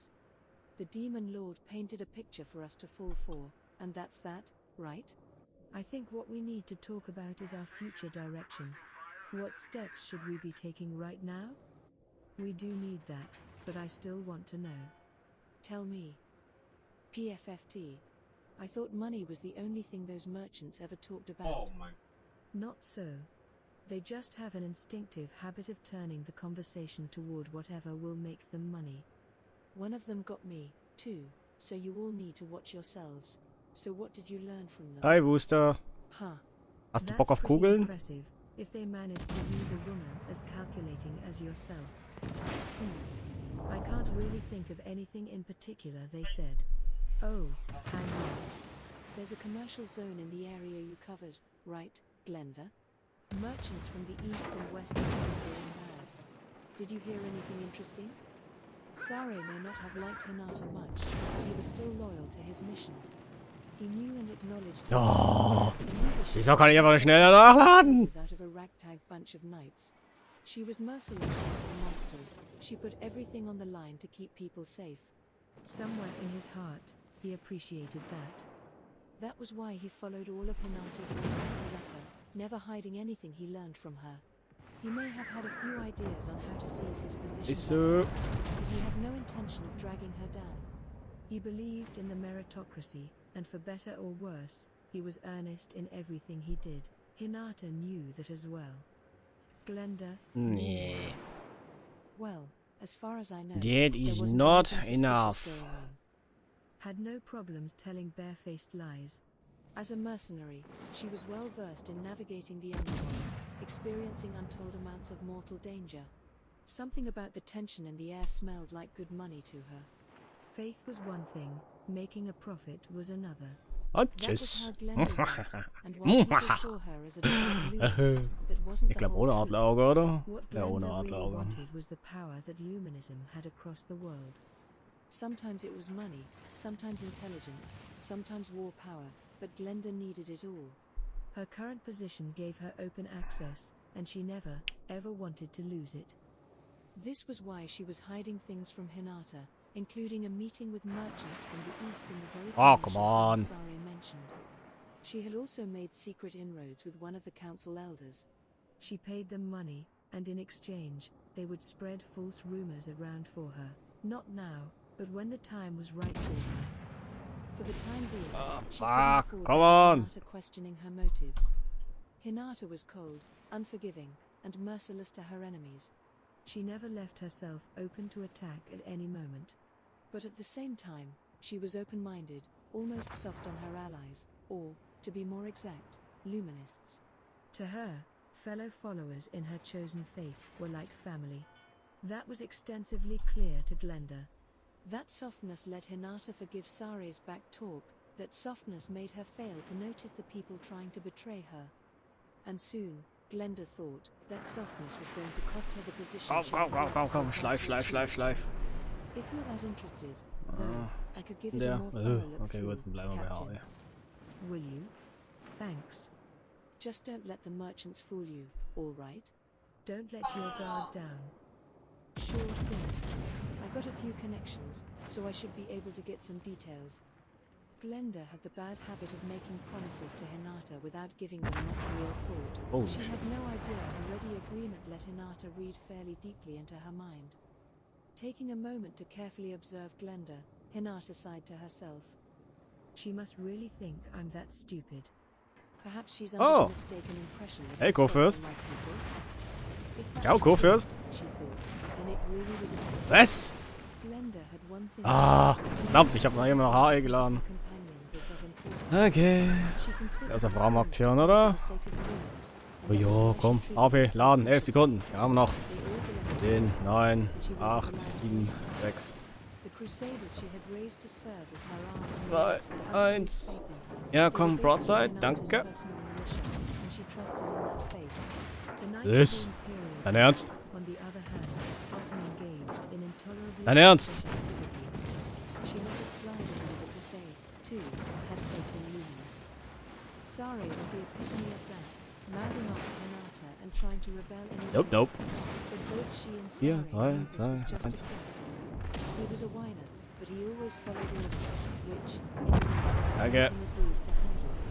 Plus the fact that Sare didn't know who Luminous was. Not just him, either. Okay, haben wir. Sehr schön. The god Luminous was an actual person. I almost Ah. feel bad for them. They have no idea, just as I didn't. Glenda had real ambitions. She had looks, talent, and an abundance of confidence. She must really believe she has what it takes to topple me, Hinata thought. She might even be trying to carry Stalin, favor ich with hoffe, Louis, du hast the noch ein Holy Radar Emperor, übrig. for the cause.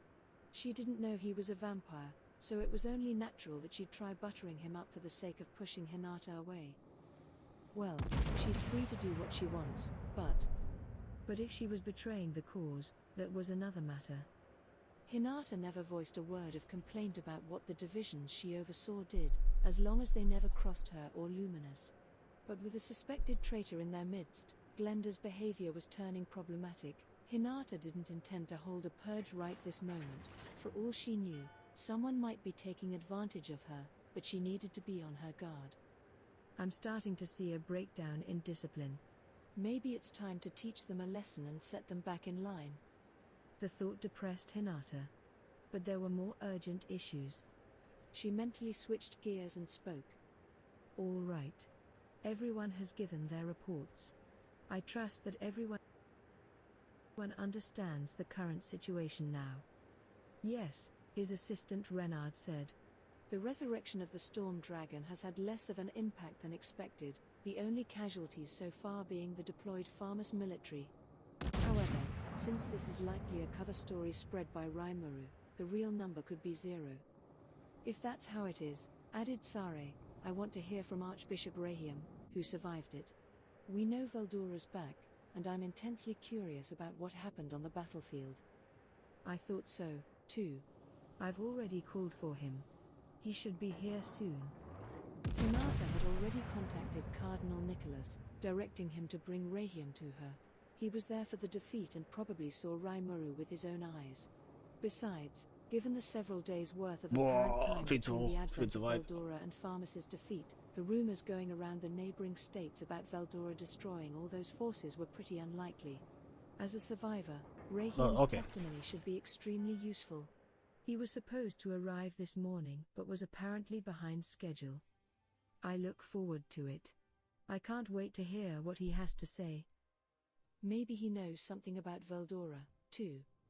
There were rumors of the Demon Lord Rimuru negotiating with Veldora and calming his rage, Arno added, but I'm not sure what to make of that one, either. He's revived, yes, and he's been lying low so far, yes. With that in mind, it seems rather plausible.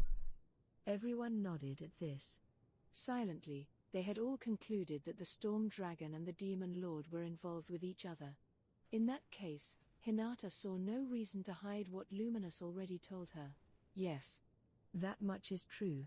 I can say to you now that among the missives I received from our Lord Luminous, there was one about how Rimuru is controlling the Storm Dragon. As a result, she said, we must not lay hands on the Demon Lord Rimuru at the moment. Please bear that in mind. Why you mean? Hinata stood up. I'll be blunt, she said in her most authoritative voice. In this instance, we must remain undercover. None of our dealings with this Demon Lord must come out to the public. This was, in essence, an order for everyone to keep their hands off Rimuru. It surprised them all. What?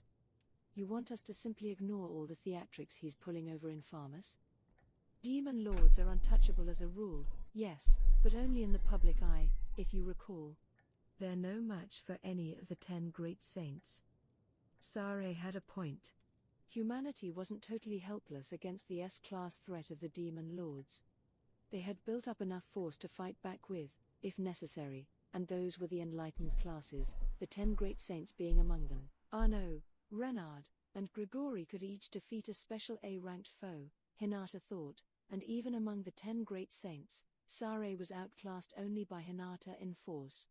Against a Demon Lord, Sare wouldn't be that much of an underdog.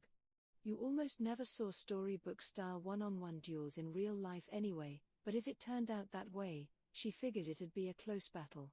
If it was Clayman, that Western nation's sneak, the odds were even in Sare's favor. However, that only applied to the would-be Demon Lords, those strong enough for the role but not yet ascendant. Against a real Demon Lord, none of the 10 great saints had a chance in the end. To Hinata, who knew Luminous intimately, that much was obvious. And Rimuru, too. Farmus, and other nations its size, were home to extensive systems that summoned large crowds of otherworlders and raised them to be fighters.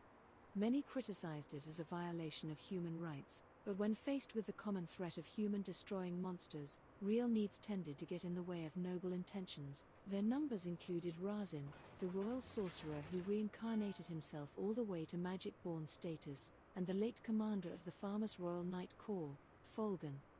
That mammoth amount of force was directed straight at the demon lord Rimuru, and they lost. Between that and Luminous telling Hinata the tale of how Rimuru killed Clayman instantly, nobody, 10 great saints or not, held a candle to him. Not unless they evolved further, in the real meaning of the term, and became true saints. Like Hinata had.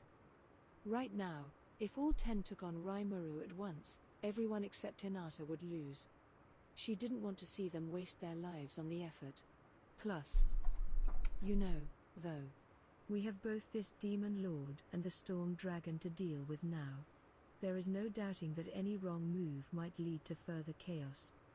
As Renard calmly pointed out, Veldora was cooperating with Tempest. Lubelius could plunge all its forces into Tempest, and there was still no telling who would win. But we cannot allow the demon lords to do whatever they please in the domain of humans. Grigori's shouting brought the heated debate back to silence. It was, in a way, a summary of what every attendee was thinking to themselves. All eyes turned to Hinata. She remained calm, unaffected, as she looked back at them. Yeah. The missives of Luminous are absolute. We are not allowed to defy them. Oh yeah. Come on. Is she Burn, telling us bitch! to let farms Burn! be razed to the ground? Ey, Lighters. Yamato! That nation's Oh, da hat mir meine Lachse wieder zerkratzt. its people, Come its on! sovereignty, must be protected. You need to pay close attention to Oh, ich brauche einen kompletten neuen Anstrich wegen dir. Ernst? We may see some changes in heads of state, but interfering with that would be meddling in internal affairs. That's the excuse they always used whenever we tried putting an end to their otherworlder summoning projects, as I'm sure you remember. It's worked before for them, and they all but assume it'll work again. Hinata even let out a smile as she coldly laid out the facts. In that case, Grigori asked, should we just sit here and tolerate whatever Rimuru cares to do? Yes, we should. The Demon Lord has declared his disinterest in hostilities with the human race, and there is no further reason for us to be hostile in return. Archbishop Rahiam of Farmus was part of the invasion team, and I myself attempted to defeat Rimuru. We have both failed. And now that he likely sees us both as enemies, I'm not sure there is another option for us besides keeping quiet. But those are the mistakes of the Western Holy Church, and of yourself. It is not the mistake of Lubelius. Grigori bellowed.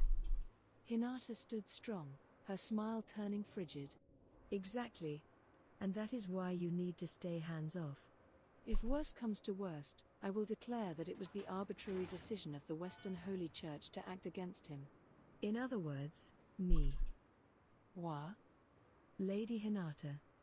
The paladins voiced their objections as Hinata addressed the Master Rooks. Even Sare found himself unable to answer. Calm down. I doubt he wants to wage war with us as well. The statement offered no comfort. Come on, Hinata, you really trust him that much? Sare asked. I know this sounds unlikely from someone who tried to kill him earlier, but yes, I think we can trust him. He told me himself that he's also an otherworlder. I ignored it at the time, but it seemed he was trying to avoid conflict with me. An otherworlder? So he was reincarnated as a magic portal, like the demon Lord Leon? No. According to what he said, he died on his home planet and was resurrected as a slime on this one. Are you kidding me? You should know how much I dislike jokes, Sare. PFFT. But I've never heard that pattern before. There are cases of people being reborn, yeah, but that's just a matter of retaining your memories from your previous life. But crossing worlds while doing it? Maybe, but... I haven't heard of it, Renard said, consulting his own memories. But what are even the chances of being reincarnated as a slime? Arno asked. I mean, what if that happened to you, Lightus? Lightus's well-defined face twisted into a grimace. I wouldn't want to imagine it. If I can't even speak the language, how could I explain to people what I'm thinking? Given the literacy rates around the world, I'm not sure I could even convince people that I'm not a dumb animal. Slimes aren't supposed to talk. No speech, no arms or legs. Even if you shared a language, you wouldn't be able to use it. Thinking about it, Lytis even began to pity Rimuru a little. Yeah. True. I had dismissed his talking as the ravings of a monster, Hinata said, but I think he was probably telling the truth the whole time. At this point, I do feel I was a bit needlessly rough on him. If Rimuru wasn't lying, if he was trying his hardest to be honest with her, Hinata realized now that he probably hated her guts for not making even a perfunctory effort to communicate. Well, who can blame you? Sare reasoned. He's a monster. Yes, Renard said, and our faith forbids contact with them. Both of them likely would have done the same thing Hinata did in that situation. Their faith did not deal in grey areas. Betroffen. Okay, the monster was unthinkable, and if Hinata did do that, it would lead to serious questions. Plus, I was told that Rimuru was the one who killed my master. What do you mean? I've talked about it before. Those Eastern merchants were using it. They told me that the monsters were transforming into people to eat their way into other nations, forming their own country and tricking the ones around them. They also said Rimuru, the named monster leading them, killed my master. I immediately resolved to kill him. Sare dejectedly shook his head. And you let him get away. Maybe that's not such a bad thing now, huh? He was right. By this point, it was clear this tip Hinata picked up from the merchants had given her nothing but trouble. She knew it, and she also knew that no matter how her encounter with Rimuru ended, she'd still be dealing with tons of fallout. I tell you, though, he has a natural talent for fleeing. And now he's a demon lord. He's undoubtedly evolved, so taking him in again couldn't be a good idea. No one objected. The missive was given. There was no use trying to argue this on religious grounds. They would have to make an attempt at reconciliation. So what are you going to do? Renard asked. I can't do anything, Hinata calmly replied. Ciao, Kita. Auch wenn ich sterbe, ist mir egal. But if the demon lord Rimuru wants to build relations with other countries, Hinata was ready to silently accept. Ah, shit. No intention of turning her back on the will of Luminous. If Rimuru's actions start diverging from his words, Stalin! Du hast verdammt noch ein Radar! Wieso? then what if Rimuru sees you as his enemy? Yeah, you did try to kill him. Now that he's got a bunch more power, maybe he'll try to get back at you, huh? I wouldn't blame the guy. Hinata brushed off the concern. I told you, I'll just say it was all my own selfish decision. But before we engage in any hostilities, I want to try going over and talking with him. If need be, I'll give him an apology, too. She made it sound so casual, the way she put it, but nobody in the joint meeting could let this pass. That's crazy. It's incredibly dangerous. The Demon Lord might set a trap to kill you when he has the chance, Lady Hinata. Yes. And even if he doesn't, what if all his legions of monsters descend upon you? Calm down. I'm not saying I'll simply waltz over there tomorrow. I need to make sure I correctly understand Rimuru's mindset first. But as she attempted to simmer things down in the room, Hinata personally didn't expect much of a problem. The reports all painted Rimuru as a pretty soft-hearted person. In her brief experiences with him, she saw nothing that made her question this. If they could both speak frankly with each other. It was a selfish hope, she knew, but it seemed worth pursuing. It was hope, however, that could never be fulfilled. Among the tangled desires of so many players, all at the mercy of their own motives, things were now moving in a worse direction than even Hinata anticipated. There was a knock on the conference room door. Come in, Hinata curtly replied, assuming it was finally Rahiam. The guards on the other side obliged, opening the heavy door, and inside strode exactly the man she expected, Cardinal Nicholas, one of her most trusted of friends, and a nervous-looking Archbishop Rahiam behind him. That much had all been scheduled in advance. But it was the group filing in behind them that made Hinata's eyebrows arch upward. The 7 days clergy was here. Good to see you again, Hinata. Are you in good health? What are you looking so surprised for? Hinata couldn't hide her astonishment. Why are all of you here? she unconsciously whispered. The normally staid cardinal was looking nervous himself, and Rahiam was white as a sheet. "Who are these guys, Hinata?" Sare asked. Silence, Sare. Nicholas hurriedly replied. "You are in the presence of the 7 days." Nicholas sat up straight, startled. "The 7 days? The ones of legend?" "Exactly," Hinata admitted, and when she did, everyone in the room stood up and What saluted. the The members fuck of the macht ihr 7 eigentlich, days Leute? clergy were all wise and well-trained, surpassing the realm of enlightened and charged with training the next generation of heroes. Their existence was the stuff of legend, shrouded in mystery, and they never went out in public, content with being discussed in the context of fairy tales. Not even the paladins knew about them, only a few directly interacted with them, including Hinata and Nicholas. One had to be at the very top of the Western Holy Church to be introduced to them. This was the group that administered the 7 days trial undertaken by Hinata, a test to help determine the next heroes and champions of humanity. This responsibility made the clergy a vital part of the church. But Hinata hated them. They were top-level advisors to the church, ordered by Luminous to oversee the organization and educate its staff. However, before Hinata took up her post, the Crusaders were an organization in name only. To her, it was sheer negligence. Looking back, I should have stripped them of their powers when I had the chance. Hinata's unique skill usurper worked in 2 ways. One, called Seize, took away its target's skills. The Oh other, Gott, called müsst ihr euch Copy, hier let die her ganze Zeit learn them for rumküssen oder herself. was? During her trial, she thought of the clergy as legendary contributors to the Luminist cause, so she naturally exercised Copy to learn from their powers and improve herself. One could call her an apprentice to the clergy along those lines, but the 7 days were not having it. They shunned Hinata for daring to rise above them, interfering with her in any way they could find.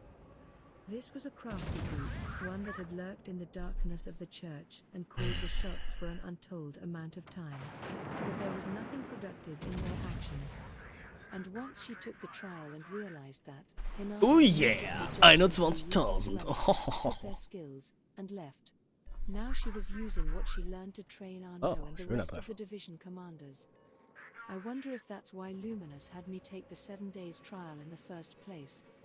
If she did, she had to hand it to Au. such incredible wisdom. Ah, ich weiß, von To her, 2000. the clergy had plainly abandoned their mission to train the next generation, instead focusing on covering their own backs. But if Luminous let them dodder on, there must have been a reason for it. Alter, Lasker, komm her. That was why she never defied them. Not in public. Once everyone was seated again, Hinata addressed the group. "So may I ask what brings you here today?" He. No need for alarm. No. Archbishop Rahiam here has brought back some information about the demon lord Raimaru, has he not? We were simply interested in hearing about it ourselves.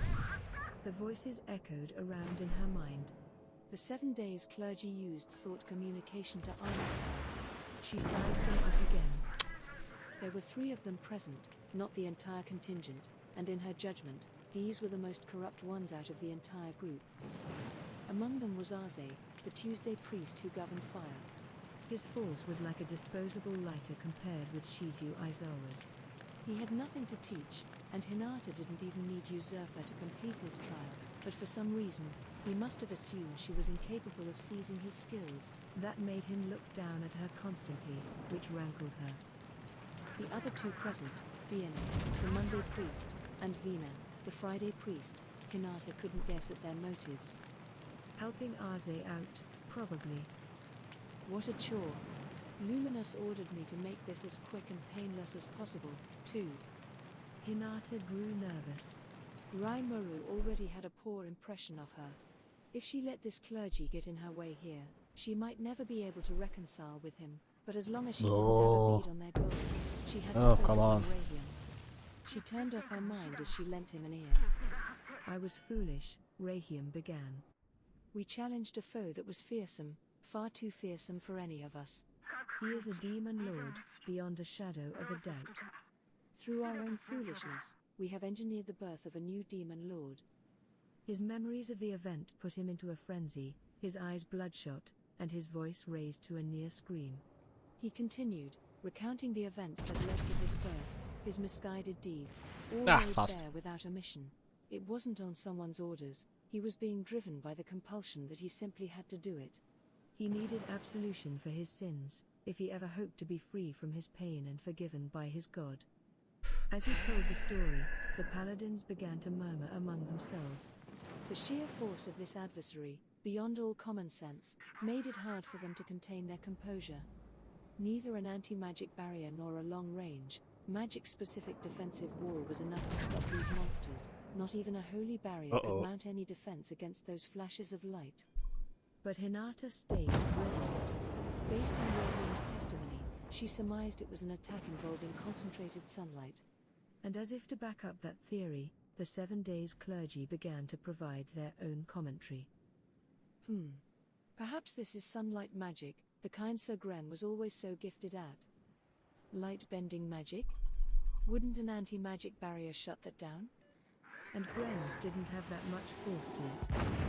Ow. Gren, the Sunday priest, was head of the clergy, his magic commanding light. One of his spells concentrated sunlight in a single way, and while the clergy was on the wrong track with their theories, if they and Hinata had the same impression of this, Hinata assumed she was right. Idiots. It's not directly bending the sunlight with magic, it's reflecting the light off something else to focus it into a beam. Otherwise, a barrier could have easily blocked it. Were water and wind elementals cooperating with him, then? But that would take a lot Scheiß of die Idee ist noch complex hier. calculation. Geil, war hier ist ein... Once Verdammt nochmal she eine knew Idee. the trick behind it, it was easy to counter.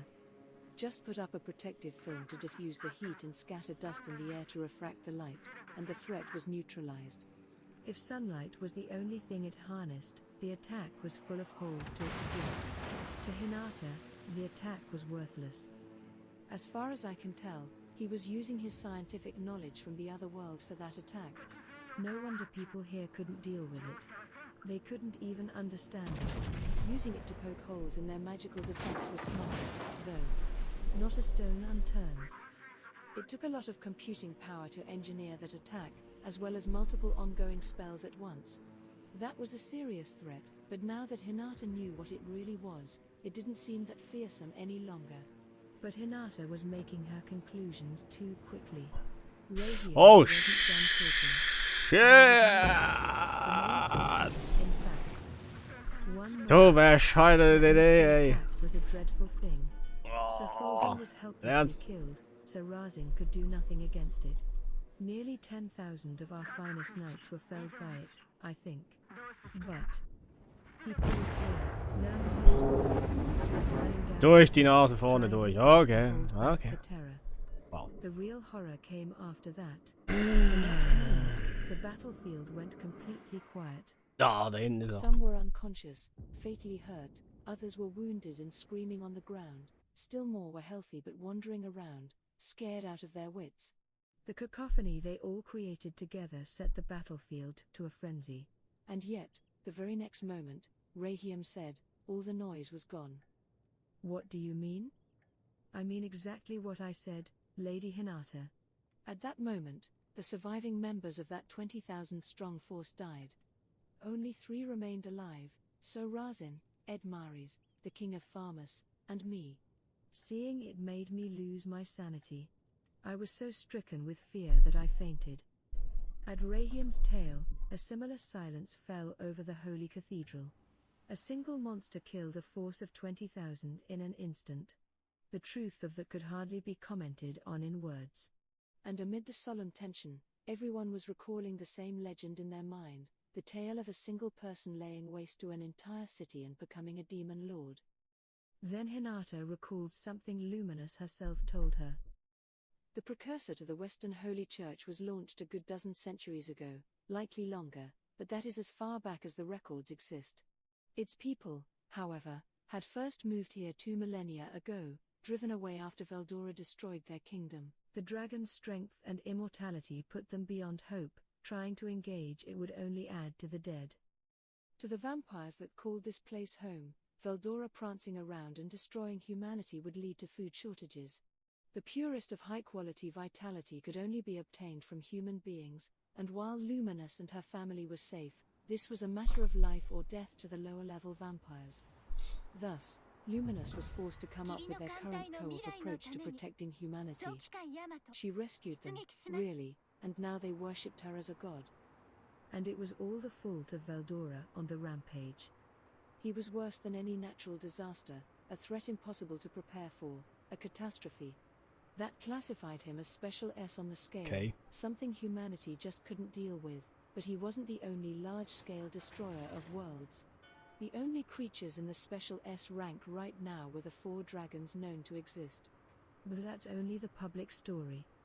In mythology, meanwhile, there were records of 2 demon lords exacting a similar campaign of death and madness. These were Guy Crimson, Lord of Darkness, and Milim Nava, the Destroyer. Demon lords all got an S rank, but there was disparity in these rankings. Some creatures, like these 2, could be rated Special S behind the scenes, and as Luminous explained, it happened when a potential demon lord was awakened by engineering massive destruction, taking in the souls of the resulting dead. Evolution beyond imagination would result.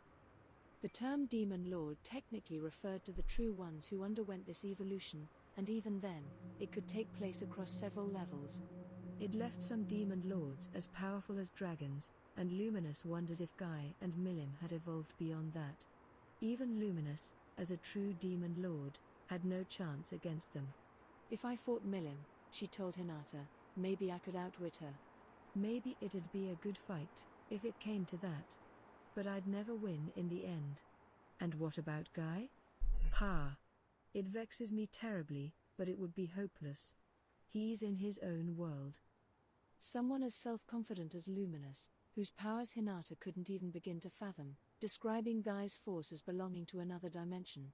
It made Hinata think about Guy, and about Milim, who actually faced off against him once. It was hard to imagine. That's what the Special S ranking was for. If all of humankind banded together, maybe they could deal with such a monster. Boshima! Because it assumed the presence of a hero in the human ranks. Ay. And thus no chance. Plus, the current lineup of demon lords, the Octogram, was on its own level of danger, Raimaru included. Luminous believed Raimaru was still in the midst of awakening, and Rahiam's words were more than enough to back that up. Soon the others began to recall the story of the true demon lords, those fearsome presences. They were not revealed to the public lest panic resulted, but they were real, and they were threats. When the first dragon lost its power, it showed no signs of regenerating itself for some reason. Out of the other 3, one had been sealed away until just recently, but now he was back and supporting Raimaru, a demon lord who massacred a force of 20,000 by himself. This was comparable to what those other 2 demon lords did long ago. The structural destruction wasn't there, maybe, but the number of souls he obtained had to be staggering. A heavy silence filled the room. It was clear nobody wanted to admit that a demon lord, in the real meaning of the term, had been born. There was an overwhelming difference between a potential demon lord and the true one, and everybody in the room understood that. Finally, it was Hinata who quietly broke the silence. I see. So we should assume the demon lord Raimaru has been awakened. The words cut like a sharp knife through the silence, lighting a fire under those who could no longer tolerate the stillness. I suppose we should. Now what?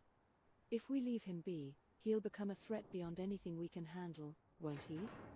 Calm down. Raimaru is a former human. If he seeks to live alongside humanity, there shouldn't be any need to fight him. Right. We need to see how he reacts. But we know for a fact that he mowed down 20,000 knights without hesitation. He is clearly a threat. Are you sure we should simply believe him? That final comment from Renard summed up everyone's thoughts. That's how many wars begin, the mind playing tricks, stirring fear of a potential opponent. That was true enough even among the human race. If the adversary was a demon lord, it was going to be hard to trust. Oh, come on, mach ihn auf. Alter, das Teil ist da vorne. At any moment, but Raimaru was growing more powerful at a rapid pace. To the paladins guarding humanity, and the knights serving as the Holy Emperor's blade, they needed to entertain the idea of tackling him before he grew truly impossible to handle. But Hinata stuck to her guns. Silence, everyone, she firmly stated. The missive is absolute. Nothing anyone could say would change her mind. As captain of the Crusaders and chief knight of the Imperial Guard, she guided the hearts and minds of the Holy Empire of Lubelius. She had to be a model for every citizen, a firm leader for those who served under her. Her mind would change only if it did so within the will of Luminous. That was what made her so unwaveringly resolute. And with that, the joint session would end, everyone returning to their intelligence-gathering duties. Or so it should have, but evil has a way of appearing from the most unexpected of crevices. Ah, Rahiam, did you have any other messages for us? Just as Hinata was going to end the meeting, the 7 days clergy finally spoke up. It seemed to jog Rahiam's mind, as he took a crystal ball out of his pocket and reverently handed it to Hinata. I actually do have this. It's said to be a message from Demon Lord Raimaru to you, Lady Hinata. A message? She accepted it, eyeing it with suspicion. A message from Raimaru was likely something she couldn't afford to ignore. This crystal ball, provided by Rahiam at the prodding of the clergy, was a highly valuable magic item. It allowed anyone to record moving picture images, making it a useful way to transmit messages. It also Oh, 2000, was ist das denn? Oh, come on! Seen as a more trustworthy piece of evidence than a written letter. Regardless of where Raimaru managed to procure one of these, Hinata immediately tried playing it back. Given all the dignitaries on site, it could be a great chance for everyone to see what Raimaru looked like. But that wasn't the end of it. Ja, ich feuere schon. Mein Gott, ich habe 25 Sekunden zum Ballern. So schnell ballern kann ich auch wieder nicht. Reminiscent of Hinata's teacher, Shizu Aizawa, looked at the viewer coldly, without emotion. The sense of presence he had came across at full force through the video image. Hinata blinked at it. What a surprise. Like a different person from a few months ago. Her eyes met with Raimaru's in the image. Was that a coincidence, or? She began to realize just how nervous she was. Raimaru, a fellow countryman. A soft-hearted demon lord. Maybe her sentimentality was making her underestimate this threat. Logically, she knew that. And as if to back up that suspicion, I'll take you on. You and me, in a one-on-one duel. That was the entire message. So incredibly simple, no room for misunderstanding. Everyone viewing it took home the same message. Raimaru is enraged. He killed Clayman for getting in his way, and Hinata's up next. For a change, even Nicholas looked perturbed. What should we do, Lady Hinata? But before she could answer, Lady Hinata, your orders. I will gladly lead a force to crush this demon lord's ambitions. Arno, ever the hot-blooded military man, pushed the issue. The debate was now in full swing again. Come on, chided Sari, giving Arno an astonished look. You're a master swordsman, sure, but don't you think your brain could use some work? What? Didn't Hinata just spend the past half-hour saying hands off? We touch him, and the other demon lords aren't gonna take that sitting down. Plus, if he's a fully awakened demon lord, it'd be even more ill-advised to prod him. I think we should just chill out and accept our opponent's request. He's right, Arno, Lytus said, nodding in agreement. If we have Veldora to deal with as well, we have no chance of winning. Victory would only come with losses that would be impossible to take. If the adversary seeks a duel, better for all of us if we have Hinata accepted. A full clash of forces would result in what had to be staggering casualties with no guarantee of victory. Having the most powerful knight in the Holy Empire take the lead instead seemed far more palatable. If anything, the idea filled Sari and Lytus with optimism. Gleich beide feuern los. Bam! Oh yeah! Meanwhile, weighed her Ja, tut mir leid. Nicht Broadside zeigen, Kumpel. Au! Und nicht Broadside von so einer Musashi auf der Seite. Likely dragging in the other Western nations and developing into a world war. The masses they swore to protect in crises like these would turn into a severe disadvantage. It would go against the desires of Luminous. Veldora, too, was a Okay, menace. Conqueror ist raus. In terms of keeping losses Nice to a minimum, oh shit! Raimuru's offer of a duel couldn't have come at a better time. But how shall I take this? It gave Hinata pause. Looking back, she was extremely lucky she hadn't invaded Tempest without fully grasping the situation. Oh god. She had Luminus's great wisdom to thank for that. If their opponent had ascended to true demon lordhood, things like the number of soldiers on the field no longer held meaning. No matter how tenacious they were, unless they met a fairly lofty bar, they were useless. Ich komm auch mit. The disaster that befell Farmus was proof enough of that. But, no. When Raimuru fought Farmus, that must have been before he ascended. It was their defeat that generated the necessary number of souls for the job. He had wiped out 20,000 without even being awakened. What a monster, truly. Oh, ja, Reflecting on her battle with Raimuru, she didn't think he was capable of something like that. Perhaps he had been restraining himself, but now, he wanted her dead, no doubt. But if he hated her, why go through the trouble of challenging her to a duel for revenge? It seemed unnatural. If he felt Hinata and the Western Holy Church were a thorn in his side, it was a strange time to act on that impulse. If he was foolish enough not to see that, he wouldn't be going through all this undercover skullduggery against Farmus. Perhaps there was some other reason. It's unnatural of him, yes. Has something changed? Did the ascension to Demon Lord come at the cost of his humanity? Acquiring that much power at once would crush any human being's soul. Oh shit. She saw for herself how much trouble she's used. Okay, wir haben Musashi. It would easily drive anyone mad, especially if he was now a true Demon Lord. But maybe not. He'd have no reason to Alle Schüsse gehen hier auf die Kurfürst. Ja, der ist tot. Luminous told her that He's Raimuru dead. swore to keep humanity. Oh, Egio. His declaration to build his own city no longer made sense. There wasn't enough information to work with, Hinata thought. Her measure of skill wasn't producing any answers. It seemed like the truth was still hidden somewhere. Besides, this whole crystal ball gambit was weird in itself. Not He enough. could store many hours of footage if necessary, but his message was only a few seconds long. She couldn't shake the impression that some ulterior meaning was lurking behind it. Plus, the Tuesday priest just let on that he knew Raimuru had something familiar. Why? Rahiam had filed his report.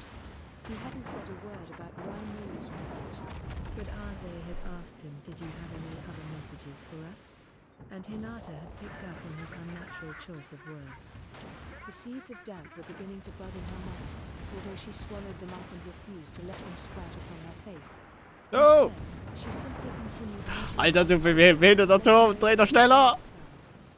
Unfortunately, there was just too little data to work with. She Oh, tried shit. crunching the numbers Danke fürs and Protecten. herself to a solution like she always did, but it wasn't leading her anywhere this time. Ah well, she concluded with a sigh. Oh shit. If he's calling me out, I Sag ich suppose von der I can Seite. explain matters to Ugh, him in 9000. person. If Raimuru wanted it, she wasn't that hesitant about a duel. But was there really no chance to talk things out? Leute. She wanted to be fully sure of that first. If she could meet with him, she'd have that answer. It Muss erst hier seemed die smarter Eggie than loswerden, just die ist keeping nervig. it to herself. Either way, if this is what it's come to, it's up to me to settle it. It is too dangerous. Nicholas frantically protested. There is no need for you to come out yourself. Not with the barefaced malice he clearly has for you. It Ja, wasn't come enough to on. make Hinata change Front her facing mind. hier auf Superstructure und du kriegst niemals genug sinnigen Schaden. Was ist das denn Scheiß? Plus, there is my apology to think about. Isn't it come wiser to on. meet with him once and try talking matters over? She had hoped this would put an end to the debate. But Genau, once Eggie, ja. it was as if waiting for the Bleib, right moment, bleib, the 7 bleib, days bleib, closure spoke. bleib. That is your decision? Very well. May the protection of the god Luminous safeguard you. Oh, The demon fuck. lord Raimuru is a threat, yes. But even if your tools don't see, there is no need for concern. Verdammt. You certainly Island! have what it Machst takes to du? defeat him. But, Hinata, Denn nicht you are genügend forgetting Reichweite zum something. Schießen. Indeed, the presence of that dragon. I fear Oh, not even you could jetzt. defeat such a menace. Do not overestimate your strength, Hinata. No attack would ever faze that dragon. But take heart, Hinata. We will leave you with this. Oh! It is called the Dragon Buster. Can they be any more shameless about it? All I said was I'd talk with him, but they're already pushing me into trading blows. And their goal is to have me take care of Veldora, right? Or is it? The 7 Days Clergy was a band of ex-humans enjoying Luminous's personal approval. Their faith was strictly for her. Hinata could understand if they wanted her to eliminate a dragon Luminous was so clearly concerned about, but she already knew that wasn't the only motivation. They were afraid. Afraid that Luminous's affections would turn away from them and toward a new prodigy. That was why they were so unenthusiastic about training the younger generation. Why they actively schemed to eliminate anyone in their way. Those fools, they mean nothing but harm for Luminous. But Hinata did nothing to defy them. That was Luminous's decision, and Hinata was in no position to take action. Instead, she retained her calm. I will gladly accept it, she intoned as she took the Dragon Buster from Vina, the Friday priest. He and his co-conspirators gave her satisfied nods. I hope things go well for you. If worse comes to worst, that sword shall protect you. And if the effort ends in failure, the responsibility will fall on your shoulders. And with that, the clergy took their leave. Lady Hinata. The paladins attempted to plead their case. She waved them off, turning a quick glance toward Louis behind the curtain. All right. You have your assignments. This joint session is hereby adjourned. The 3 battle sages sat there, tongues silenced despite whatever they had to say to her. The paladins meekly accepted it, respecting their leader's choices. Hinata awoke from a light sleep. All that self-absorbed reflection on her memories must have made her fall asleep. She could detect the aroma of coffee as her consciousness began to focus. Nicholas, ever so gallantly ingratiating himself with her, could be seen preparing breakfast in the adjacent room. Ah, are you awake? This was Cardinal Nicholas Speltus, a man who, Hinata felt, was best described as unusual. He was a trusted advisor of the Holy Emperor, the supreme leader of Lubelius, which put him at the very peak of power in the land. But when dealing with Hinata, he was as steadfast and loving as a puppy. Come, breakfast is served. Would you like to eat? It was almost comical. Hard to imagine someone like him preparing breakfast for another person. To anyone else who knew him, Nicholas was a devil in a saint's mask. Yeah. Thanks. Nicholas happily nodded back. It was the first meal Hinata could honestly say she enjoyed in a while. Her work had barely given her time to sleep as of late, but now it was coming to an end. Are you leaving? Yeah. That's my job. But it was I who ordered Rahim to come here. And I'm the one who let you do so without comment. You don't need to concern yourself about it. Is there any way to convince you, not to? Enough already. Stop worrying. It's not guaranteed to be a fight yet. And if it was, it wasn't guaranteed to be a defeat. Hinata still had a trick up her sleeve, not some silly dragon buster, but something much loftier, nobler. Besides, Luminous had personally told her to restrain herself. She had zero intention of dying. If it came to blows, whether Rimuru was ascended or not, she believed he was still a defeatable target, for now. There was nothing to worry about. She wasn't 100% sure of victory, but she had a lot of experience with taking on targets bigger than her. Plus, she even had more than one ace up her sleeve. It was such a lovely morning. It didn't need to be marred with such gloomy talk. It'll work out fine, Nicholas. Like it always does. You don't need to worry about a thing. She smiled, a small, gentle smile. The first one with no careful calculation behind it in a while. Interlude. A private chat. The kingdom of Seltotso was a small realm, nestled along the northern coastline between Inglesia and Farmus. It was currently providing the stage for a clandestine meeting that would change history forever. So how did it go? Just as we figured. Our cover's still intact. That witch may have a sharp mind, but maybe she's nothing too scary after all. I wouldn't be so sure. Strength-wise, there's no downplaying it.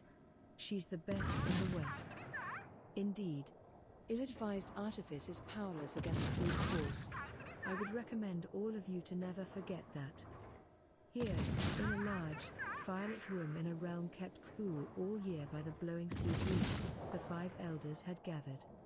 Their dress was ornate, some crafted with Tempestian silk, still a rarity to obtain. It was inlaid with anti-magic artifacts, providing a full defense against any unexpected strikes. It spoke volumes about the group's financial backing. The room had, of course, been fully sealed off from the outside world, reinforced and designed to withstand magic up to the nuclear level. They even had Stout, a ranked knight standing guard in the middle. All of them were seated in a row, and with them was Glenda, the wild beauty with a spiky red hair, the raging sea, one of the 10 great saints and 3 battle sages. Her main source of employment came from these 5 elders, the council's power brokers. One of them, clad in a loose white outfit, had eyes as sharp as a hawk, his presence dominating the room, were it not for the charming, doll-like little girl seated on his lap. She was maybe not quite 10 years old, her hair a silky blonde, her lips a light shade of pink. At first glance, it looked like an old man babysitting his granddaughter, as much as the sight clashed against its surroundings. But nobody brought it up. They let the man do what he wanted, as if this was a given, for that man was Granville Rotso himself, head of the Rotso family and mediator of the 5 elders. The Rotzos of the Western nations were a family of rulers. South Rotso was their exclusively owned domain, and family members could be found among royalty in France and Inglesia as well. The establishment of the Council of the West was largely the result of their tireless efforts, and while council seats were theoretically selected by its member nations, most were taken by those under the patronage of the Rotzos. Their power extended far beyond their diminutive borders, outclassing entire nations on the international stage. They could safely be called the de facto rulers of the Western nations. It was even their funding that let Cabulatica establish the Free Guild.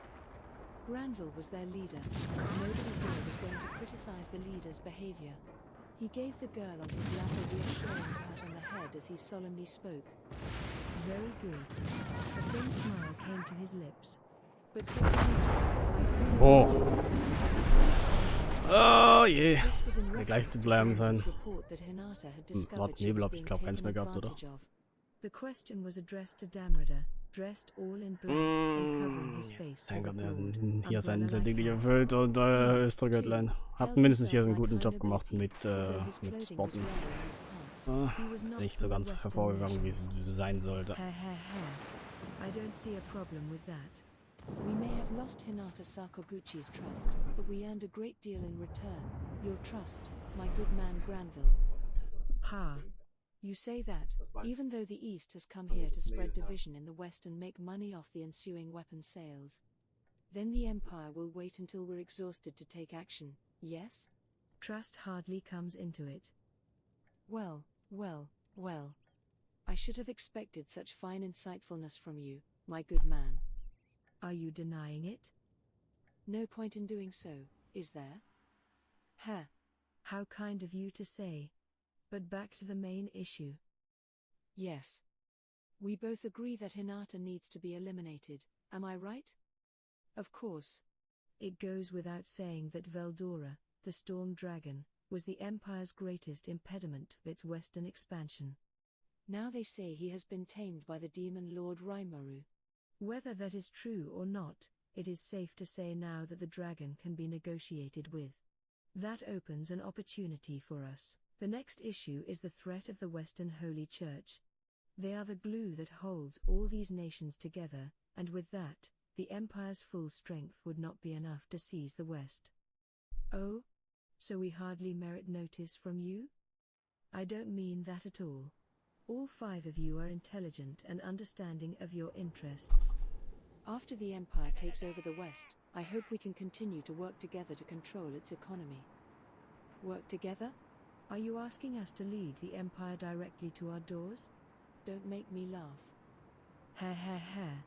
The Empire is a powerful thing, you know. It will be difficult, but not impossible. Are you opposing us? Such insolence from a mere weapons merchant. It was Glenda who finally took verbal offense to this. She took out an unfamiliar weapon, a pistol, from her clothing and pointed it at the merchant. Damrada was unfazed, and not because he was unaware of what that weapon could do. Ha ha ha. A pistol? He sounded less than impressed. I'm surprised to see them here, in the West. Oh, you know what this thing is? It doesn't seem to bother you too much. Of course I know it.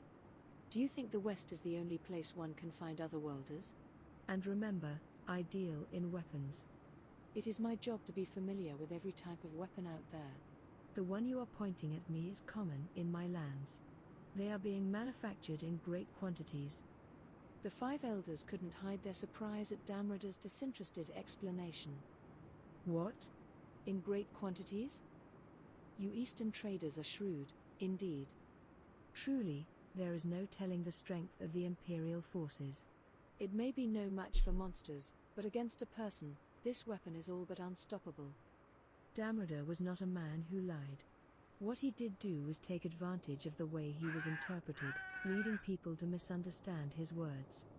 Anyone who dealt with him was advised to be on their guard, and if you dissected his sentences, it was clear to see the malice dripping off them. Here, Damrada was giving them a warning: better to work with the Empire, not oppose it. But you're right. We are understanding of our interests. And as you say, it is best to put our heads down and work together for now. Granville's solemn voice restored order among the elders. Are you sure about this, Sir Granville? Enough, Glenda. Our goals were the same from the beginning. Now is not the time for hostilities. Glenda did not challenge him further. Granville's decisions were final. And Damrada had a lot to listen to, in terms of what it meant to everyone involved. He was the powerful leader of a weapons trading firm, much like the Rotzos, who earned political rule through their financial power. If the situation was different, they would be in more direct competition with each other. But not now. Ha ha ha. Well said, my good man. That may not always be the case, but for now, we are comrades. Indeed. Farmus and Inglesia achieve balance by retaining their own powers, and I do not wish to tilt the scales. It is unclear what motivation Raimuru has for toppling Farmus, but I do not want that land to be ruled by a demon lord. I can understand that, yes.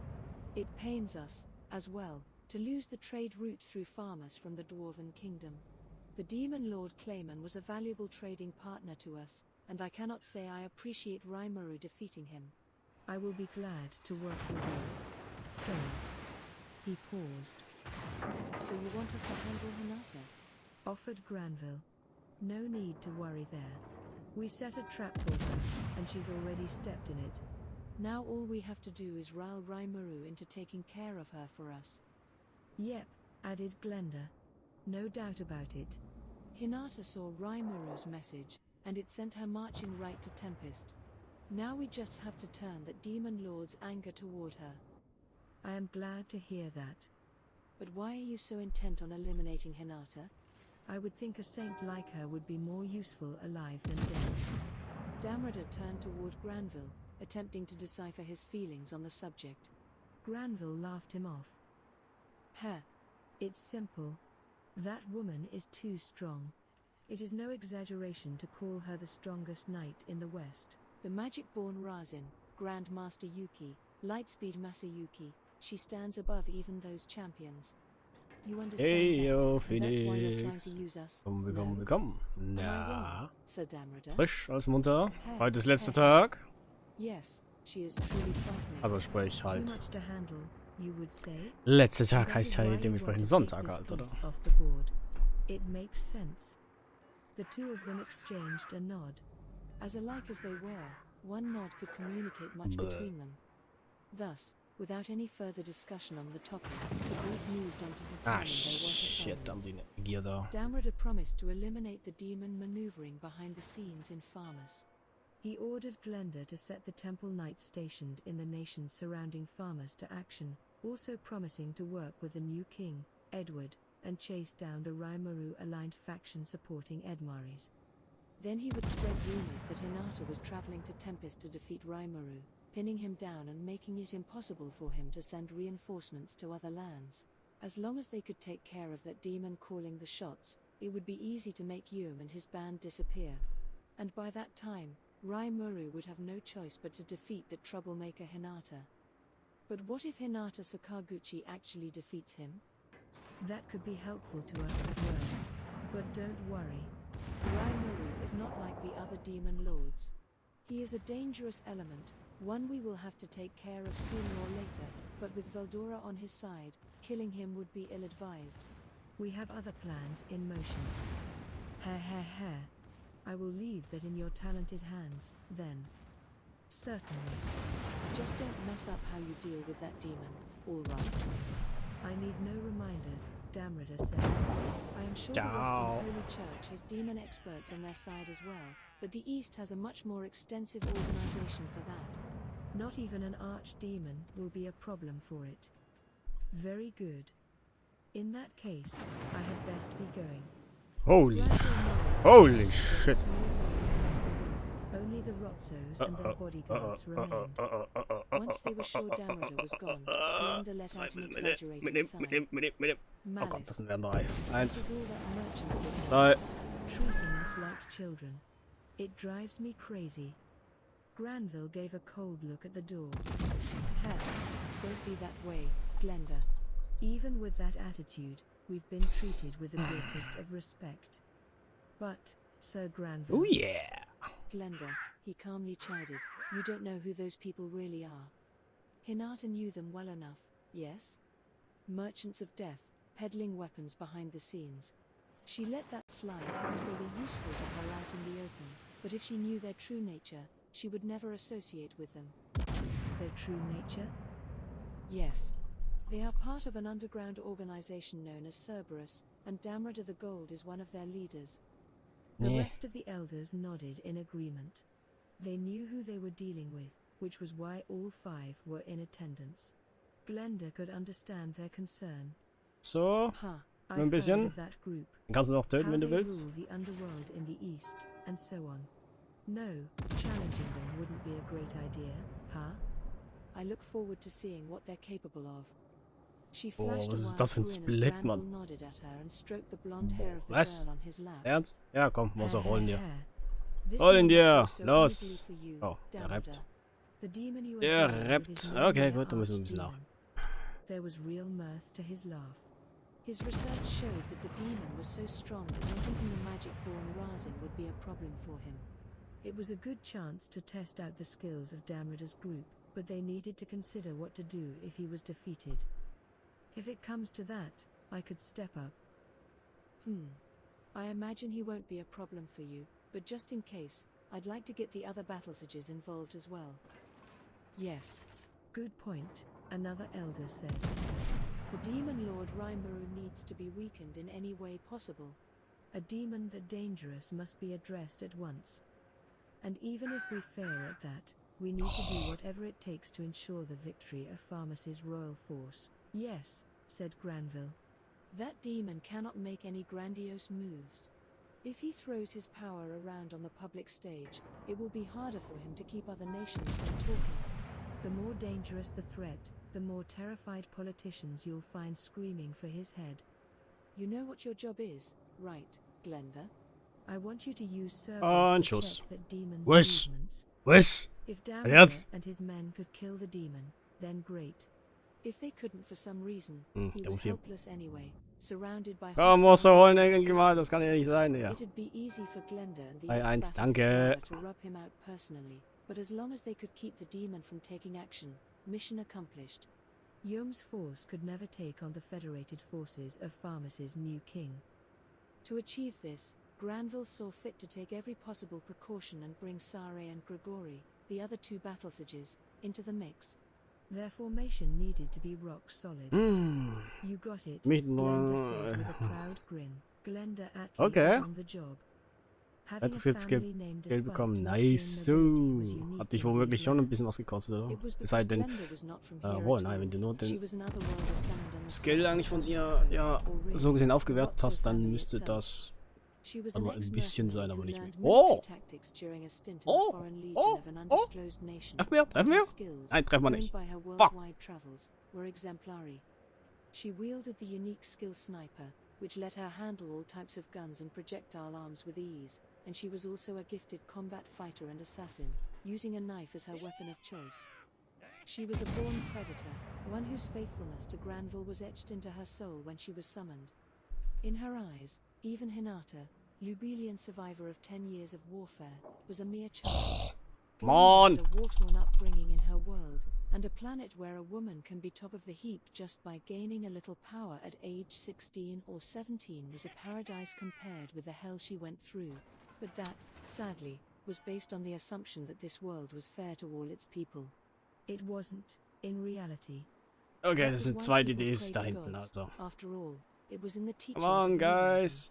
But even after attaining a position, Komm, Sandra. Mach hinne. Rückwärts. Los. In that case, Go, go, go, go, go, go, go. Shadow stir Sare and Grigori into action. Make sure you do your part as well. Blood Shadow was the Rotso family's darker side, a group of battle-hardened fighters who were open to any type of work given to them. It was familiar to many other worlders, Glenda included, bound by contract to fight for the sake of the Rotsos. Glenda nodded. You're going to use them? All right. All for the sake of the family, and my freedom. You may go. With Granville's order, Glenda left the room, a fire burning in her eyes. The fire in the hearth burned a shade of red, crackling to life as it grew brighter. Is all of this good for you, Maribel? Yes. Das ist so weiter kann ich ihn eigentlich so gesehen mit der Zita penetrieren. Oh, Bren. Rai Muru will be too busy dealing with Hinata to help farmers, once the Western nations intervene to put an end to the civil war, in the name of Edward. Nervt ihn. Then he'll be indebted to you, won't he? That's exactly right, Maribel. And I refuse to allow anyone to mess with the sandbox we rule over. Were it not for the demon lord's shadow cast over the farmers' conflict, he could Das have nächste wäre ein given bisschen support Stahl, to oder? the fight into a stalemate, but that had the potential of gifting Inglesia too much power.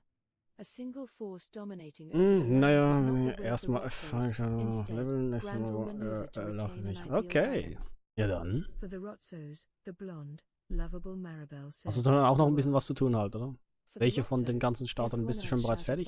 the world. Also 23 hast du This sicher was the von bereits center of fertig. the German world, ist letztes. a world that the Dann müsste Rotsos eigentlich sought Laffer to als bring letztes sein, completely oder? under their Also rule. die du noch And under the retrofieren und cover fertig of the leveln musst. Council of the West, this desire was beginning Oder to take real kannst. shape. To grow steadily, and grow large. Chapter 4. The second confrontation. The highway to the Dwarven Kingdom was complete, and we had a timetable in place for the road to Bloomond, but I just kept getting busier and busier. We needed to establish a new highway to the sorceress dynasty of Thalion, and Milim and her people needed an entire city planned for them. There was a ton to do, and in the process, we were Okay. also Ja gut, developing a Eier massive kriegst du halt wirklich festival dann erst, and hatching a wenn scheme to du conquer halt the kingdom of alle farmers. Starter schon bereits fertig alle Alle Sterne gemacht hast. On my plate, but this was pushing my workload to the absolute limit. And in the midst of all this, I received terrible news from Soka. Hinata Sakaguchi was on the warpath, and she was headed straight for me. As Soka stood there, panting as he reported back to me, I brought a hand to my head. I was planning to inspect our forges today, but instead, I cancelled that and headed to my office so he could fill me in on the details. Apparently, he told me, she was traveling totally unaccompanied. Alone? Yes, he said, looking straight at me. Nansa reported from his viewing post outside the Lubelius barrier that he didn't see anyone leaving the holy city. Only Hinata, who you told us to keep an especially close eye out for, was seen in Inglesia. CI's guidance had turned him into a master of espionage. If that's what he said, it had to be true. Wait a moment. Then Toka, another guard under Soka's command, jumped out from his shadow. We've detected new movements. What happened? 4 paladins have appeared to join Hinata, says Soka. Just 4? Yes, sir, but all appear to be very powerful. They used some kind of magic to shake us off their tail almost immediately. Toka looked chagrined as he gave us the news. What was that all about? Did she leave without telling anyone, and they came running after her? Seemed doubtful. Were they staggering their deployment in anticipation of being watched? No, they'd be a lot more careful if those were their tactics. I couldn't say, but I had to hand it to Hinata. Always one step ahead of me. Shrugging off anyone who'd drag her down and attempting to strike us with only the best people she had? Maybe she thought that anything less would just get in the way. So, I guess Hinata wants to fight us, huh? I didn't want to think about combat with her very much, but it had all come down to the actions she chose to take. I doubt I'd lose to her that easily now, but I couldn't trifle with her. I was hoping my message would open her mind to the thought of talking things over, but that's unclear. She was carrying this odd-looking sword, however, so I doubt she is coming on friendly terms. She's armed, huh? Well, being armed was a given in this world, and it's not like she would have marched to a demon lord empty-handed. It'd be rash to assume this meant she was in a fighting mood. I don't know. That's not enough to make a decision. The Crusaders were fully armed as well. Oh, really? Like, full-on? Yes. Full-on, sir. Full-on. Well, with those paladins joining Hinata ready for battle, I had a feeling a fight was coming up. It disappointed me. I was no fan of combat gear. The move indicated that we were a thorn in her side, and she wanted a way to deal with it. But what did she want after that? If we didn't try to understand each other, then one side would have to be eliminated. It would be a huge, life and death struggle. If Hinata declined to talk to us, we had to force our will on her in any way possible. She refused to look at the matter from our perspective. She refused to lend an ear to our words. I can't really call that the high road, in any real way. Didn't Hinata get that? She had never really listened to me since we first met, but I didn't think she was that close-minded. Was her luminism the cause of it?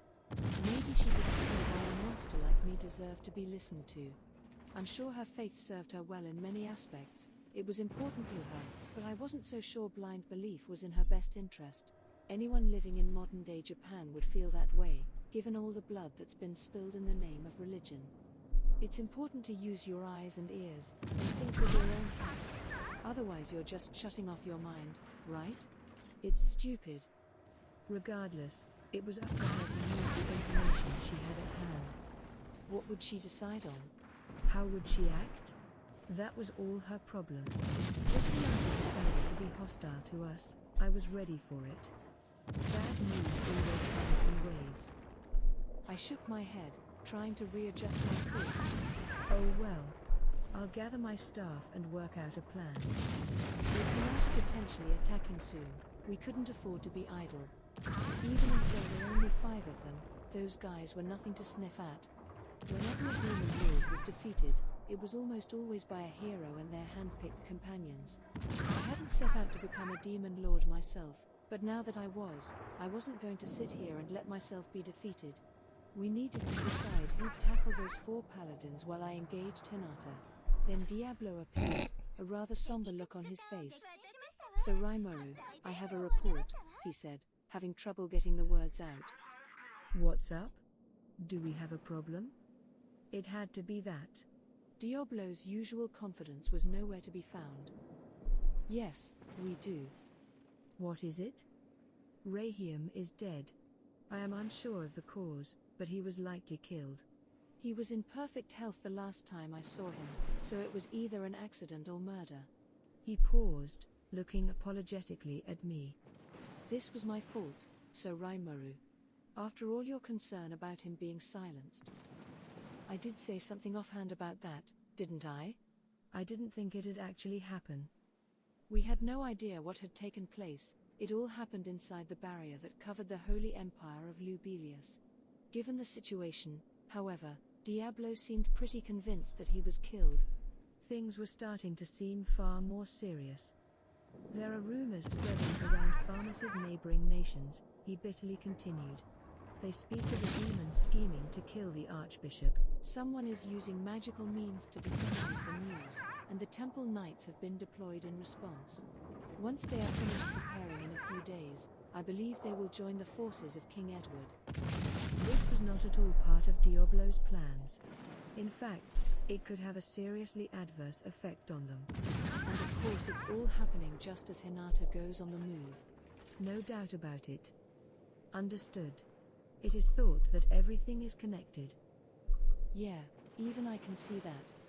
Did Raphael think I was so hopeless that I wouldn't, or what? Come on. Heh. Raphael can be such a pain sometimes.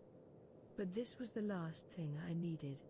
The Holy Church hadn't marked me as divine enemy yet, but that was probably just a matter of time now. And once the official decree was sent out, it'd be impossible to avoid all-out war. They aren't gonna say oops, our mistake, and take that back.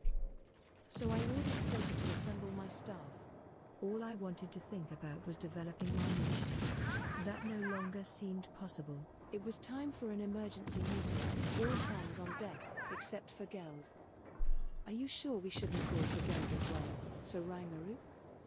Yeah. He's working hard on his project for me. This is a problem between Hinata and me.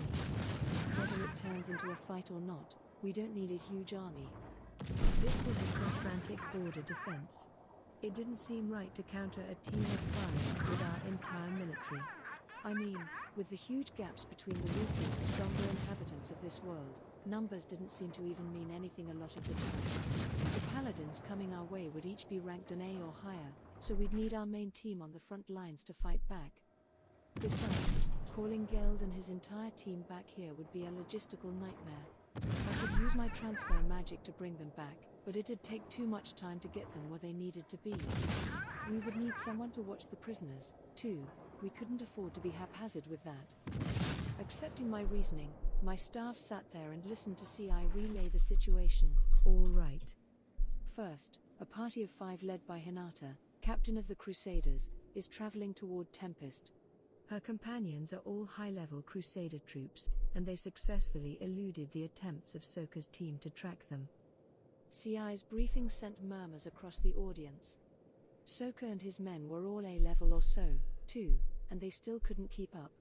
That showed the kind of threat we were dealing with. They probably would have managed it if they were up in the air, but flying would make them too conspicuous.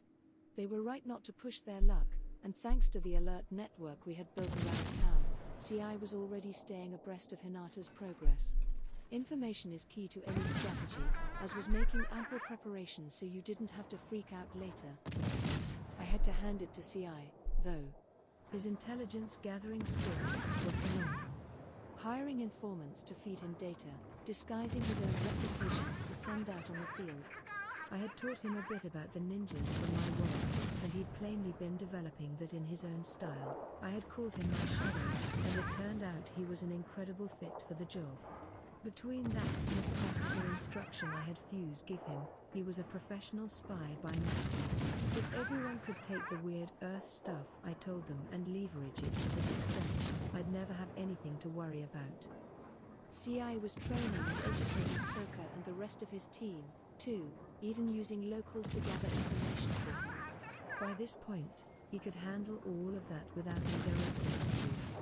Seeing him there, providing his briefing like it was his duty, made me feel proud. The Temple Knights in the Farmers area are being deployed to the border areas of its neighbors, effectively forming a ring around the nation.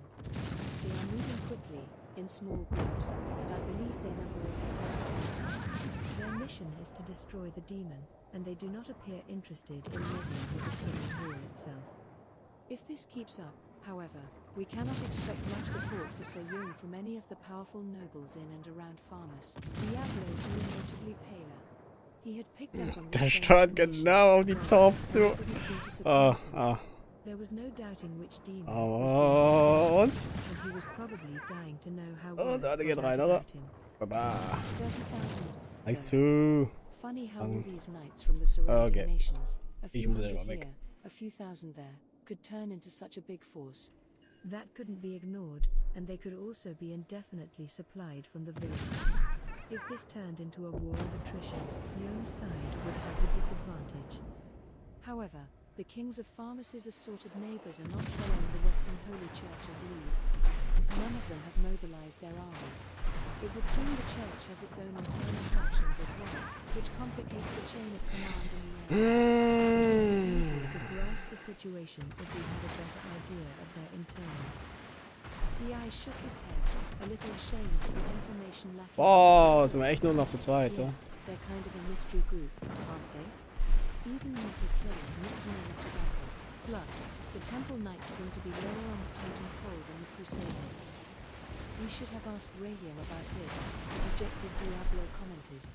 He was always pretty self-sufficient, never bothering to ask for feedback from someone he saw as lower than him. That came back to bite him here. Exactly. This is your failure, Diablo. It'd be better for all of us if someone more experienced, like Oh, getankt. Nice. Xion preyed upon the chance, of course. She must have hated seeing the newcomer get a big job like that. And as ready as he usually was to fire back, Diablo remained silent this time. Ah well, maybe I'll ask her instead. Actually, Xion, if I let you handle the farm's invasion, what would you do? Maybe, it's not impossible, maybe she actually had a decent strategy in mind. I would lead an army into the kingdom and kill everyone in the noble classes, so Raimaru. Maybe not. No, alright? You dumbass. If you killed everyone in the ruling class, the power vacuum would lead to a complex, multi-sided civil war. Without someone to support, you'd have all kinds of would-be warlords vying for power. The best way to keep casualties to a minimum was to retain the current system, replace the figurehead up top, and slowly let the new one take hold. That was why I had the more intelligent Diablo handle this. Xion just wasn't up to it. No? Alright. Even she must have realized how foolish it was. She fell silent, standing up straight behind me. I wish she hadn't bothered to say it if she was aware of how stupid it'd make her look, but I wasn't sure she really wanted Diablo's job anyway. Or maybe this was her way of helping Diablo put this behind him. Either way, Diablo was still my man for this. Look, Diablo, everybody makes mistakes. Not even I thought Rayhian would get himself killed. Plus, is it really that big a deal you've been found out? Why? But, Sir Raimaru, with all this talk about a demon on the loose, I could hardly. His concern mainly seemed to be about getting relieved of his position in this trial. Listen, when you make a mistake, it's vital to think about how you can make up for it. Anyone can just throw it in and say I'll quit if they mess up, alright? That's the easy way out. And besides, the general public already knows Yuan is connected to me. You're a demon, but you're also a member of my staff. No! Farmers are saying. That's... Right now is to kill Rayhian, right? Ah, tschüss. Then we're all good. You don't Ah, have to dwell on it schade. too much. Oh, bescheuerte Ding, Of ey. course I'm going to have a demon or two on my payroll. Oh, verdammt. You're right, Aber ja, said Shuna. egal. So, das And I heißt, doubt you wanted to fertig, replace Ranked. him with Genug Shuna davon hier. anyway. Mein Kopf brennt ein bisschen. Lady Shuna. If it were me, I would turn the kingdom of farmers into a wasteland of. So, gut. Shion's voice trailed off as Shuna gave her a withering stare. Ich würde mal sagen, ich gehe erstmal kurz in die Pause. Genieße mal ein bisschen was Kleines zu knabbern. Das solltet ihr am besten auch machen. Und dann switchen wir rüber zu Lane. Und farmen da noch ein bisschen hier die Endurance nach, so gut es geht. Das heißt, ab nächste Woche, wenn es gut läuft, fängt ihr das schöne neue Event an. Also, Vorbereitung ist alles. Wisst ihr ja. Und dann glaube ich nichts mehr. Okay, wie schon gesagt. Jedenfalls, ich bin erstmal essen. Danke fürs heutige Dasein. Und bis später. Falls eventuell hier noch essen geht. Also, bis dann.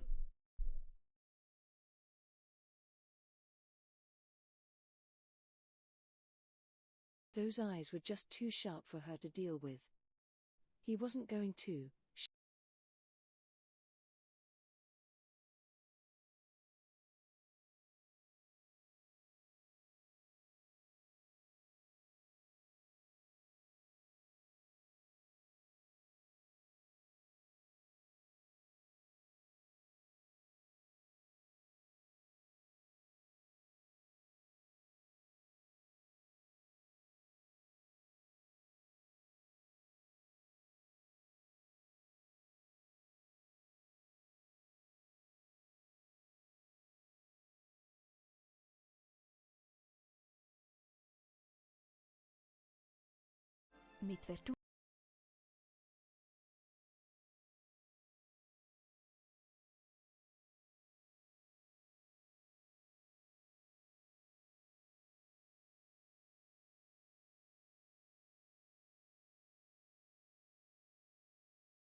So, und da sind wir wieder. Ich hoffe mal, ihr hattet angenehme Pause.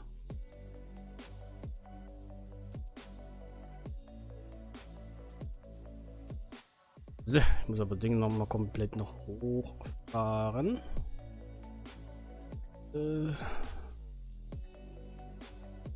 Ich bin hier komplett on stuck, merke ich gerade.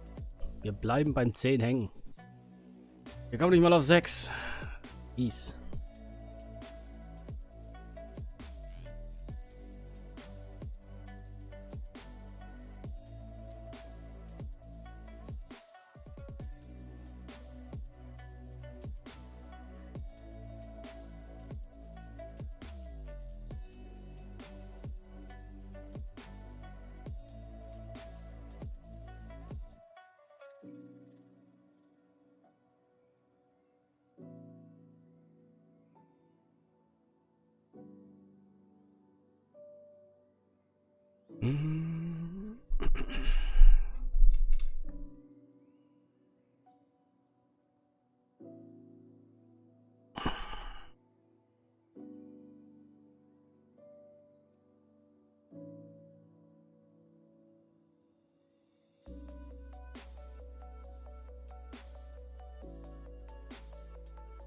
So, Blue Stacks noch hochfahren. Geht. Ja, dass das Teil nicht so gesehen noch am Hochfahren ist. Da.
Ja komm, Blue Stacks 5. Wenn du da schon so schnell bist, dann solltest du es auch hier den ganzen Tag machen können, oder?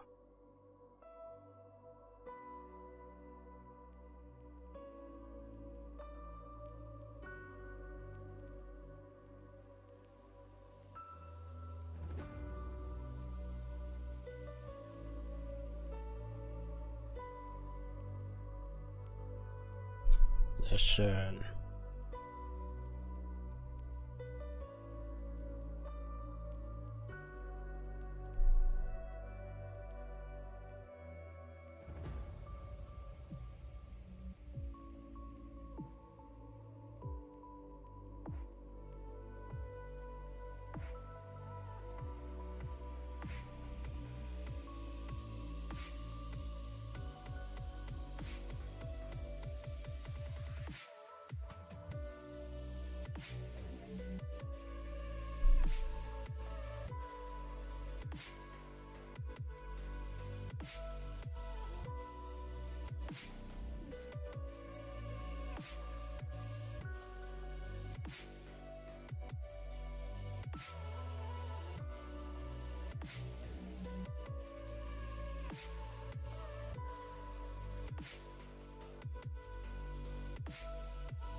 Ah, habe ich das noch vergessen zu tauschen? Ja, gib mir eine Sekunde.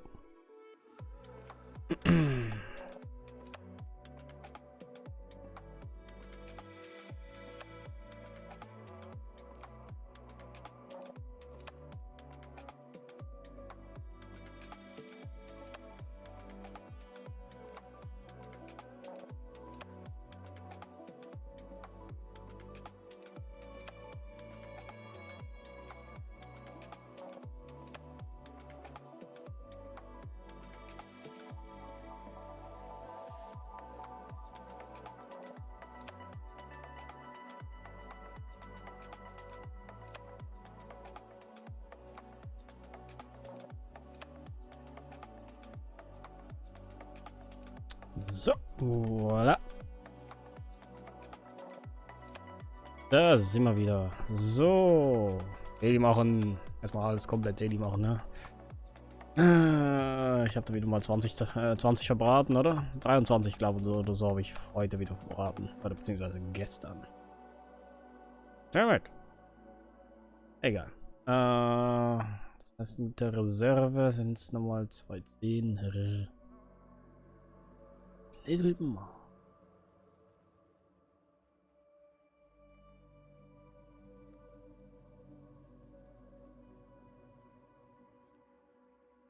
So, Draco, ich hoffe mal, du bist ebenfalls gut vorbereitet für das nächste kommende Event.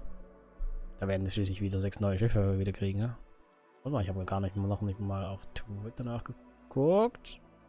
Da eventuell schon neue Schiffe da rausgehauen haben oder nicht.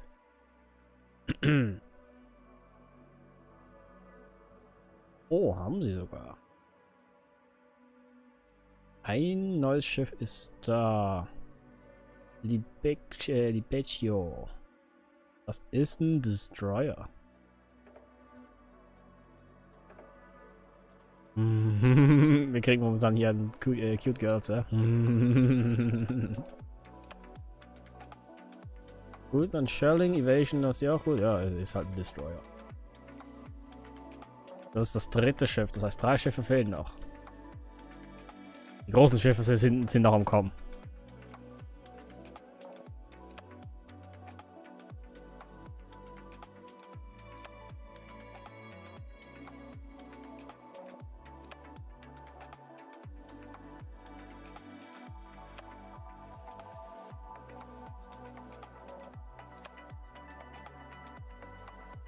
Mhm.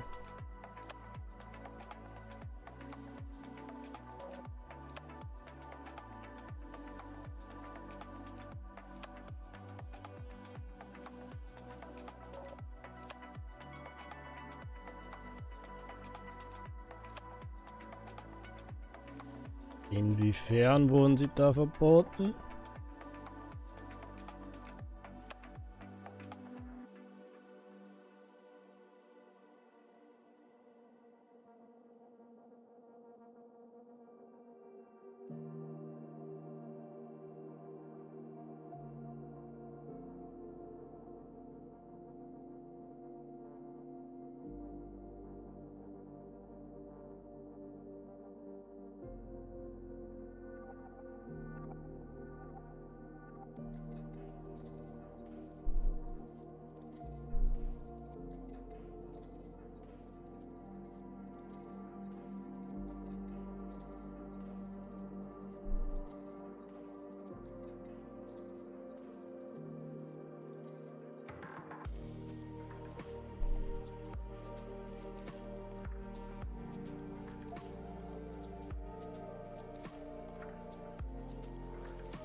Ja, ist ein Pasta-Event, richtig. Aber es ist ein neues Pasta-Event.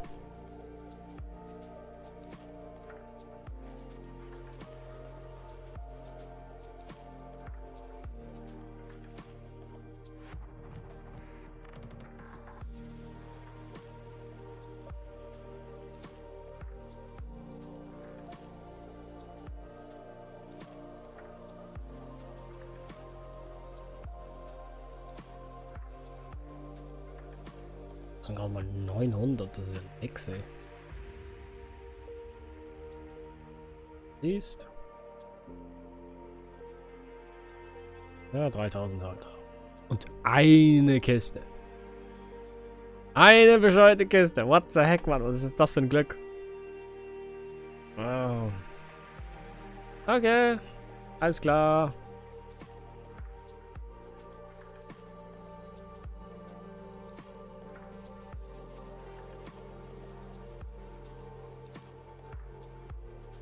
Jedenfalls, Draco, hast du keinen Bock auf hier das neue Event?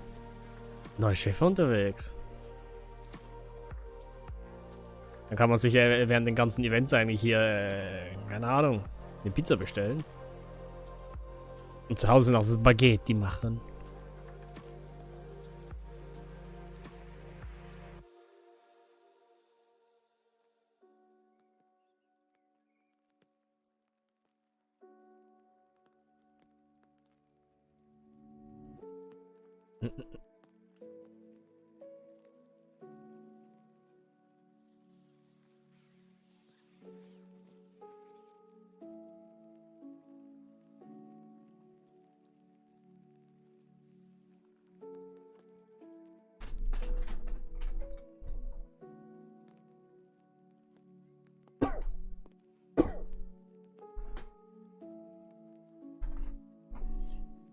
Okay, hier ist die Frage, welches Spiel?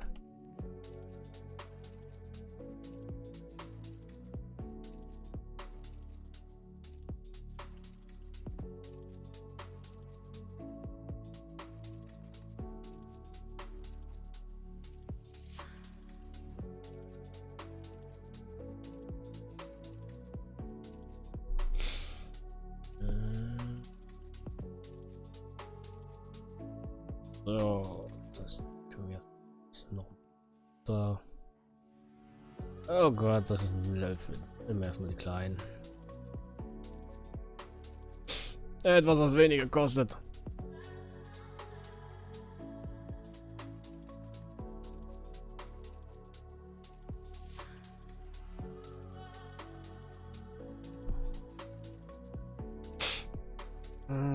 Warte mal, das hat man gemacht.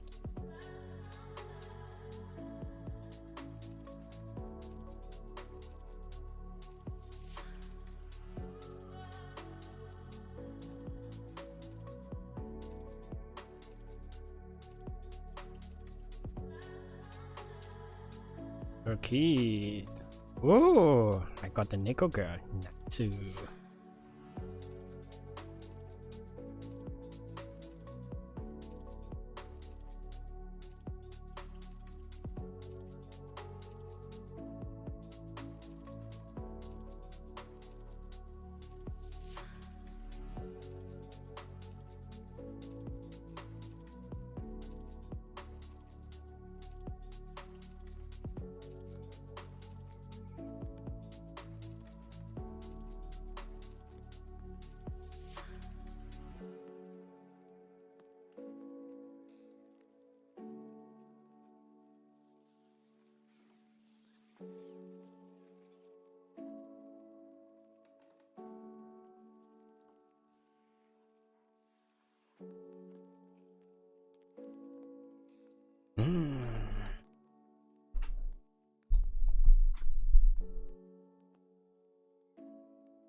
Na gut. Okay, warte mal. Wenn du dann natürlich das Event startest, dann müsstest du dich dann schon mehr hier auf das Event nachher konzentrieren. Das ist schon klar, ja. Oder wolltest du da eventuell beide Spiele so quasi parallel dann spielen oder was?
Wave your head. I dance, dance to your dad. Heads will roll, heads will roll, heads will roll on the floor. Dripping with alchemy, shiver start shivering. The glitter's all wet, you're on chrome. Wave your head. I dance, dance to your dad. Heads will roll, heads will roll, heads will roll on the floor. Dripping with alchemy. Ja dann. Aber schon gesagt, vergiss nicht, es ist nämlich ja hier ein neues Event. Also sprich, wir kriegen komplett neue Schiffe und neue Maps. Also ist die Frage, ob du das auch groß machen willst, oder? Wenn du nur für die Schiffe rollen willst, nur zu. Im Gegensatz, wenn du da noch farmen willst und ein bisschen Material noch rausholen willst, kannst du auch machen. Wenn man nicht sich groß bemühen will und einfach nur das Nötigste rausholen, dann reichen die Punkte allemal, sag ich mal. Kommt drauf an, wie die Punkteverteilung am Schluss nachher bei den Notes nachher sind. Also ein 180er. 150er ist hässlich zum Farmen.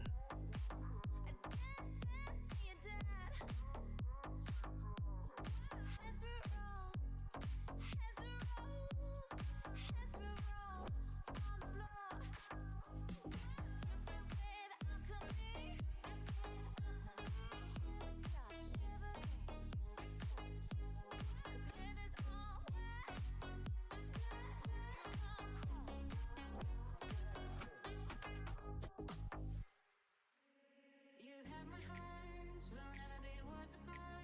Maybe in magazines, but you still be my star. Baby, 'cause in the dark, you can see shiny cars, and that's what need me there. With you, I'll always share. Because when I said shadows and together, told you I'll be here forever. Say I'll always be your friend. If you know I'm sticking out till the end. Now it's raining more than ever. Know that we'll still have each other. You can stand in my umbrella.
I am a lost boy from Neverland, usually hanging out with Peter Pan. And when we're bored, we play in the woods, always on the run from Captain Hook. Run, run, lost boy, they say to me, away from all of reality.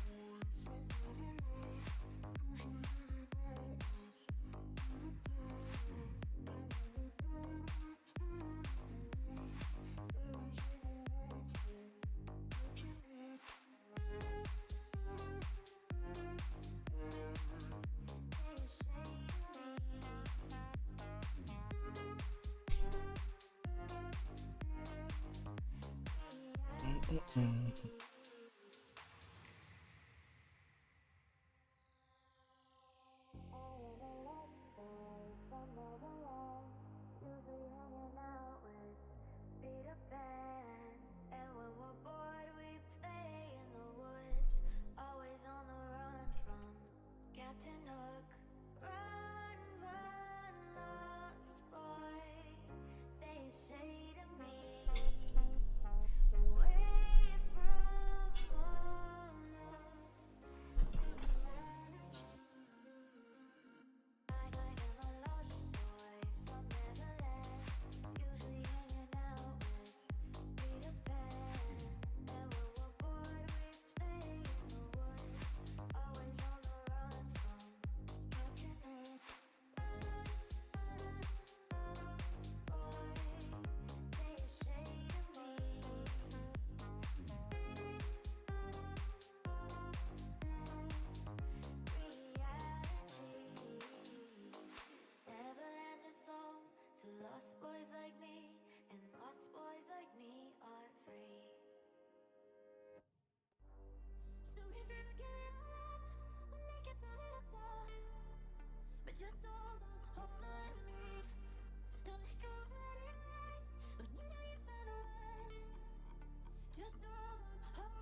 can put back together our hearts, yeah. Don't be scared, just take my hand. So much we can understand. We can learn to survive. You can ask me anything that was between us. Ain't a mask. I will tell you all my secrets. No secrets. No, no, no, no secrets. No secrets. No, no, no, no secrets. Calling, and you start calling. I'm not used to hearing the sound of silence. You're getting silent. When did you get filled with doubt? Calling, and you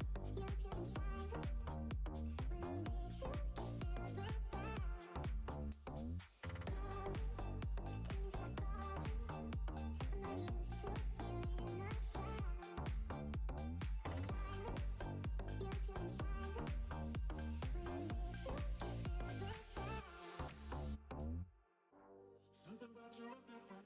Some kind of energy missing. With all the chemicals in my way. Feel the temperature rising. That look in your eyes paradising.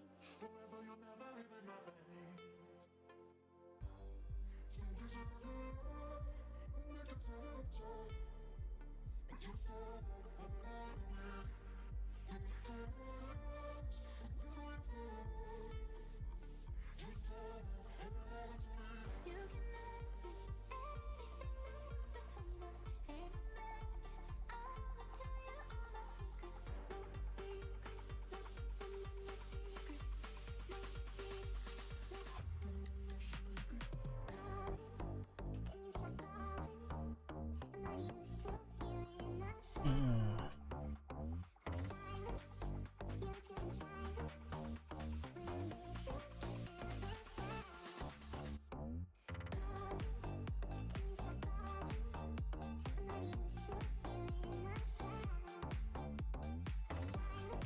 When did you get filled with doubt? Calling, and you start calling. I'm not used to hearing the sound of silence. You're getting silent. When did you get filled with doubt? Fuck you and you and you. I hate your friends and they hate me too. I'm through, I'm through, I'm through. This that hot Obama anthem, turn it up and throw attention. This that hot Obama anthem, turn it up and throw attention. This that throw up in your Birkin bag, hook up with someone random. This that 10K on the table just so we can be secluded. And the vodka came diluted. One more line, I'm superhuman. Fuck you And you, and you. I hate your friends and they hate me too. I'm through, I'm through, I'm through. Did that hard go on my earth and turn it up and throw attention. Fuck you, and you, and you.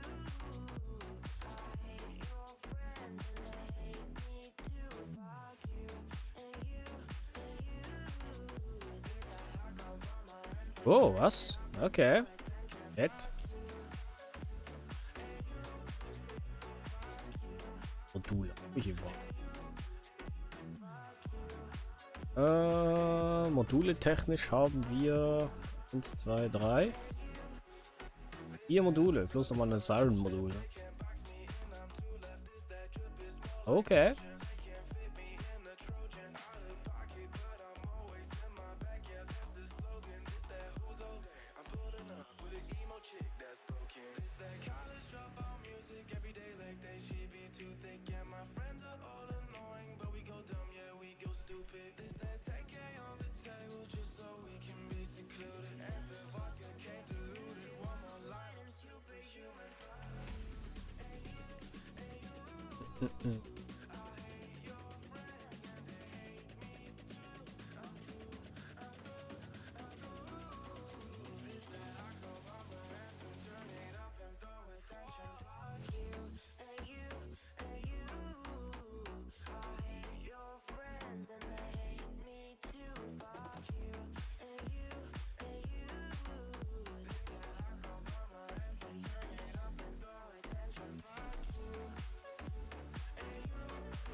Moment mal. Das muss ich schnell überprüfen. Wenn das wirklich so ist, kann ich das eventuell sogar ausgeben.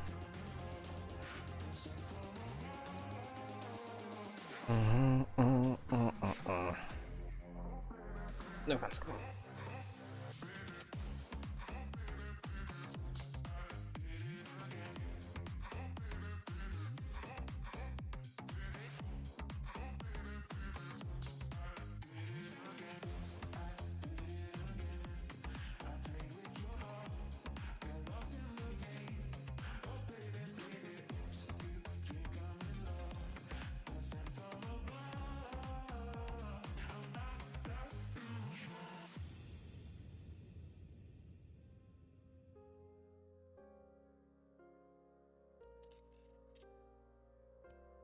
Oh, noch nicht fertig, ja. Okay. Fertig.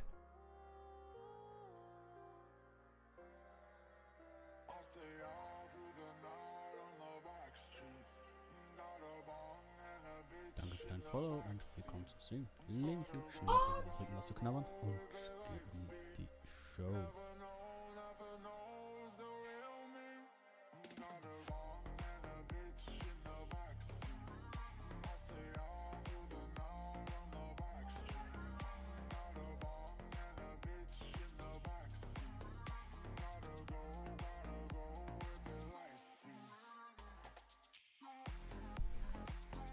Ingram, hey, danke nochmal für dein Follow und willkommen. Jedenfalls, neu hier im Spiel oder schon etwas älter?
Mhm.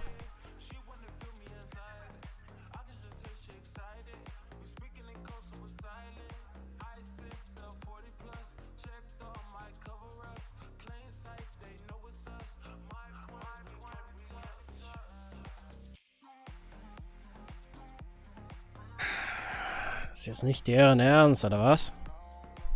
Warte mal, was man echt kein Öl im Operation zeigt und jetzt trotzdem, ja. Das sowieso, ja. Also sagen wir so, wenn du hier noch genügend ja,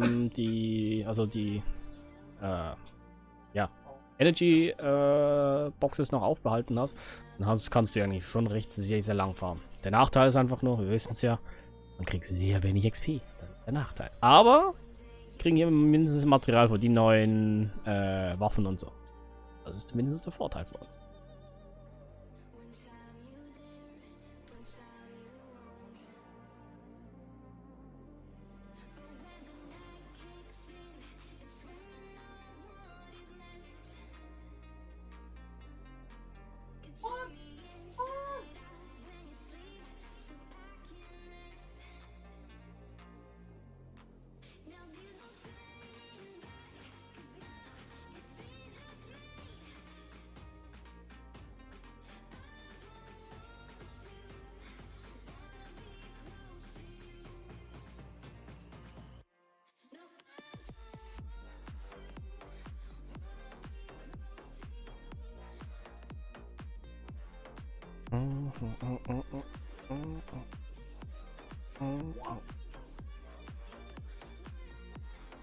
Muss ich das jetzt echt auch noch hinzufügen? Ist mich verarscht?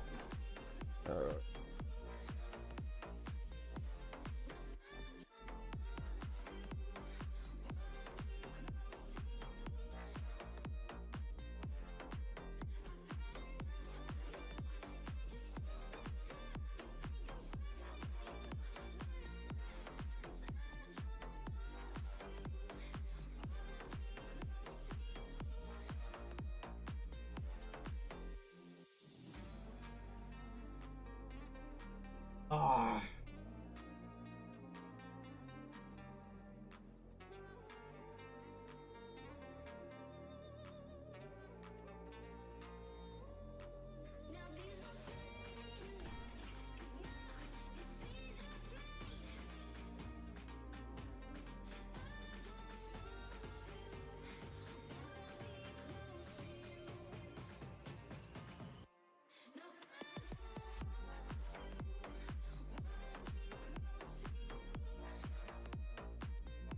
Nee, ich weiß nicht jetzt gerade, was los ist. Wenn wir hier einen Scan-Fehler? Eigentlich nicht.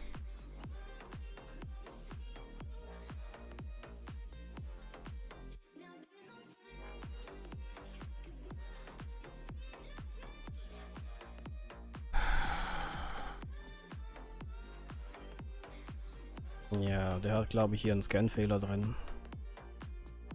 Da hat er jetzt eigentlich einen Scan-Fehler drin. Sagen wir jetzt nicht. Die haben hier bei der bescheuerten Überarbeitung eventuell was.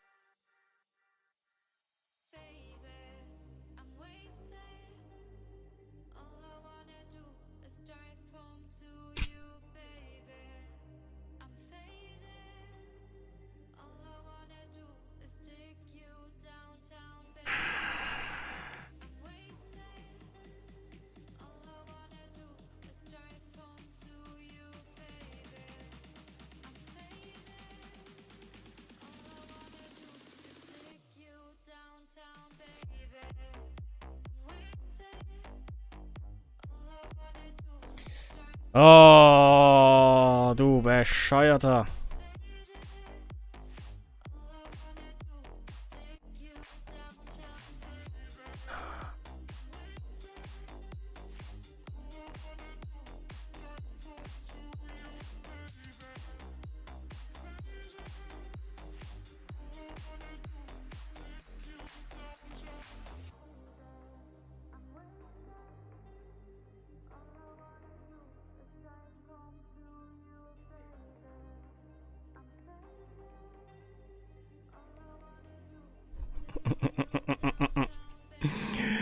Ah.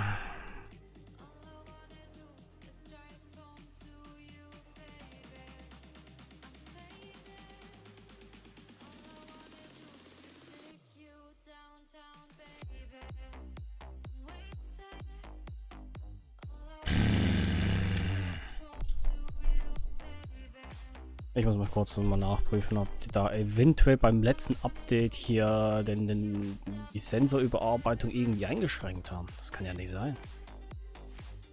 Hat ja bis jetzt hier immer funktioniert. Jetzt will er nicht.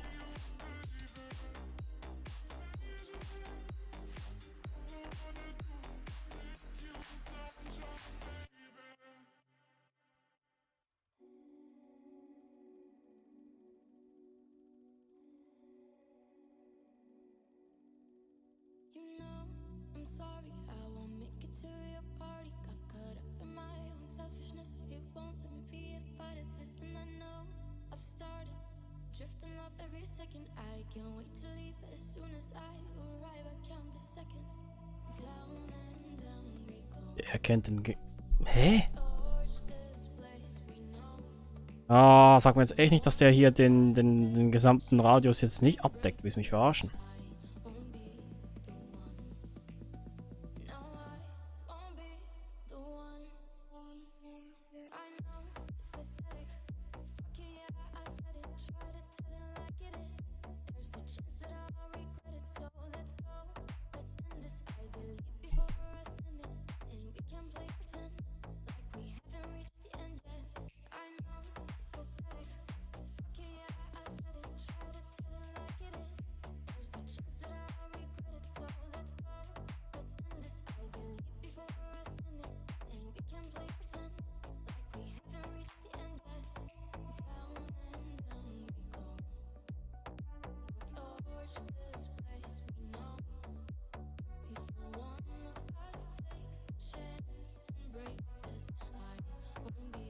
Wenn ob das eigentlich geht. Das müsste eigentlich gehen.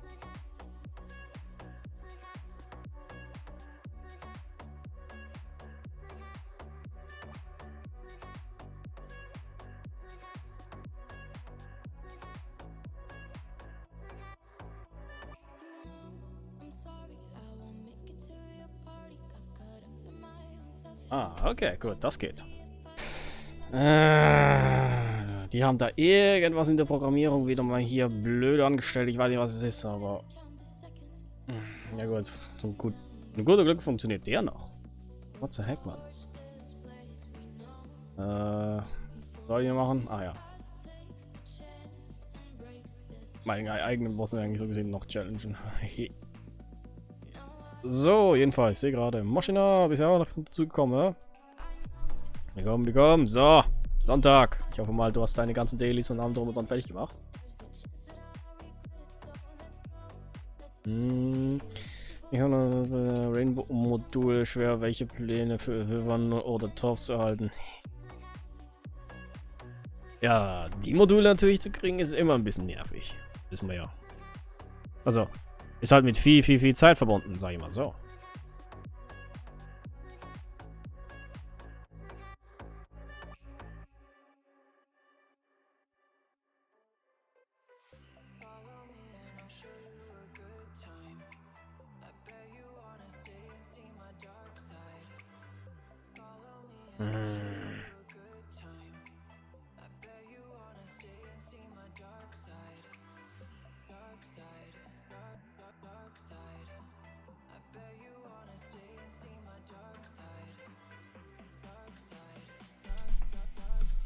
Wieso hat hier jetzt der Sensor einen Fehler? Design, die haben da irgendwas beim letzten Update irgendwas vermieden. Ist aber nervig. Zeug nicht funktioniert. Weil der Sensor von mir ist eigentlich so gesehen hier in Dauergebrauch. Wenn nicht mehr funktioniert, ist ein bisschen bescheuert. Extra hier auf den anderen eigentlich zurückgreifen.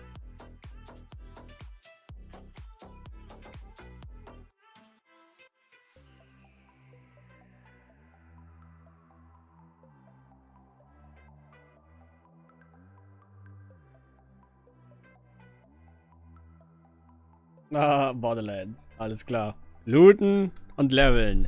Looten und leveln. Standard, oder? Und irgendwelche kuriosen, guten Waffen bekommen? Ich hoffe mal schon.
Ich spiele gerade ein neues DLC. Sind ein paar witzige Waffen dabei. Immer. Warte mal, welches DLC überhaupt? Schala.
Turning the lights out, burning the candles, and the mirror's gonna fuck tonight.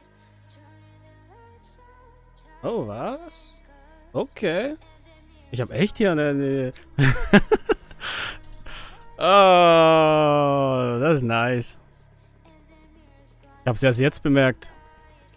Wir haben von Twitch die erste Auszahlung bekommen.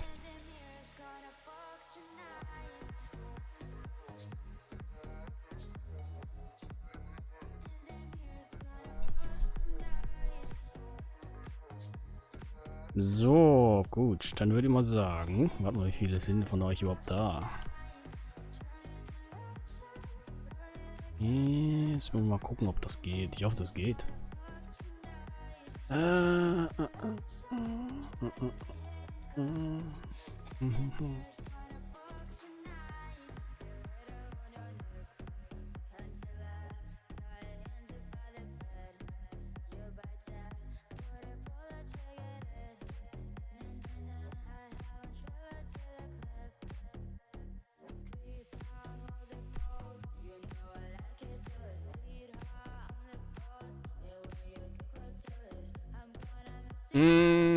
Genau, Twitch Money, let it rain. Ist nicht viel, aber reicht. Dachten wir jetzt. Warte mal, wie viele von euch sind überhaupt da? Das ist die Frage. Will mich einen Sinn. Lass mal kurz gucken. Im Dashboard. Wie von euch schon bereits eigentlich einen Sub bei mir haben. Weil mit der Auszahlung hier könnte ich dann nächstes Mal ein bisschen hier. Sagen wir beim nächsten Stream, ja. Würde ich mit dem hier, wer natürlich alles nachher dabei dazu joint, den gebe ich nachher hier die Subs raus. Mal gucken.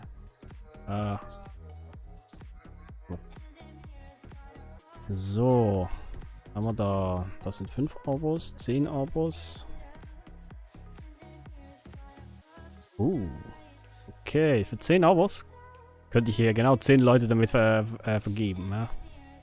Das sieht schon mal nicht schlecht aus. Kann ich. Schauen wir noch mal.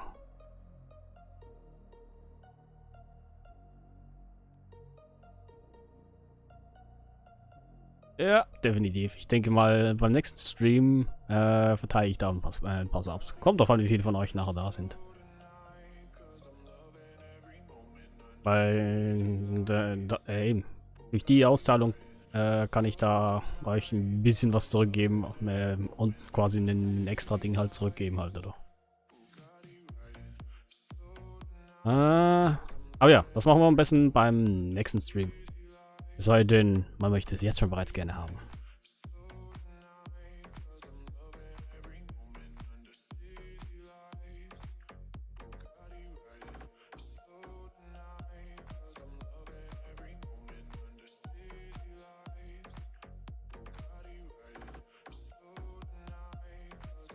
Warte mal, ich kann hier selbst bestimmen, wie es aussieht, ja?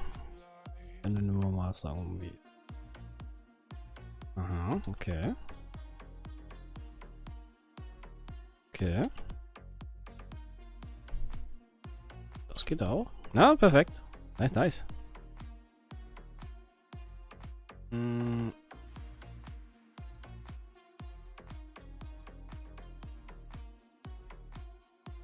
Ich hoffe, wir nehmen es in Pay. Weißt du ja jetzt gerade einer, ob sie eigentlich hier PayPal eigentlich so gesehen als Zahlungsmittel eigentlich nehmen? Wenn ja, dann ist gut.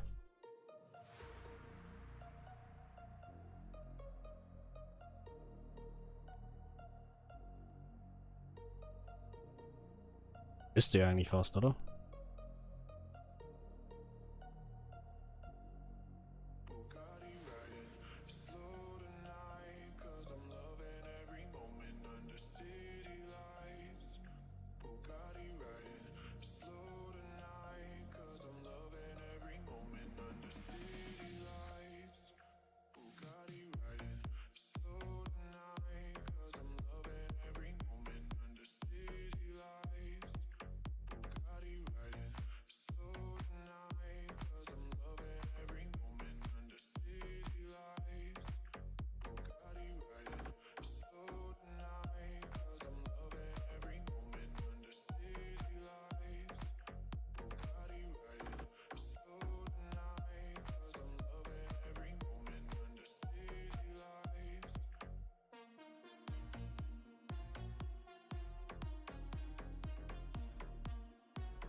Ja, machen wir wirklich so. Ich denke mal, machen wir das am besten beim nächsten Stream.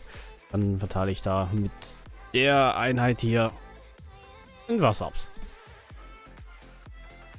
Das sollte eigentlich so dementsprechend für den nächsten Stream eigentlich ausreichen. Und dann gucken wir bei der nächsten Auszahlung, machen wir genau das gleiche wieder. Je nachdem. Weil ich weiß mir sowieso dort das ganze eh nicht für irgendwas anderes verwenden, außer eventuell hier noch für kleine Equipment und so. Mehr eigentlich wiederum auch wieder nicht. Aber das kann ich mindestens euch eigentlich so gesehen hier im Geschenk vom Subfan quasi wieder zurückgeben. Habt ihr auch ein bisschen was davon.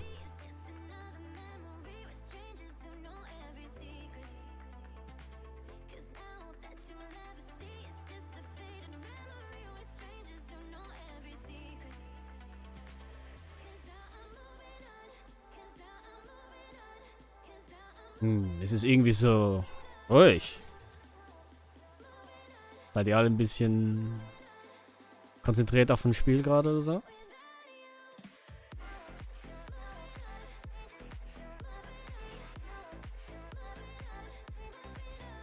Meister ist zu ruhig. Ja, stimmt. Würde ich mal sagen, wir haben alle hier eine gewisse Konzentration am Farmen, oder?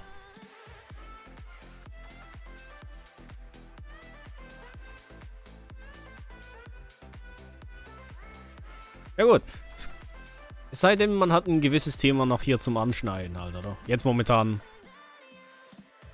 Ja, das weiß ich. Du bist gerade hier noch im Cold-Stil, ja, Draco. Das weiß ich.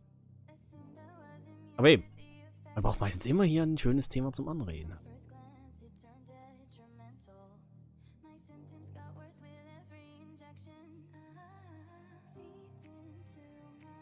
Okay, warte mal. Mach schnell. Welches Borderlands-Spiel ist jetzt nochmal? Borderlands 3 oder noch Borderlands 1?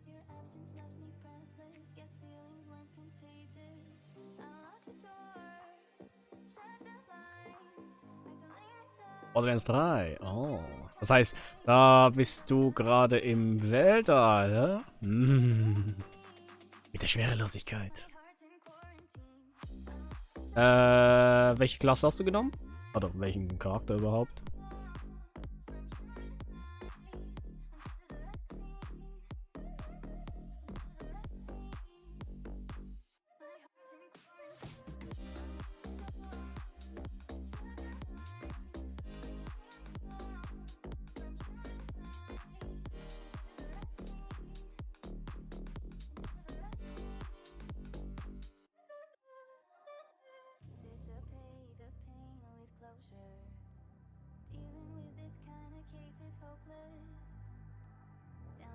Mose, okay. Das heißt, du bist gerade mit dem Mac unterwegs.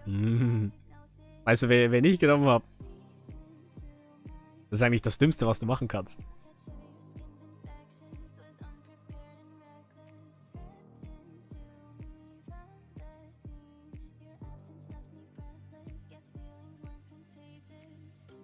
Lag? Ne? Jemand, der ziemlich nervig ist.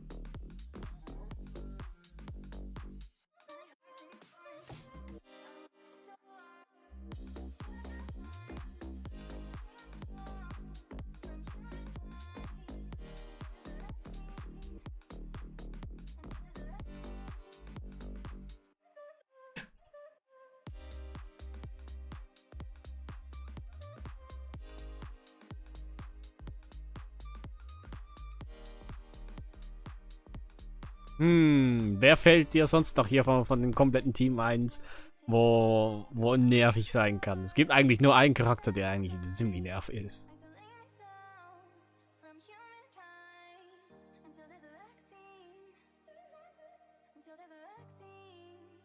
Ja gut. Wenn du nie mit ihm gespielt hast. Mara? No.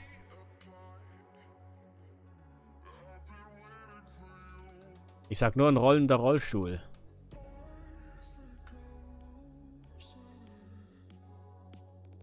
Es gibt nur einer, der rollt.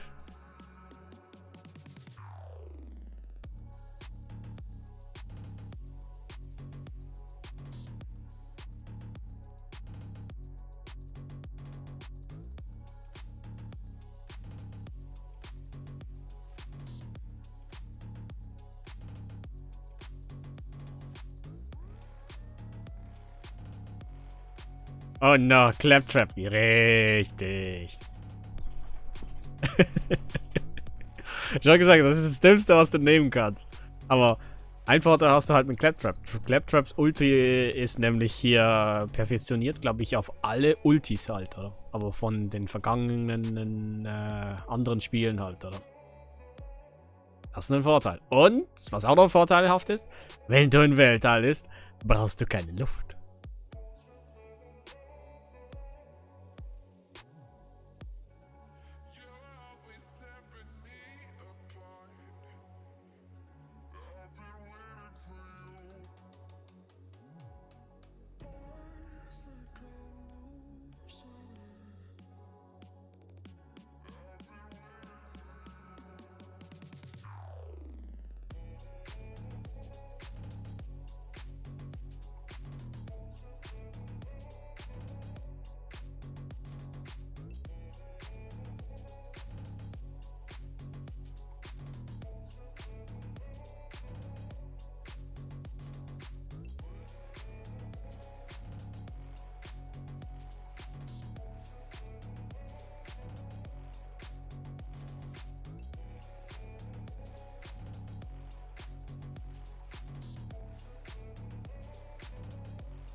Oh, stimmt, ja. Re-Sequel.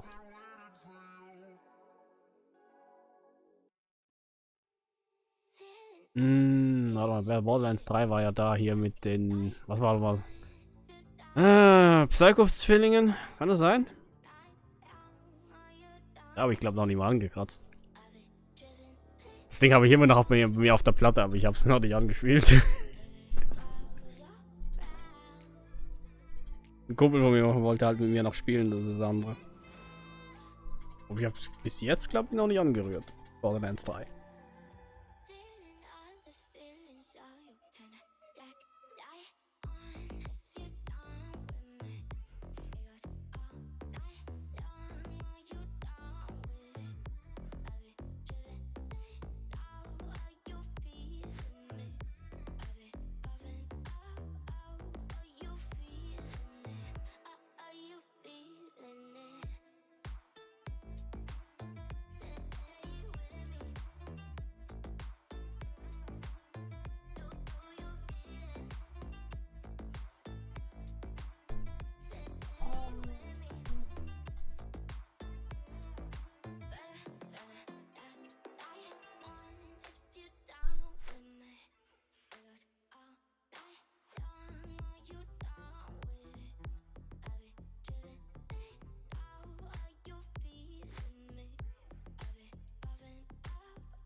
Ja, als erstes werden wir sowieso hier Rerun-technisch was mal Dings hier kriegen, Songli, bevor wir dann später dann ja Jula kriegen.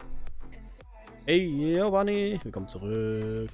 Ja, schöne Pause gehabt. Oder eher nicht.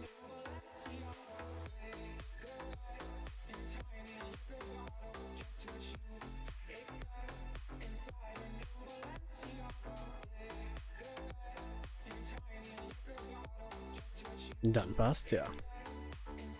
So, ich hoffe mal, du farmst noch hier fleißig noch deine Materialien, bevor wir bald hier in die nächste Phase übergehen. Nächste Woche ist es womöglich bald soweit. Donnerstag, damit wir das ganze Tag kriegen. Und jetzt weiter auslehnen, richtig. Alles fertig machen. Ich hoffe mal, du hast genügend Cubes. Ist auch noch gut. Nicht, dann wird es ein bisschen nervig. Sonst musst du Akashi fragen.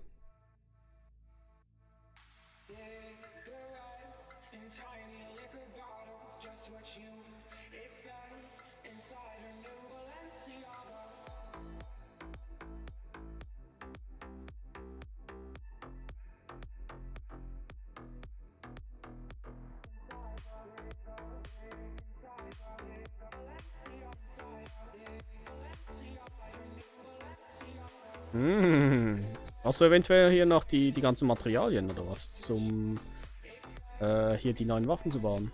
Oder Ausrüstung einfach.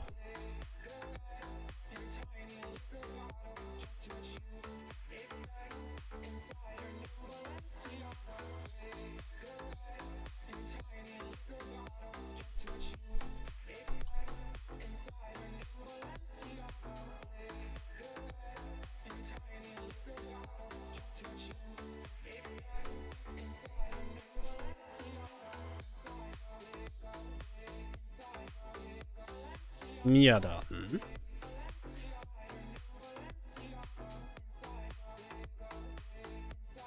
Lager geben sowieso hier noch schön gutes Material halt, oder?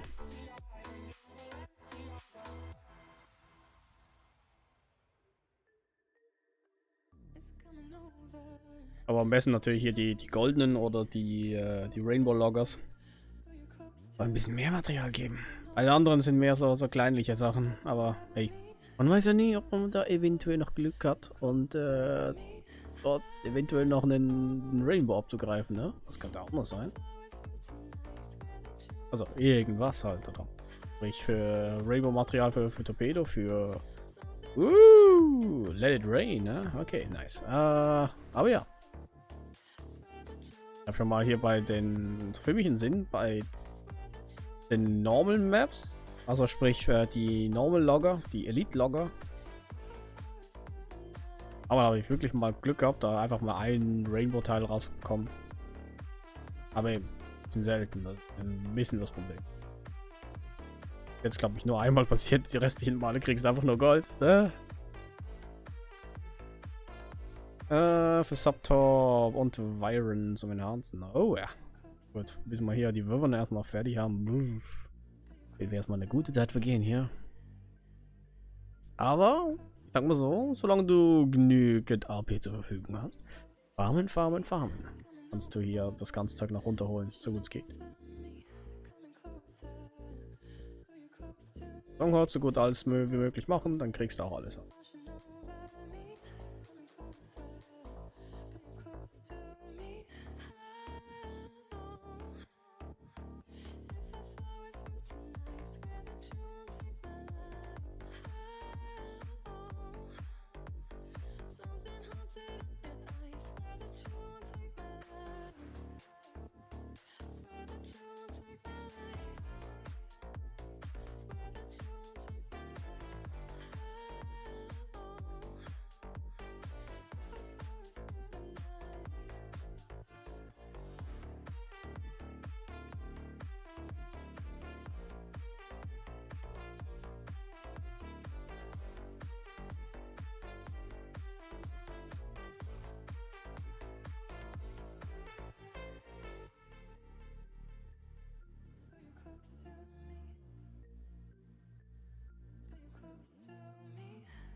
Breakfast at Tiffany's and bottles of bubbles.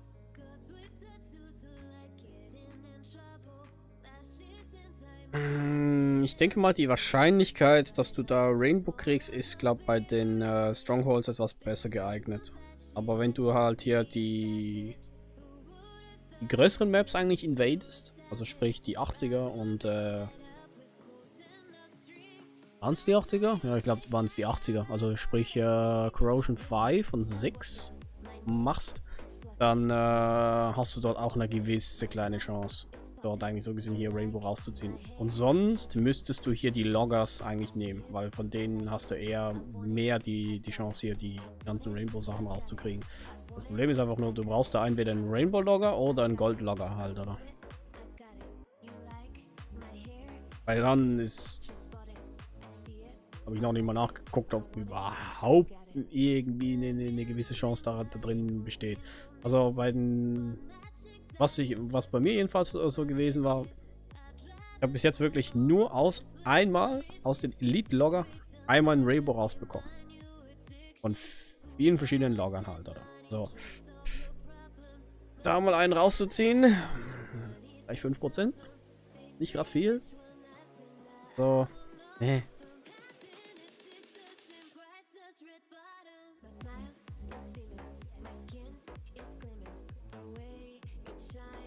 Und recht sehr slim halt, oder?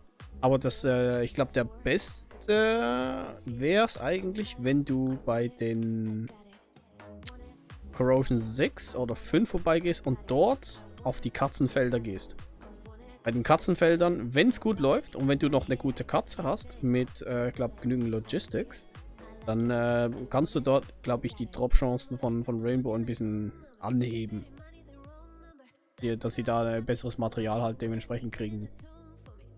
Aber eben, es ist womöglich nicht mal so viel. Aber es ist halt, es erhöht ein bisschen hier die Chancen. Nicht viel, aber kann man leider nicht viel machen. Einzige Ressource, die du hast, Strongholds machen und dann jedes Mal bei den Dings-Shops vorbeigucken, ob sie da Rainbow Parts für dich übrig haben halt, oder? Kostet halt jedes Mal 300, aber wenn du jedes Mal hier die Strongholds machst, hast du eigentlich genügend Extras. Wenn du sie nicht farmen willst. Aber dafür muss man jedes Mal warten, bis die ganzen die ganzen Shops da auch sich selbst resetten halt, oder?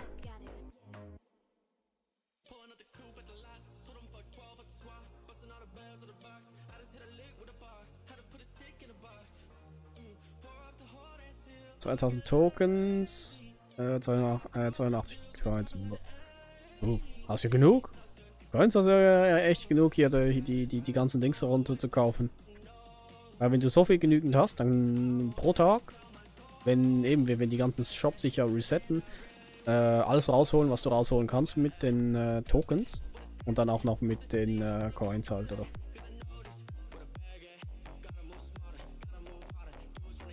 Wenn du es natürlich das Maximale rausholen willst, musst du gucken, dass du da auch genügend AP in den Tag reinlegst halt, oder?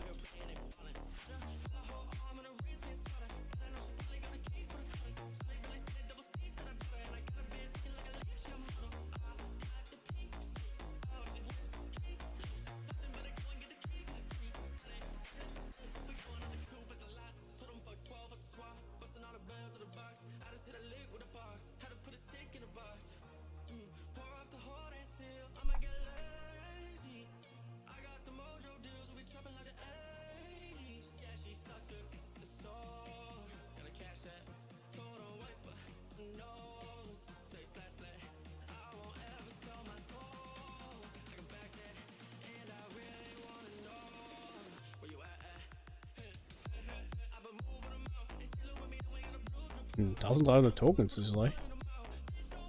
Na gut, ihr seht es ja bei mir. Ich bin leider nicht sehr oft hier in Operation Siren unterwegs. Und nehme halt nur das mit, was ich gerade zum Mitnehmen brauche halt. Jedenfalls das Nötigste. Und das meiste gucke ich mal, ob man da ja bei den Farms eventuell was Gutes daraus bekommt, aber sonst nicht viel.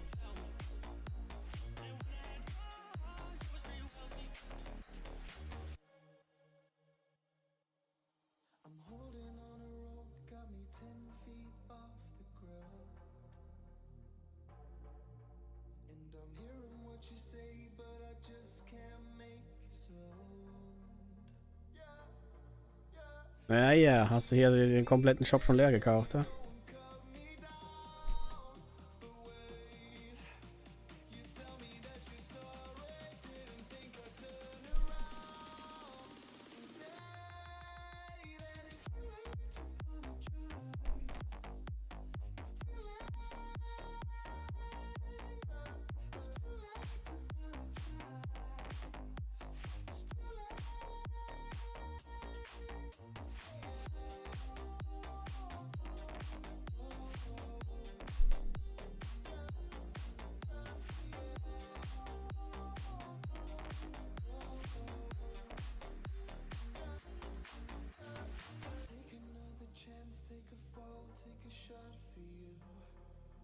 Oh, machst du gerade die Einführung hier zu Operation Siren? Ah. Na gut, dann spielen wir hier die komplette Quest noch durch. Ist ja recht sehr interessant, was du da an Informationen kriegst halt, oder? Bei einigen Zwischenszenen denkst du dir so, okay, der Name fällt, okay, das ist momentan die Handlung. Und dann denkt man sich so, okay. Wann kommt's? Ich hoffe mal, dass wir mal langsam mal das ganze Zeug mal aufrollen und den mittleren Part mal vom Operation Siren mal begutachten können. Ja, ich habe sie durchgelesen und durchgespielt. Wir ja schließlich wissen, wer hier alles involviert ist halt, oder? Und die ersten Hints sind schon mal drin.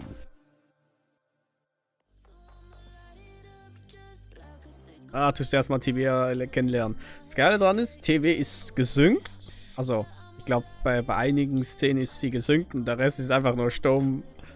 Hätten sie gleich alles synken können. Aber haben sie nicht gemacht. Finde ich ein bisschen schade. Wieso auch immer. Das hätten sie ruhig toll machen. Also, wirklich. Aber ja. Was will ich da machen? Was will ich da machen? So, 2 Parts fehlen noch. Wir haben, wie lange nochmal Zeit? 52 Tage. Ja. Bis dahin haben wir noch. Bis dahin haben wir noch genügend Zeit hier, sie noch voll Limit Break machen davon.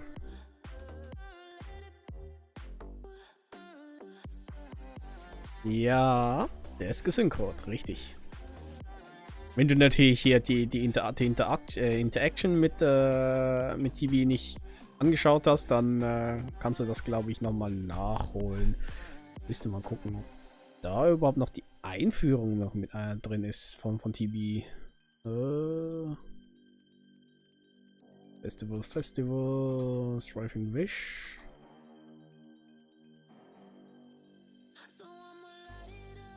Wo überhaupt hier eine Einführung bekommen für Operation Siren. Okay, Cast Days.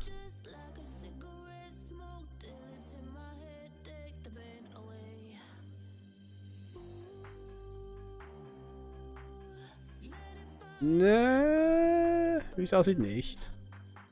On Promise, das sind die ganzen Event Charts.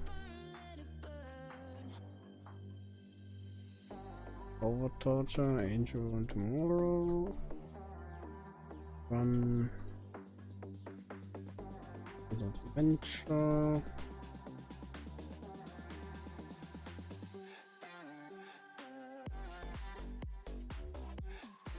Lock Fate Simulation. Das sind nur noch die Standard. Nein. Haben sie, glaube ich, nicht mit eingebaut. Ja? Müsste es eigentlich hier sein. Hier sind sie. Hier kann man, glaube ich, bei den jeweiligen nochmal nachgucken. Bei den Records. Bin mir ganz sicher. Irgendwo einen von den Anfängen. Da, wo man so gesehen hier TB ja eigentlich so gesehen kennenlernt. Oder mindestens wo sie dann zu uns interagiert wird. Dann kriegst du nämlich hier einen Audio-Record von ihr.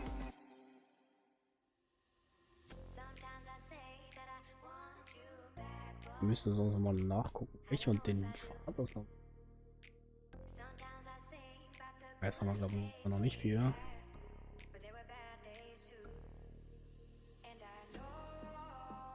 Ja, egal. Jedenfalls, was mal hier bei den Records. Dann natürlich bei den Chaptern. Das ist, was mal. Irgendwann bei Chapter 1 müsste es irgendwas sein, wo du eben sie zum ersten Mal drin hast. Haben wir halt eine erste Synchro von ihr. Aber der Rest von der Story wird leider nicht mehr gesynkt. Finde ich ein bisschen schade, dass sie es nicht fortgesetzt haben. Also komplett fortgesetzt haben. Ist ein bisschen wirklich sehr, sehr schade. Wenn sie ruhig machen können. Ja, hab hier auf Skill-technisch jetzt auf 10. Nice. Aber das ganze Zeug erstmal auf 10 hat, das dauert auch noch eine halbe Ewigkeit, wissen wir ja. Das Gute daran ist, jetzt können wir hier mindestens 2 Skills eigentlich leveln. Also, nebenbei jedenfalls von den beiden Metaschiffen. Ich warte trotzdem hier, bis das nächste Metaschiff kommt. Da habe ich noch genügend Ressourcen für das nächste Zeug. Bis dahin level ich mal hier Chirio und Arkroy so teilweise vor sich hin, so gut es geht.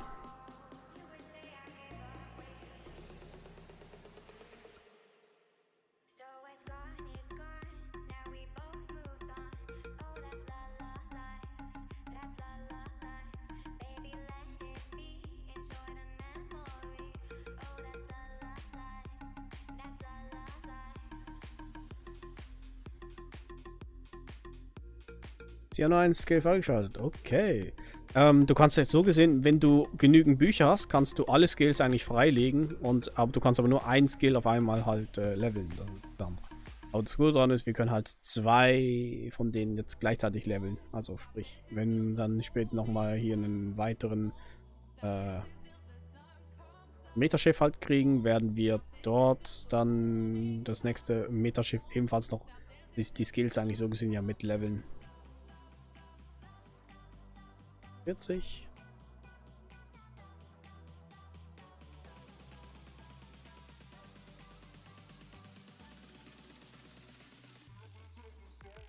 Habe ich schon mal eine Gratisbox genommen? Noch nicht.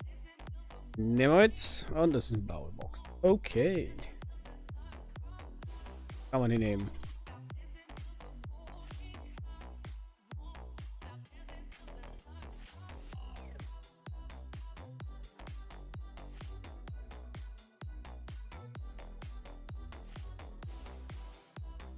Normalerweise. Bist du eigentlich schon bereits an eine Gilde angeschlossen? Ja, dann solltest du eigentlich nie groß Probleme haben mit Tokens halt, oder? Also mit Guild-Tokens. Wenn du nämlich bei einer Gilde angeschlossen bist, dann hast du jeden Tag hier eigentlich eine gewisse Auswahl an Sachen, wo du hier mit den Gilden-Tokens noch einkaufen kannst. Wenn du halt nicht angeschlossen bist, kriegst du schon Gilden-Tokens, aber auch weniger halt, oder? Das andere. Durch die ganzen Daily- und Weekly-Zeug halt, oder? Und hier kannst du Bücher und Blades und was auch immer, das ganze Zeug halt hier einkaufen, einmal refreshen, dann ist es gut. Wenn du ein paar Mal Glück hast, kriegst du sogar hier.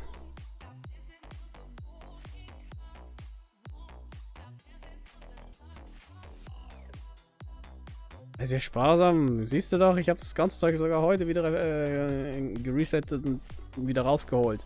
Ich hole mir sicher nicht alles raus. So doof bin ich auch wieder nicht. Außer wenn man so unbedingt ein paar Sachen halt braucht. Hier, ja, braucht schon Katzenboxen. Brauche ich nicht. Plates nehme ich mit, die ganzen Bücher nehme ich mit und natürlich die Goldplates nehmen wir natürlich mit. Mehr kann ich nicht. Ja, genau das gleiche hier eigentlich mit den Schiffen. Die kannst du auch steigen lassen, genau gleich wie Cognitive Ships. Das Nötige und das meiste, was ich dann hier einkaufe, habe ich vielleicht einen Kosten von 200, 300 halt, oder? Und da ja unsere Gelder eigentlich durchgehend online ist, weiß ich sonst nicht, was ich damit anfangen soll. Kann ja dann mit dem Zeug ja nicht Roulette spielen oder so. Dann wäre es schnell weg.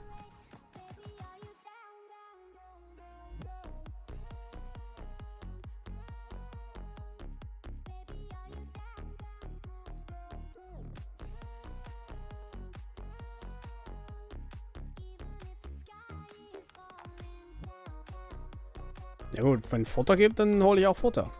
Also, alles was da nützlich ist, nehme ich natürlich mit, ist ja klar.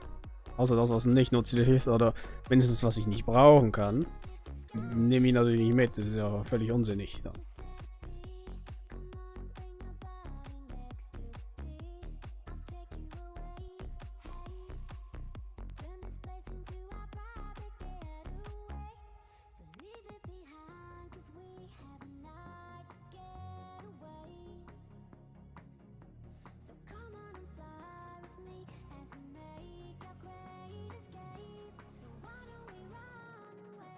Vielleicht habe ich eventuell einen Coin-Buff. Nur du weißt es nicht.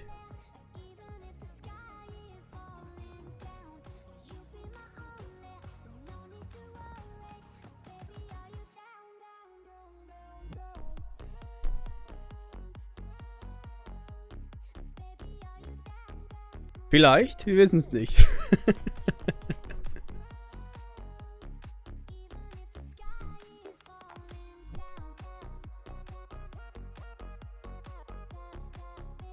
Nächstes Mal tippe ich einfach hier 99999 ein.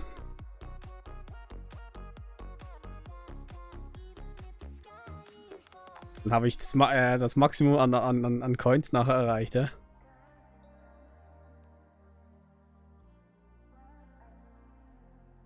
Ja gut, bei so viel Coins würde ich mich auch fragen, so, hey.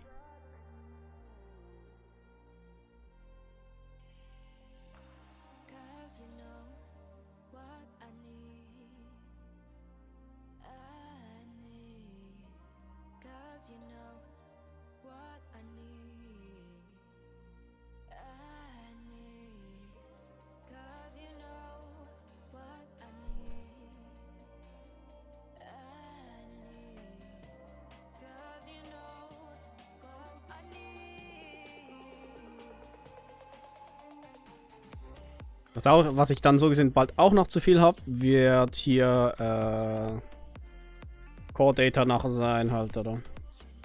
Ich habe gemerkt, dass ich da bei Core Data etwas weniger wieder eingekauft habe. Also sprich weniger Shells und weniger Submarine Torps. Also sprich Pure Oxygen Jobs wieder eingekauft habe, weil die kosten ja jedes Mal 1500 pro Einheit. Na gut. Ich habe auch momentan, glaube ich, nicht wirklich ein gewisses Ziel, welches Schiff ich gerade mal quasi teilweise noch ausbaue. Das meiste davon ist mehr so optional halt, oder? Shells kann man immer gut gebrauchen. Aber ich kaufe meistens die ein, wenn ich sie benötige halt, oder? Und nicht gleich, weil ich so Lust drauf habe, das ganze Zeug zu kriegen.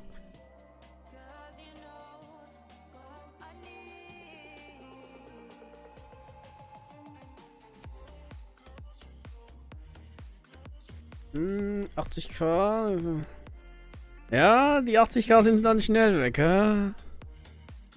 Wenn du dann eine schöne Aufwertung hinlegst. Und die ganzen Awakenings, ne? Da machst du gerade mal nur so 8-mal die Last Awakening, dann hast du erstmal deine 80 erstmal los, ja? Okay, kommt davon, wie viele Schiffe du schon bereits hier awaken willst. Ja.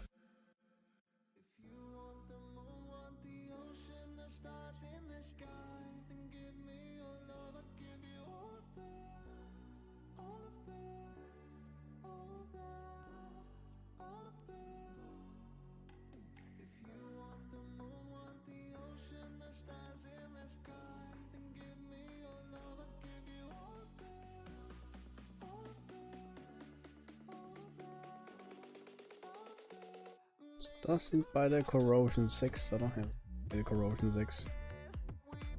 Der kostet mehr. Das sind Corrosion 5. Dann wollen wir uns also Corrosion 5 noch schnell. Hm?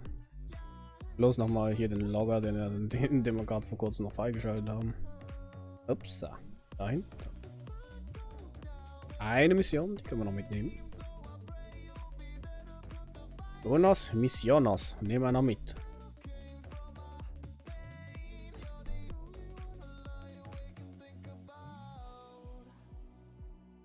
Energy Charger, plus nochmal ein bisschen Coins, aber recht wenig.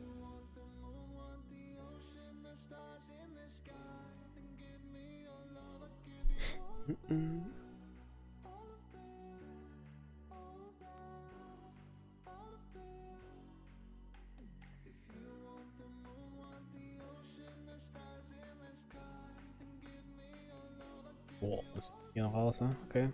Gut, alles klar.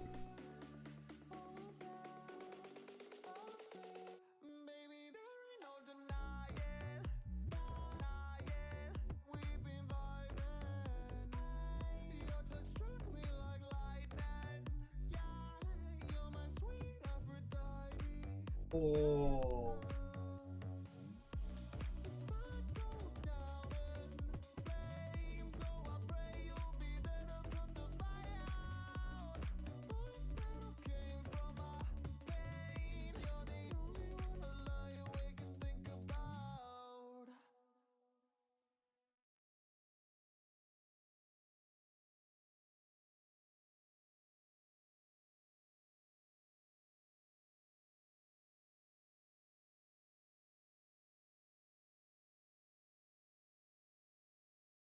Ich sag mal so. Besser zu viel Coins haben als zu wenig Coins haben, oder? Da haben wir nie Probleme.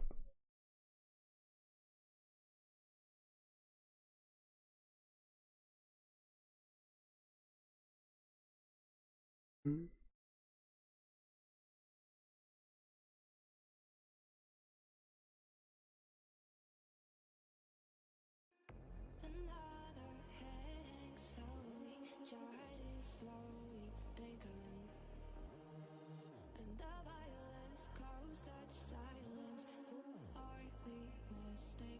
Wenn es geht, refresh ich. Wenn es nicht geht, dann refresh ich gar nicht halt, oder? Oder hab's einfach vergessen, wie du sagst.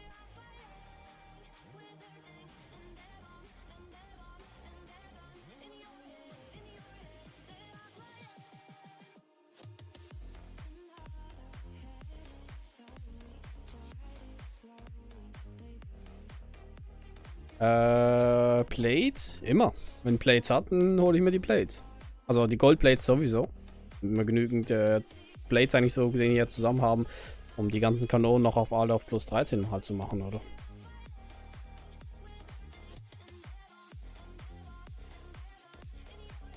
Und sonst die Normal Plates nehmen wir auch noch mit halt, oder? Die Legis und die Rare Plates. Je nachdem. Was das gerade so teilweise offen steht halt, oder?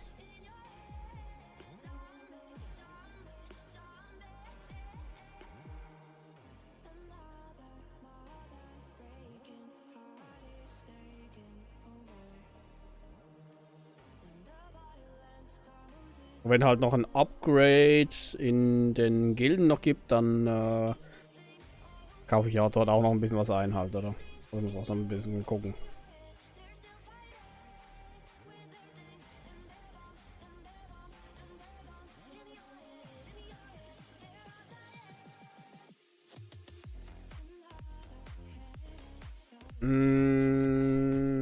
Okay, lila Boxen. Also, wenn du täglich eigentlich dich einloggst und dann die Daily Rotations mit den Katzenboxen hier machst, dann kriegst du haufenweise lila und blaue Boxen. Auch nicht unbedingt hier die Boxen noch rauszuholen, also meines Erachtens nach. Wenn du unbedingt eigentlich so viele Katzenboxen haben willst, dann kannst du gleich so gut hier ein bisschen mehr Coins ansparen und dort nachher so gesehen die Katzenboxen rausholen. Das meiste davon wird entweder blau oder Elite-Boxenhalter sein, oder? Also Rare oder blau, aber naja.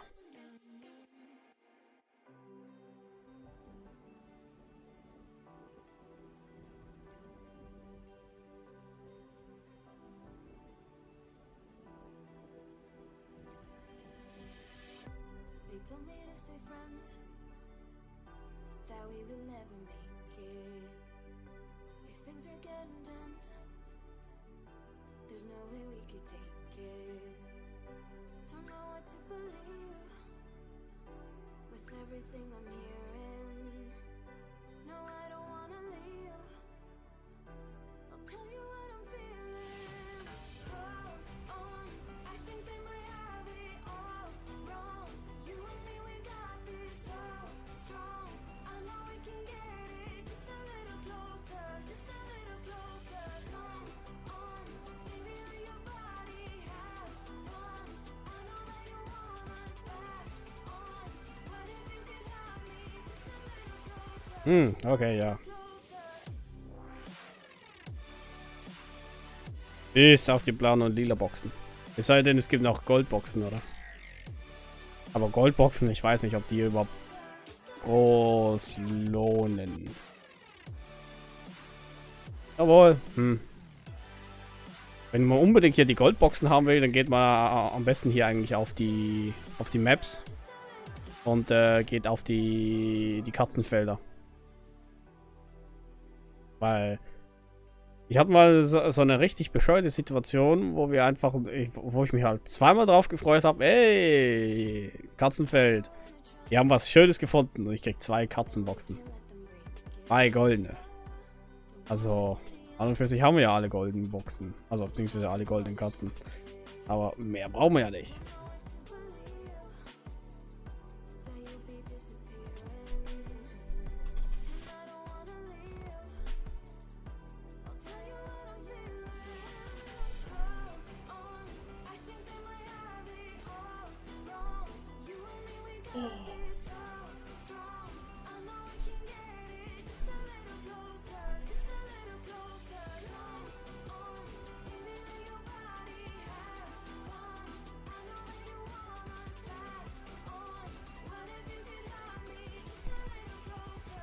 Ja, das ist ein bisschen auf den Katzenfeldern so. Ich würde mir natürlich wünschen, dass wir hier auf den Katzenfeldern einfach mehr Material kriegen würden halt, oder? Aber wenn das Schicksal leider nicht will, dann werden wir womöglich mehr hier Gold finden als Rainbow.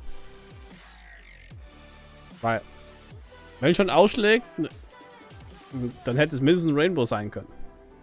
Nicht Gold. Bei Gold braucht sich TB gar nicht zu melden.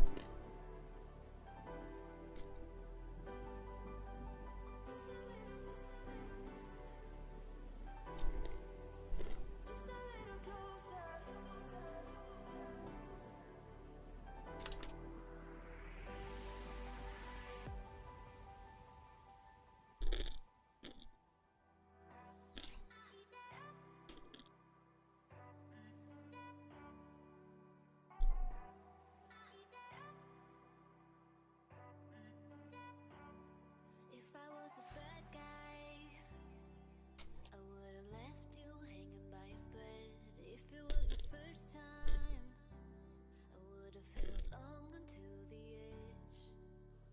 If I could help it be telling you to love me, pulling you into my chest. If Ne, noch nicht.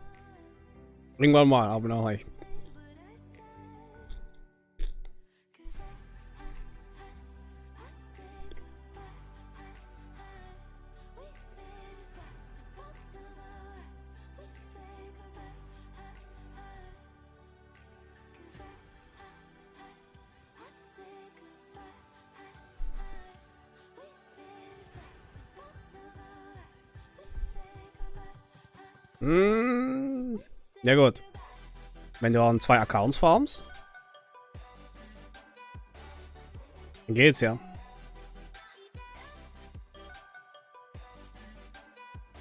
We say goodbye.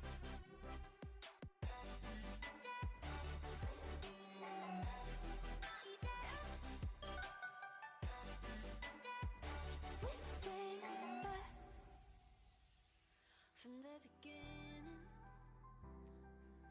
I didn't know what we had. I didn't see clearly.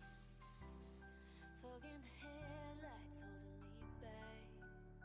If I could help it be telling you to love me, pulling you into Ja gut, das andere ist, die Katzenfähigkeiten sind mehr hier als kleinen extra Damage oder einen kleinen Buffer auf irgendwas, aber mehr auch wieder nicht. I say goodbye. We made a stop, one of us. We say goodbye. 'Cause I say goodbye. We made a stop, one of us. We say goodbye. We say goodbye.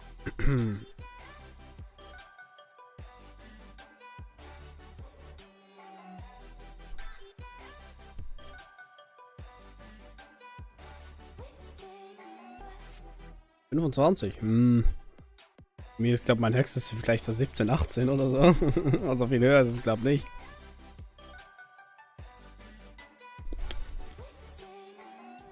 Aber ich glaube unterschiedliche Katzen gerade im Einsatz.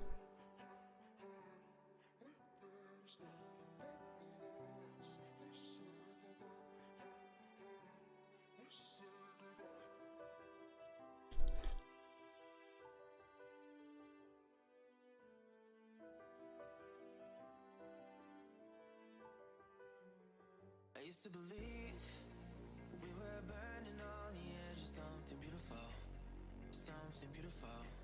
Selling a dream, smoking mirrors keep us waiting on a miracle, on a miracle. Say go through the darkest of days, heaven's a heartbreaker away, never let you go, never let me die. Oder hier eventuell ein paar gute Oscars oder ist ja noch mal eins von den Royals, ja? Da waren es beide Iron Blood Katzen. Müssen doch 2 Iron Blood Katzen sein, oder?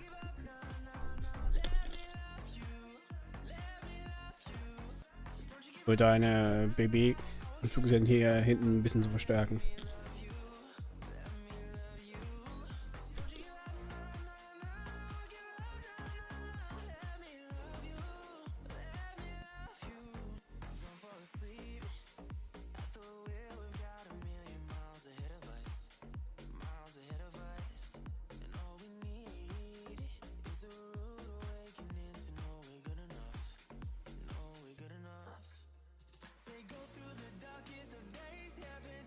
US für mich im Sinn ein bisschen in Richtung Cruiser und DD. Das sind ihre Sektionen jedenfalls.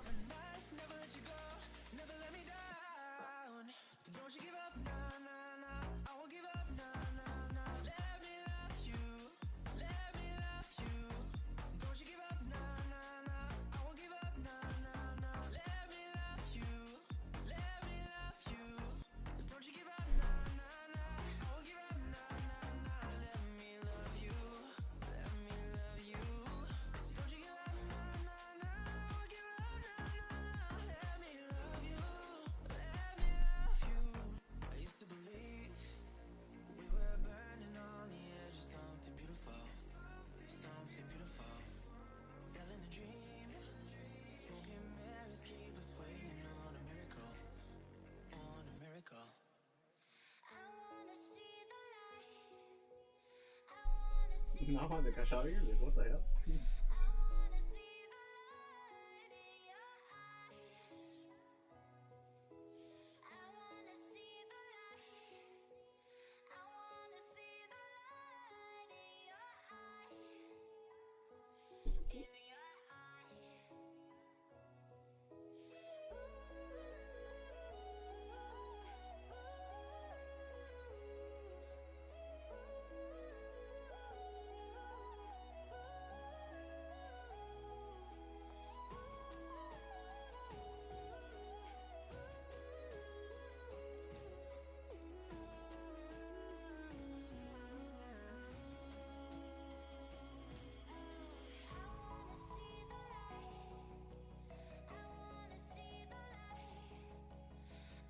Sopitz 23 Eugen, Deutschland, zweite Flotte Asturnia, Hutterina, Elizabeth. Also so gesehen eine schöne Eisenblattflotte und noch eine HMS-Flotte. Ja. Nett. Nett. Belfast und Dings sind eh eine. Also Belfast und Hood sind beide gute Auswahlen, sag ich mal so.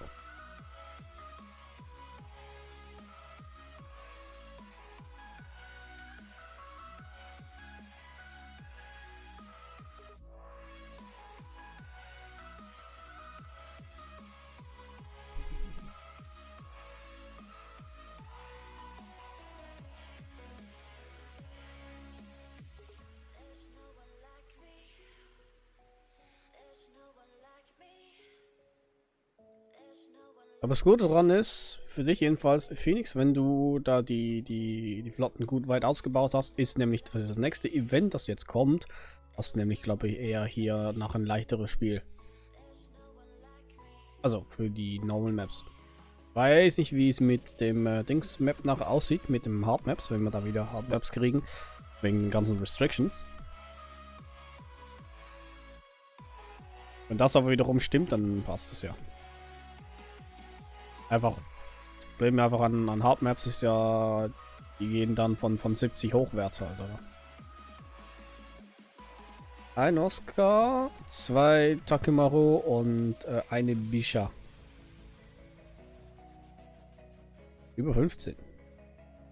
Das ist nice. Hast du auch geschaut, welche Skills sie dann, wenn du sie auflevelst, kannst du ja hier die ganzen Skills dann noch auswählen. Es sei denn, die ganzen Skills lassen komplett alle besetzt.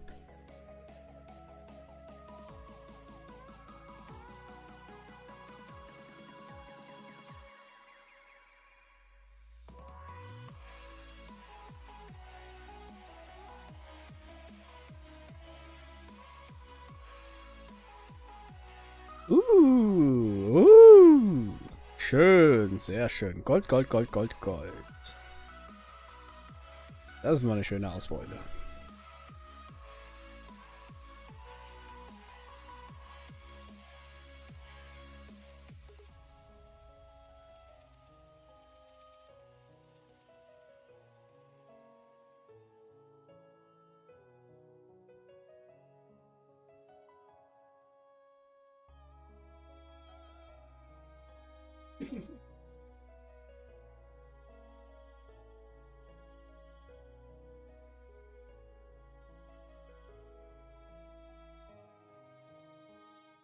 Time is running out, and I can stop it. Our love ain't fine.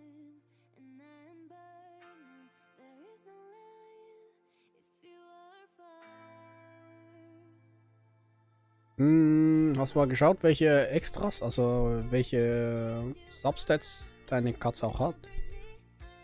Oder mindestens Zusatzskills, wenn du als Main-Katze unterwegs bist. Ja, noch mindestens wichtig zu wissen. Weil jede Katze kommt ja mit Random Rolls hier mit rein. Und die ganzen Random Rolls kannst du nachher abstimmen, in welchen Sachbereich du eigentlich hier, so gesehen hier die Katze nachher einsetzen kannst, oder? Ja, Oscar kannst du schön hier für Ironblood. Wenn dir noch ein Ironblood Skill nochmal zusätzlich drauf hat, dann kannst du es halt nur wirklich mehr für Ironblood halt nutzen. Im Gegensatz, wenn du irgendwelche, also overall, also Global Skills hast, ist es wiederum ein bisschen anders. Aber es gibt halt Katzen, wo ganz spezifisch, also spezifische Skills nachher, also mit einem bescheuerten Set reinkommen. Aber auf das kann man meistens ein bisschen bauen halt, oder?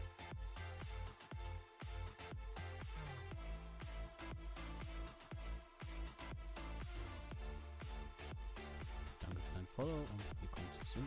Linchen, schnapp dich und trinken was zu knabbern und geben die Show. So, wir haben wieder 300, das heißt, ich gönne mir den hier wieder. Zweimal Restorer, dann wieder extra hier.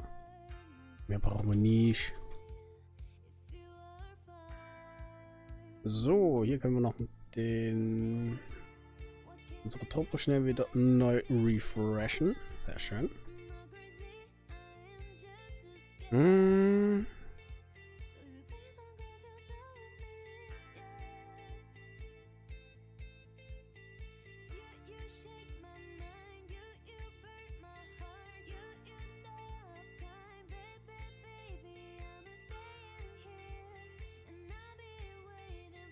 Oh, warte, von 80. I need 80. Yes.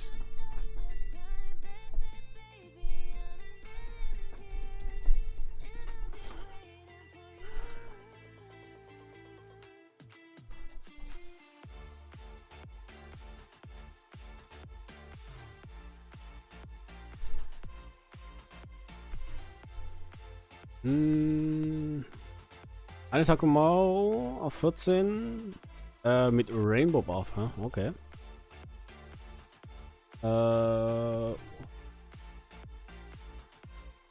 Den Top und Firepower AV und minus. Ja gut. Minus 3 Luck ist ein bisschen bescheuert, dann degradierst du ein bisschen hier dein so, ja, Chance auf den Crit halt, oder?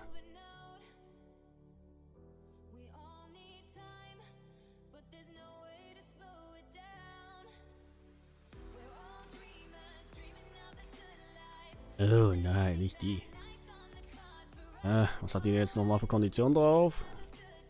Vanguard-Kondition.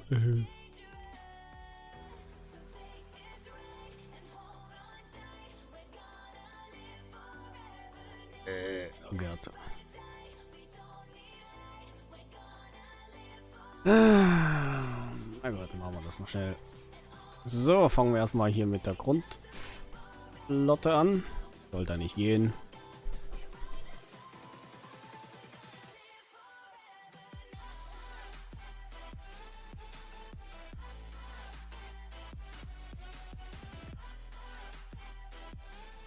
Ist das ein Constructor, oder? Ja. Oh. Ja, du mir weg mit dem Zeug. Okay, gut. Hey, Teleporter.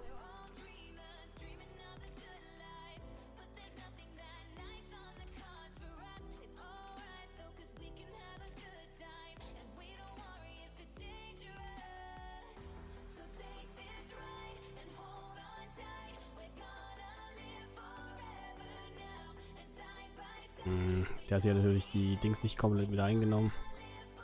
Mhm.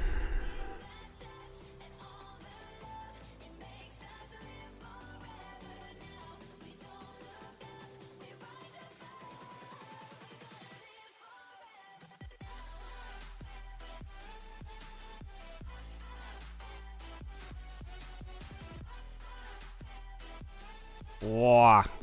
Geh du weg mit dem Zeug.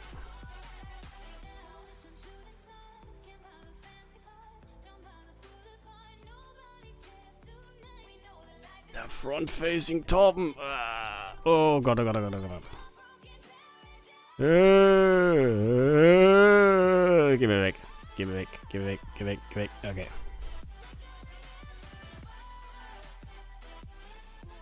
Ja, 6-9. Das geht ja noch.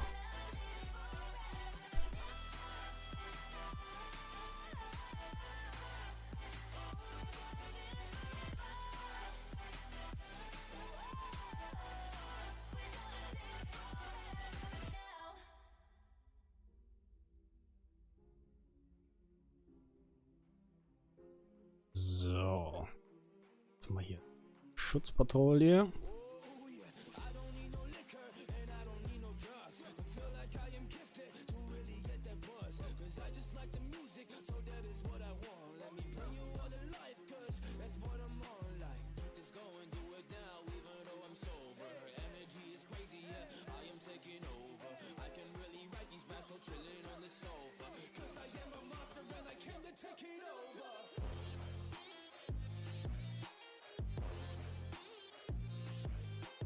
Lech. Circa.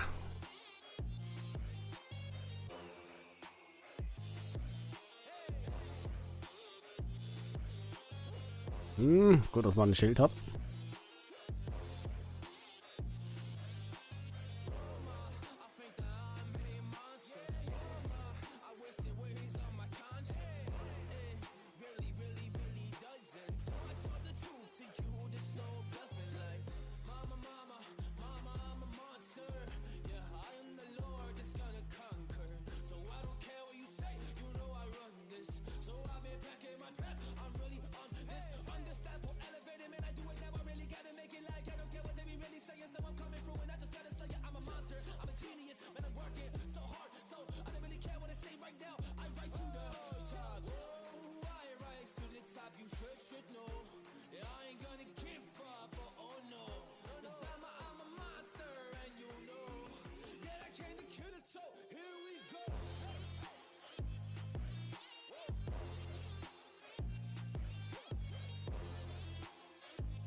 Took a break and I'm still tired. I went away, doesn't feel like it. Holding my breath while I kill time. Almost like questioning real life. Cause after you've done it and done it again, the results only showing the same side. You wonder what's happening, why is it working for others, but I'm only stuck in the struggling. Yeah, where does it start and where does it end? Who is an enemy, who is a friend? What is the purpose I'm working to get? Front face Torben, ne?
no need to mention them. I've been my worst fear from the moment I woke up to right here. Conversations that gave me the wrong tears. Yeah, I needed to know I belonged here. When I looked around, everything's so clear. What I'm doing is coming to life. I put in the work and I'm sleeping at night. I see how it goes and we're doing it right.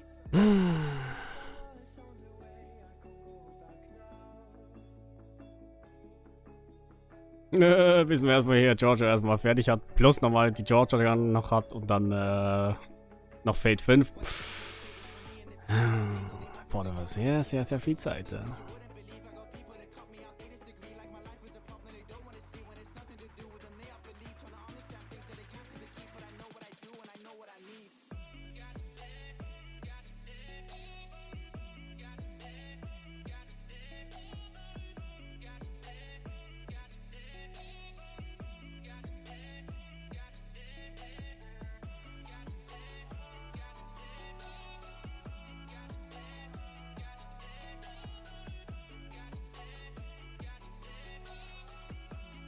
Das ist ein String, ey. Anytime I made a run for it, I'm ending up in the front of things. I've had enough of some people and what they've been telling me. What am I chasing and what is ahead of me? Haven't been working as hard to be told that I cannot do this. Put in everything, every last energy, fighting myself till I've got it on paper. I read it and throw it away and begin it again. I know there's something in the wake of your smile. I get a notion from the look in your eyes. You've built a love, but our love falls apart. Your little piece of heaven, your little piece of heaven. I know there's something in the wake of your smile. I get a notion from the look in your eyes. You've built a love, but our love falls apart. Your little piece of heaven. There's too dark. Listen to your heart. When it's calling for you, listen to your heart. And else you can do. Listen to your heart. Before you tell him goodbye. Sometimes you wonder if this fight is worthwhile. The precious moments are all lost in the tide. They're swept away, and nothing is what it seems. The feeling of Ah, schade. to your dreams. Da gab's nix. Nothing. Nur Gold. Ja. Passt schon.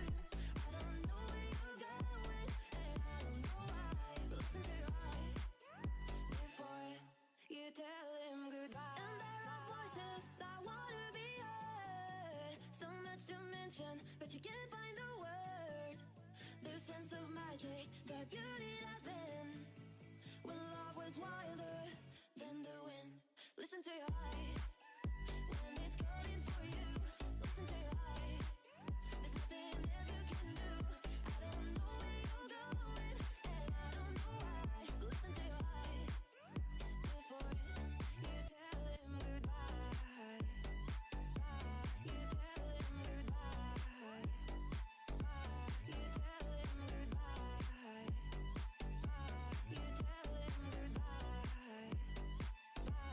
You tell him goodbye.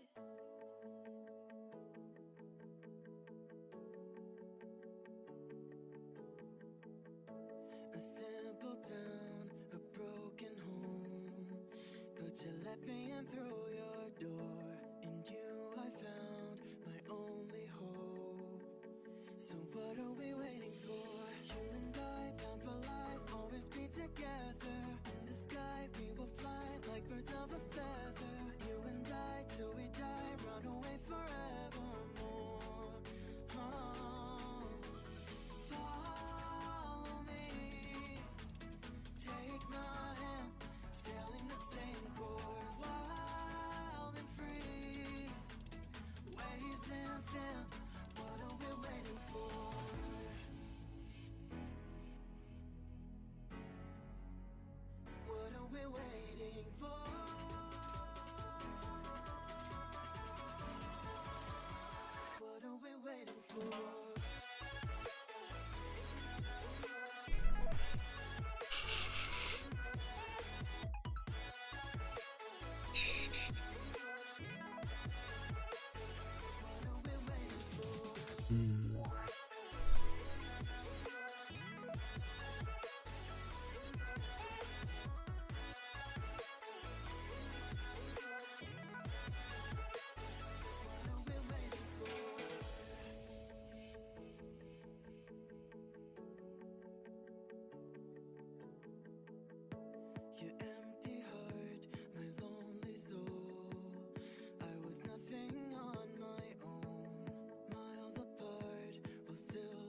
könnten wir dann später, glaube ich, noch dazu kaufen, ne? Ja, die brauchen wir später. Gegen Ende kaufen wir die auch noch ein und dann machen wir die ganzen Logger noch fertig. Mal gucken. Weil bis dahin sollten wir auch genügend AP haben hier für die Endsequenzen.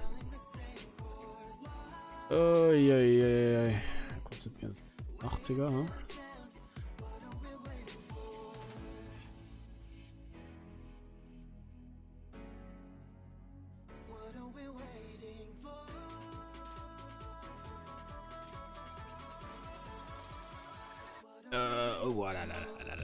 Falsch. Falsche Truppe. So. Ja.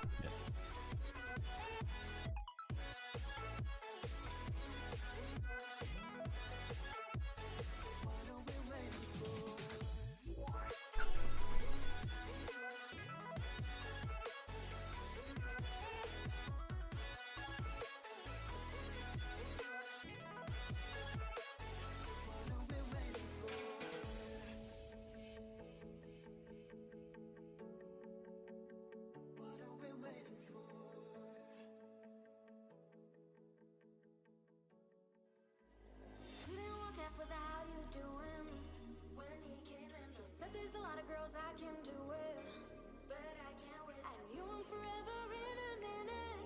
That summer night, and how fast as he got Milo in him, he got me feeling like ooh. I knew it when I met him. I loved him when I left him. Got me feeling like ooh. And then I had to tell him I had to go. Oh na na na na na, Havana, ooh na na. Half of my heart is in Havana, ooh na na. He took me back to East Atlanta, na na na. Oh, my heart is in Havana, my heart is in Havana, Havana, ooh na na. Just graduated fresh on campus, fresh out East Atlanta with no manners, damn. Like a traffic jam. So, ich denke mal, wenn wir hier die ganzen Corrosions noch fertig haben, switchen wir wieder zurück zu Chapter 11 und leveln da unsere Truppe ein bisschen weiter.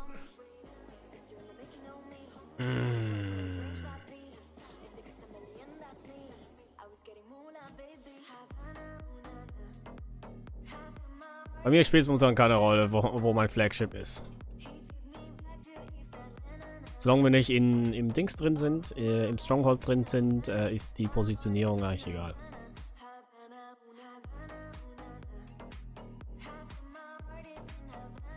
Aber eigentlich vorteilhaft, wenn du halt hier ein CV als Ding drin hast, als Flagship drin hast, kannst du, also können die nicht als erstes gespottet und angepeilt werden halt, oder?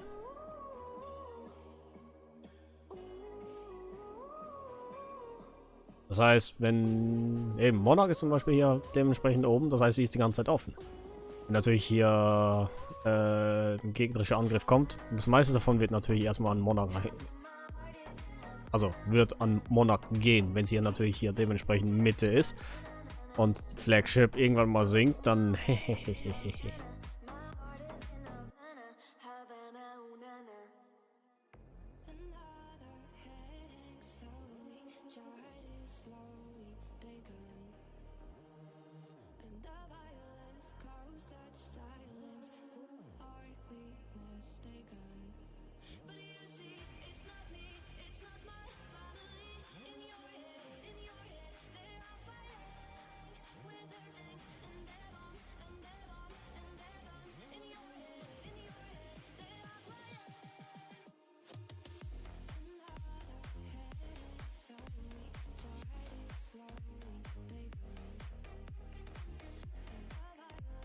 Aber eben schon gesagt, solange wir nicht im Stronghold drin sind, ist das ja eigentlich egal. Dann kannst du sie positionieren, wie du willst. Also, wer dein Flagship sein will. Ich habe es einfach mal so eingerichtet und Fini, und da habe ich es einfach mal laufen lassen.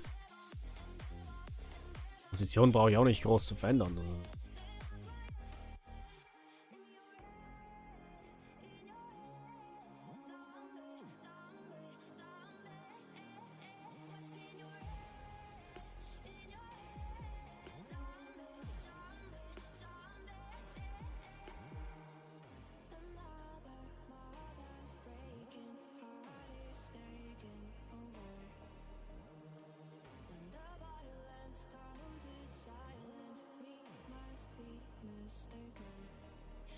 Ihr wisst ja, Leute, ich schwimm immer meistens gegen den Strom. Und nicht mit dem Strom.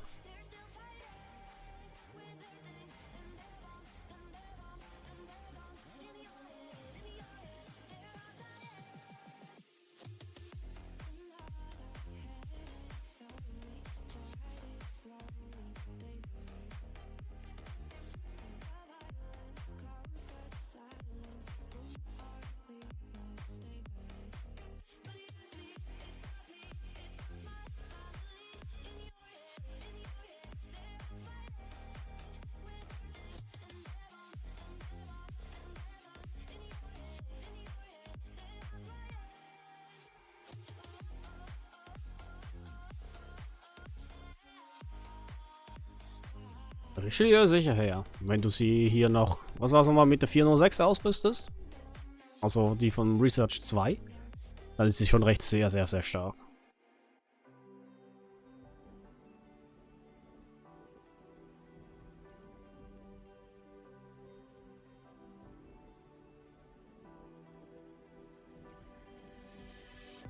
They told me to stay friends, that we would never make it.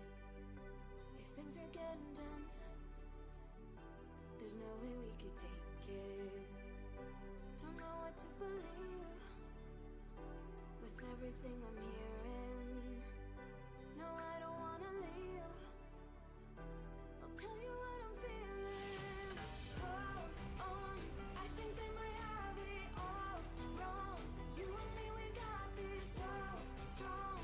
I know we can get it just a little closer, just a little closer. Come on, give me all your body, have fun. Ich bin auch noch mal am Schauen, ob wir da noch mal hier noch eine zweite 406er bauen könnten halt, oder?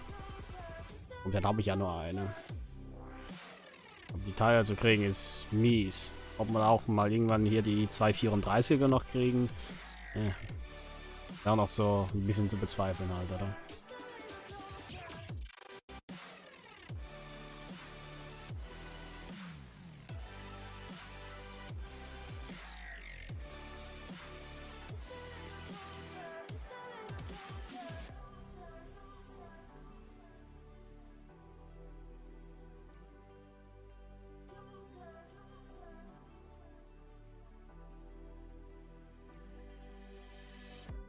Following a trend, and we can't let them break it. Don't wanna see the end, impossible to shake it. Don't know if to believe that you'll be disappearing, and I don't wanna leave. I'll tell you what I'm feeling. Hold on, I think they might have it all wrong. You and me, we got this so strong. I know we can get it just a little closer. Bist du mit Gascogne schon fertig gelevelt oder noch nicht? Weil das andere ist Gascogne und Richelieu haben beide nicht die gleichen Stärken. Das ist das andere. Wenn du rein nur auf teilweise hier. 3 406er? Okay. Aber 406er Research oder 406er die Elite-Einheiten? Es gibt ja die 406er in Elite-Form. Das sind ja die auch also Triple und nicht Twin.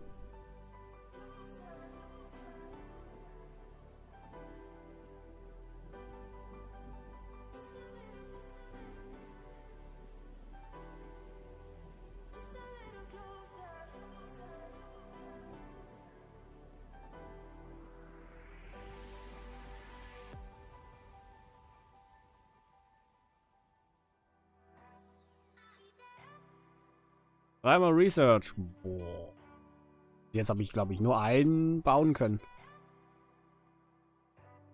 Bin ich ein bisschen neidisch, ja? Das genau 2 mehr davon. Hätte auch gerne hier ein paar mehr von den Dingern. Aber die Researchers kommen leider nicht so gut rüber. Auch wenn ich hier die ganzen Research 2 eigentlich mache. Hm.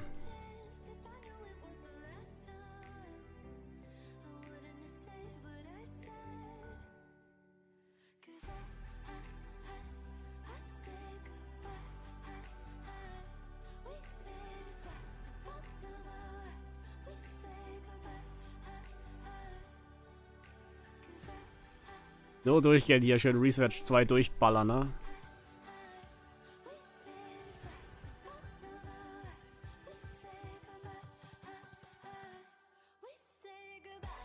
Nice, nice. Sehr schön.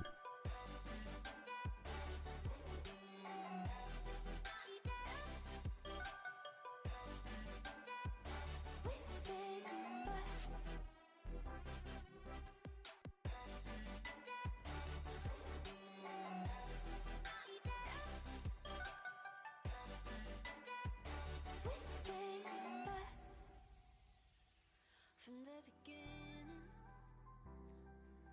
I didn't know what we had. I didn't see clearly. Fog in the headlights holding me back. If I could help it be, telling you to let me, pulling you into my chest. If I knew it was Aber so Rainbow Parts brauchen wir am meisten. Dann für später halt, oder? Und davon, wie viele Rainbow-Einheiten wir da dementsprechend noch schön aufwerten können halt, oder? Wichtig ist erstmal, dass wir genügend Goldparts zusammenkriegen für die ganzen Gold-Equipments, dass wir die noch alle schön auf 13 ballern können. Das wäre sowieso erstmal Priorität. Und Rainbow ist dann so gleich danach, finde ich.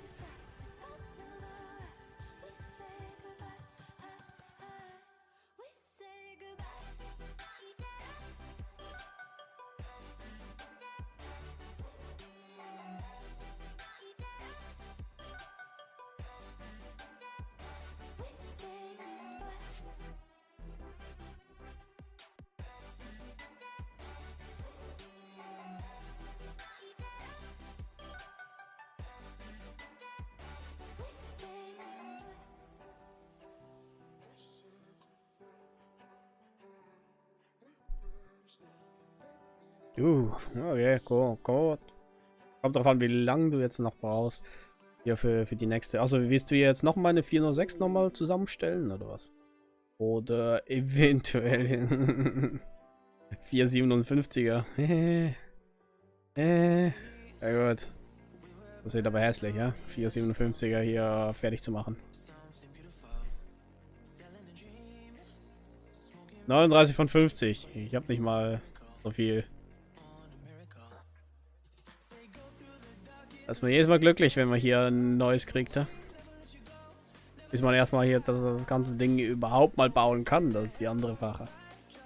Ja, dann, wir haben jetzt ja 2 Rainbow-Waffen halt, oder? Also sprich die 334er oder 234er, dreifach. Und die 457er halt, oder? So, Georgia Gun.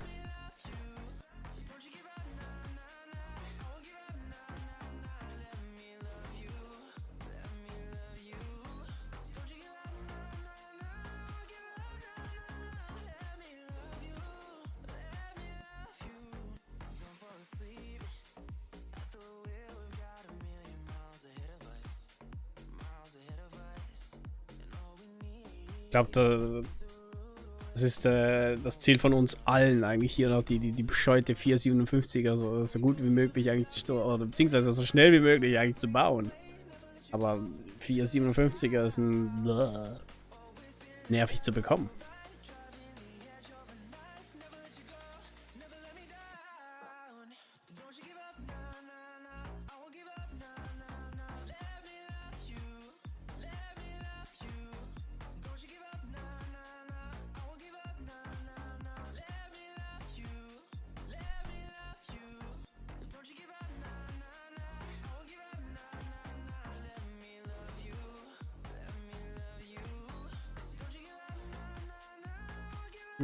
Jedenfalls, Maschine. Das heißt, du bist kurz vor 40, ja? Das heißt, danach brauchst du noch 10 Teile. Dann darfst du dir deine erste 457er bauen, ne?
Du weißt es ja nie. Du weißt es ja nie.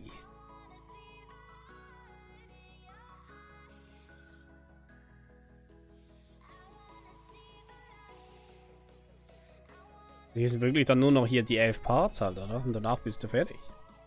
Bei mir ist es, glaube ich, noch nirgends. Also, wirklich noch nirgends.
Ja gut. Warte mal, PR3? Also ist die PR3 Gun oder einfach nur die PR3-Linie? Weil wenn die PR3-Linie meinst, dann bist du eigentlich recht schnell durch. Wenn du am Durchgehen am Farmen bist.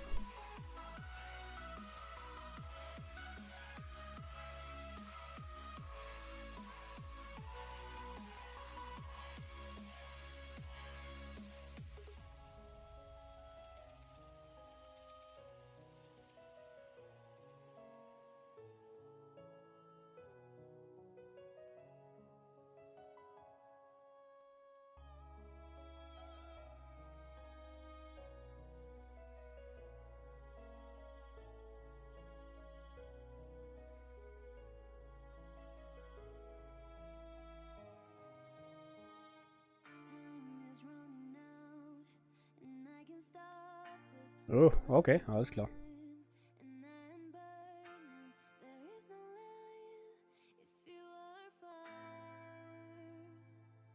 Crucial ist das richtig? Backline Crucial.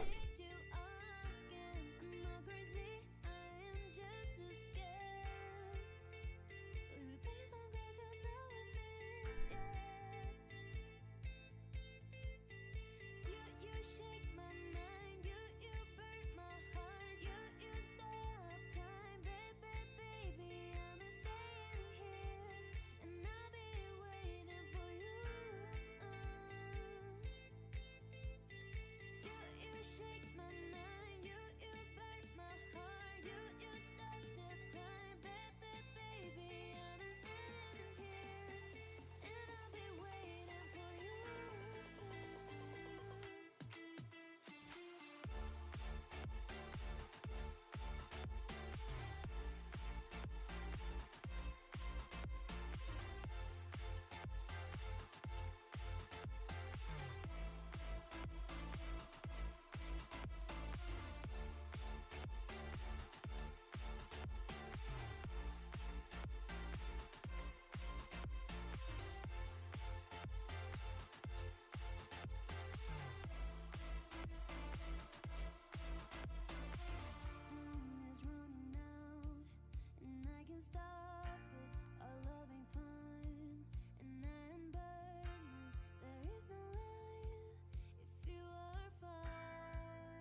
Bait ausbauen braucht immer hier eine gute Ewigkeit. Bis man erstmal die ganzen Brezel mal zusammenkriegt, das ist auch noch so eine bescheuerte Sache.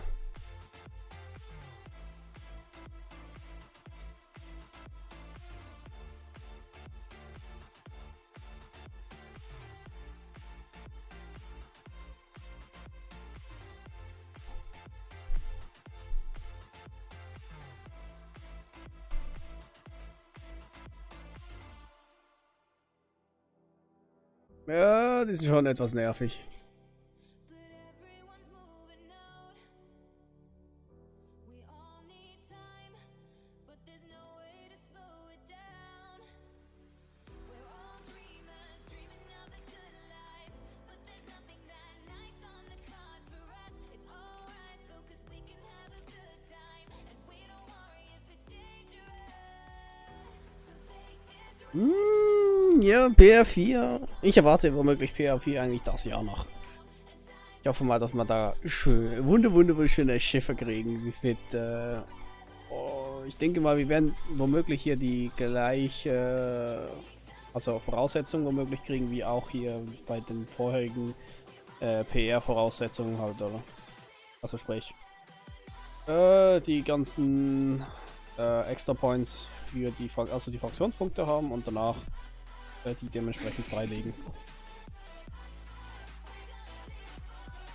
Wenn sie es gleich halten. We've come so far, but it wasn't without a fight. We share these scars, but they won't keep us out of sight.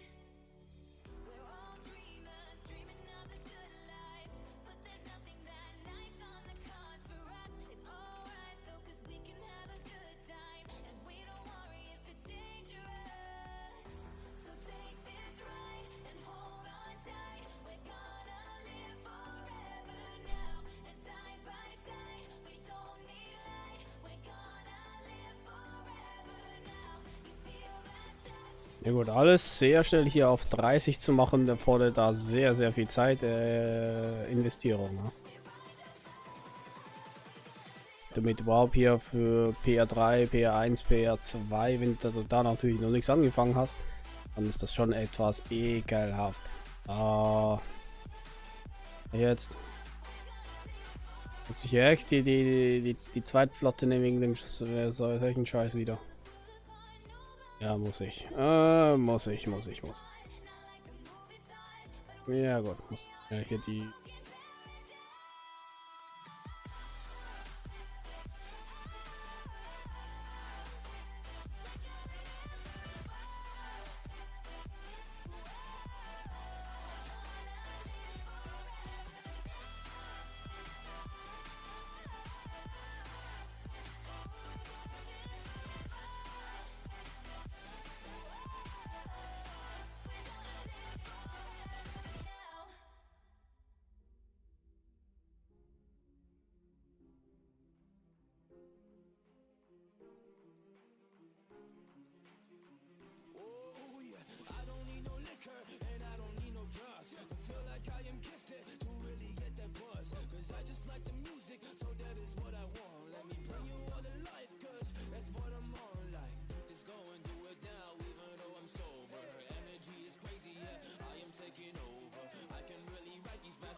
I took a break and I'm still tired. I went away, doesn't feel like it. Holding my breath while I kill time.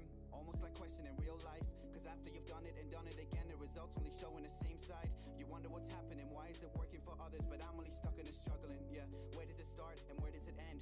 Who is an enemy, who is a friend? What is the purpose I'm working to get? Something that's gone when you're turning your head away. Life's short, how do I know what is right, wrong? Making moves there for all I know. Will change things, got high hopes. I got lost on the way, I can't go back now.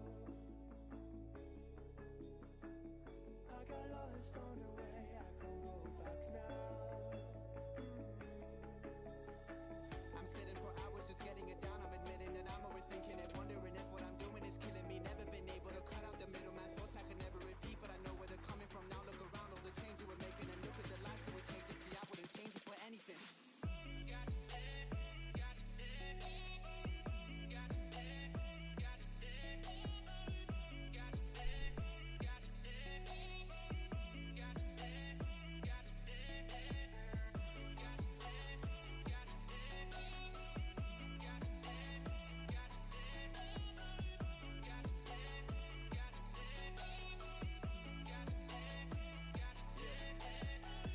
I've got these people, I'm taking them with me. They gave me a reason to wake up, I needed it. Now that I've got all these people that listening, when I was dealing with feelings that I couldn't put out to the rest of the world, they stuck by my side through the thick of it. Yeah, you know who you are, there's no need to mention them. I've been my worst fear from the moment I woke up to right here. Conversations that gave me the wrong tears. Yeah, I needed to know I belonged here. When I looked around, everything's so clear. What I'm doing is coming to life. I put in the work and I'm sleeping at night. I see how it goes and we're doing it right. I got lost on the way, I can't go back now. I got lost on the way, I can't go back now. What I bring to the table's for me and the team. What you see is only 1% going to see. But God, it's just things that you wouldn't believe. I got people that cut me out, they disagree. Like my life is a problem they don't want to see. When it's nothing to do with them, they up believe. Trying to understand things that they can't seem to keep. But I know what I do and I know what I need. Ow.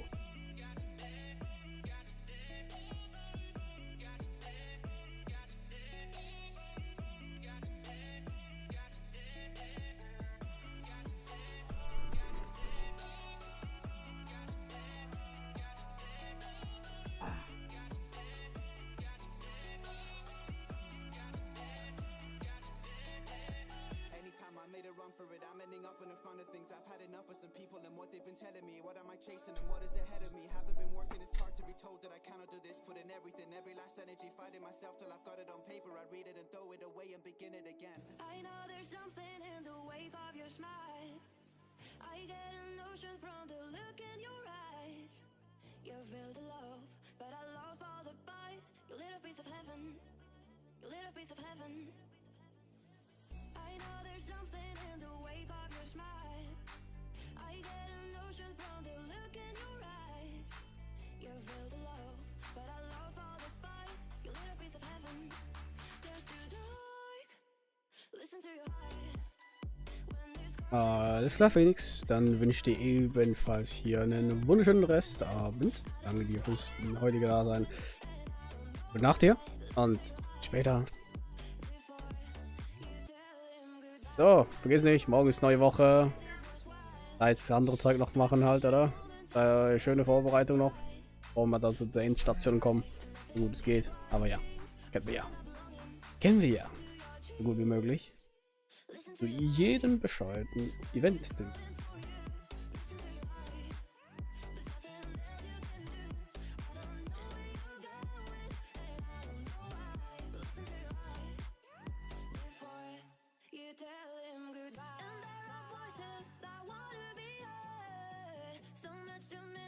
But you can't find the word.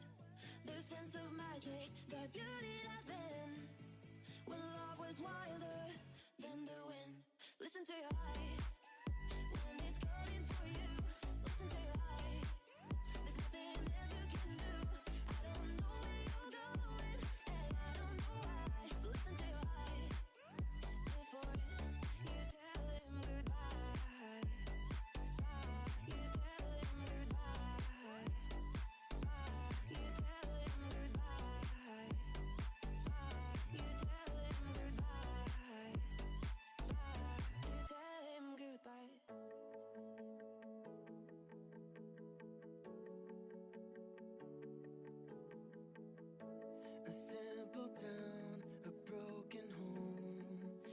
But you let me in through your door. In you I found my only hope. So what are we waiting for? You and I, bound for life, always be together. In the sky we will fly like birds of a feather. You and I, till we die, run away forevermore. Follow me, take my hand, sailing the same course, wild and free, waves and sand, what are we waiting for?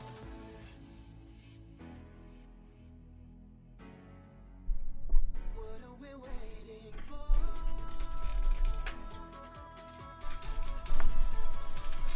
What are we waiting for?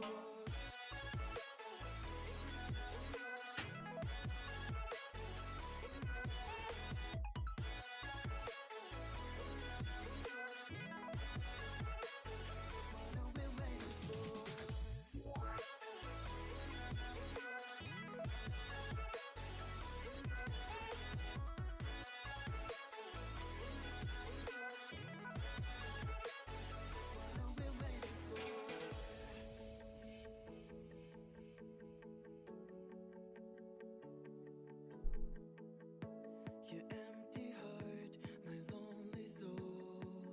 I was nothing on my own. Miles apart, we'll still be whole. Now what are we waiting for? You and I, bound for life, always be together. In the sky we will fly like birds of a feather. You and I, till we die, run away forevermore. Follow me, take my hand, sailing the same course, wild and free, Inshallah. waves and sand, what are we waiting for?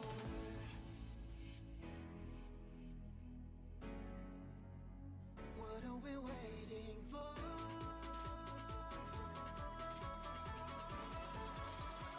What are we waiting for?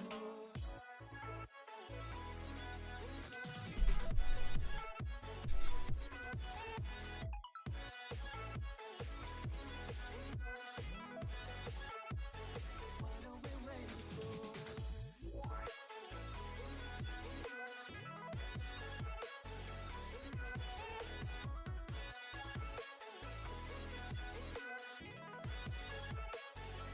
are we waiting for?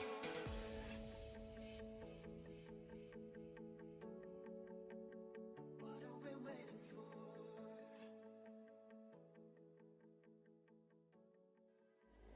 You didn't look at for the how you doing. When he came in, he said there's a lot of girls I can do it, but I can't wait. I knew him forever in a minute. That summer night, and how fast is he gone? Aber den letzten Punkt lassen wir noch sein. So, Zeit wieder ein bisschen hier wieder zurück auf die eigentliche Map wieder zurückzukehren und da noch ein bisschen XP zu farmen. Nicht viel, aber ein bisschen.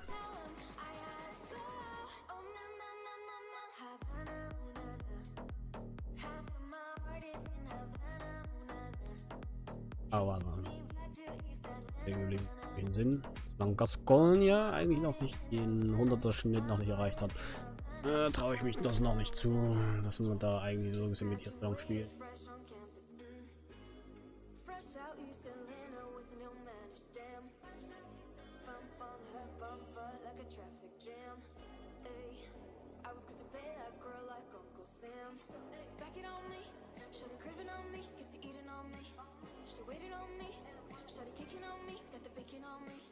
This sister in the bacon on me. Point blank, close range, that beat. If it gets a million, that's me. I was getting moolah, baby. Havana, ooh, na, na. Half of my heart is in Havana, ooh, na, na. He took me back to East Atlanta, na, na, na. Oh, my heart is in Havana. My heart is in Havana. Havana, ooh, na, Havana, ooh, na, na. Half of my heart is in Havana, ooh, na, na. He took me back to East Atlanta, na, na, na. Oh, my heart is in Havana. My heart is in Havana.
dragging my feet, slowly sitting here waiting for you.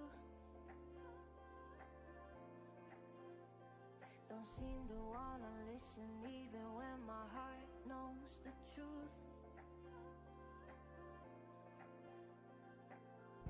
It doesn't matter who's to blame, to blame, to blame. The good we had has slipped away, away. Don't wanna say it out loud, 'cause then it feels real. Don't wanna carry around this heart that could kill. You're easy to talk to, so why's it so hard to break the seal, start to heal? Don't wanna say it out loud, 'cause then it feels real.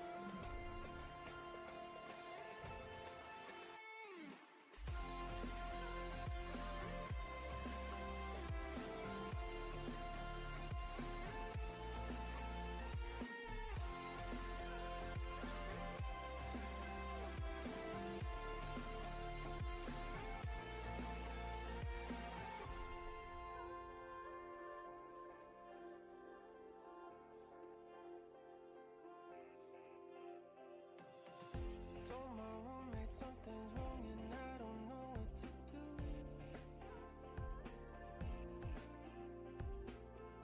I could tell it was the end when you walked into the room.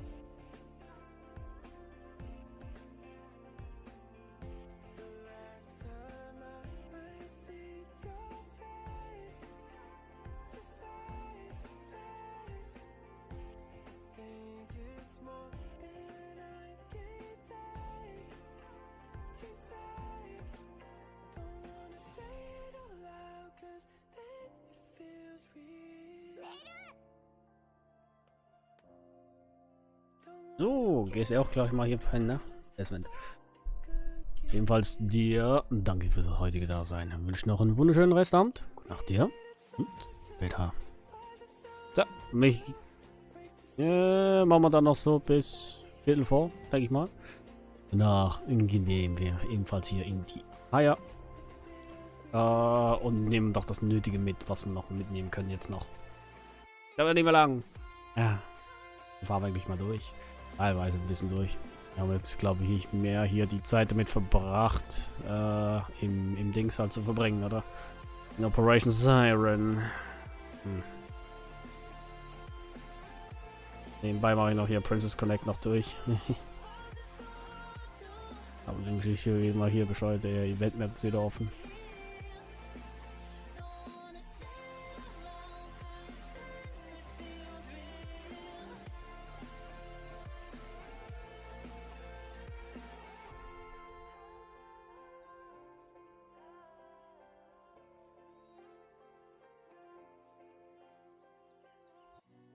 Now I got this feeling that haunts me, as real as the blood running through my veins. Now you're living right here inside me, and I'm just trying to cope with the things you say. Even if the curtain drops and the daydream stops, we might just give it one more shot, or just end it on the spot. Is this the final call? As we're stuck in a crowded ticket hall, is this the final call? Tell me, what are we waiting for? What are we waiting for? What are we waiting for?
to you.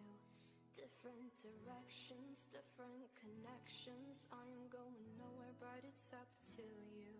Is this the final call?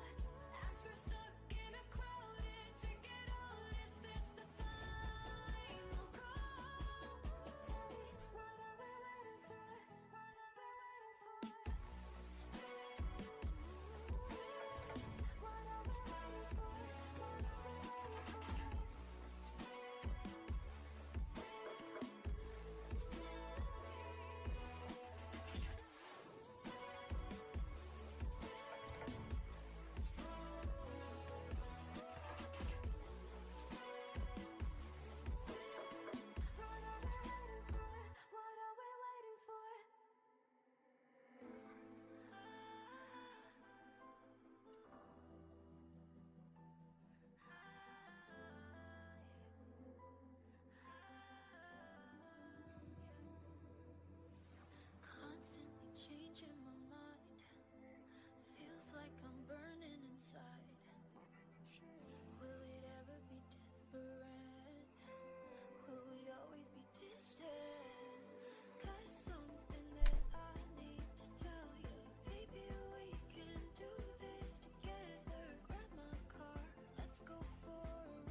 Oh, wir kriegen eine Luffy. Nice.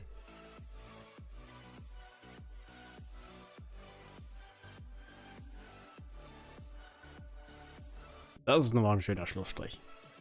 So. Das hier noch einsammeln. Ich das auch noch vergesse. Noch ein Leitbild machen. Bonus, Leitbilders. Ja, davon habe ich eh nicht genug. Every day we escape, losing all of our faith.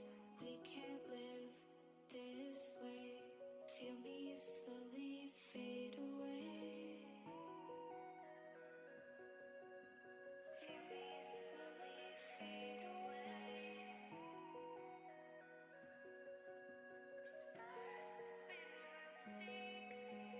Every day I feel time slipping, passing, skipping by.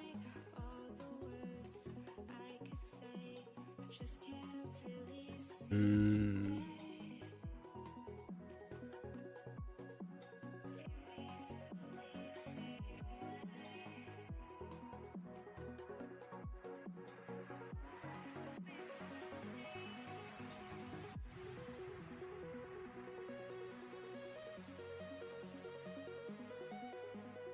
Jetzt habe ich glaube eine Laprinette einfach so rausgeschmissen, oder? Ja. Ja, egal, passt ja.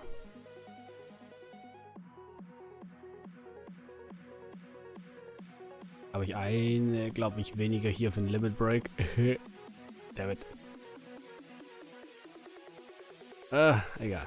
Mit. Oh, stimmt, ich müsste eigentlich noch 2 mehr bauen. Weil die 6 Cubes nehme ich gerne noch mit. Genau, 3 müssen wir noch mehr bauen.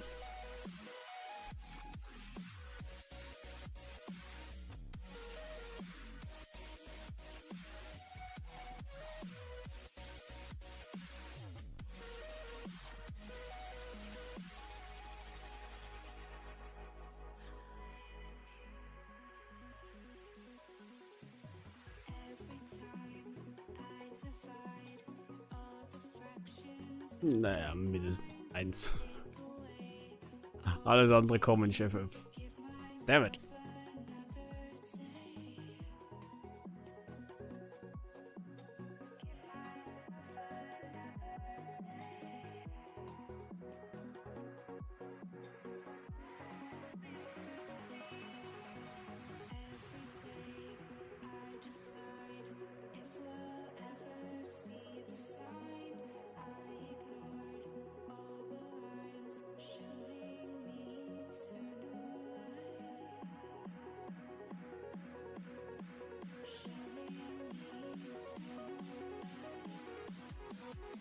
Ja, ich glaube, hier machen wir nicht wirklich gut Fortschritte.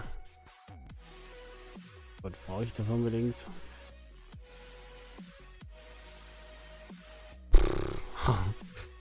Alles andere haben wir schon bereits voll. Coin Capacity. Wieso den Cat eigentlich? Ne? Wir hätten gleich so gut hier Coin Capacity irgendwie nehmen können.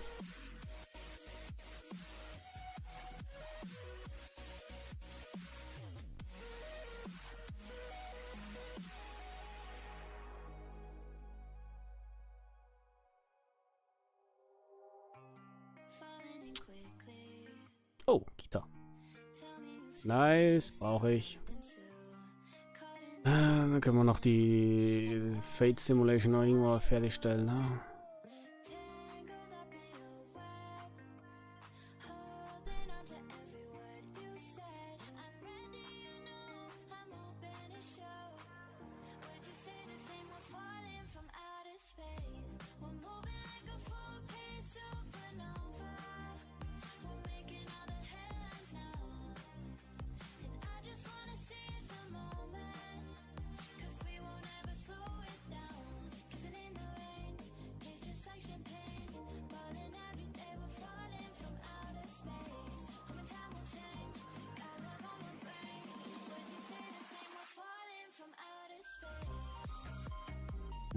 Und der Prinz haben wir hier 27 Stück. Da kommen wir genau 24. Nice.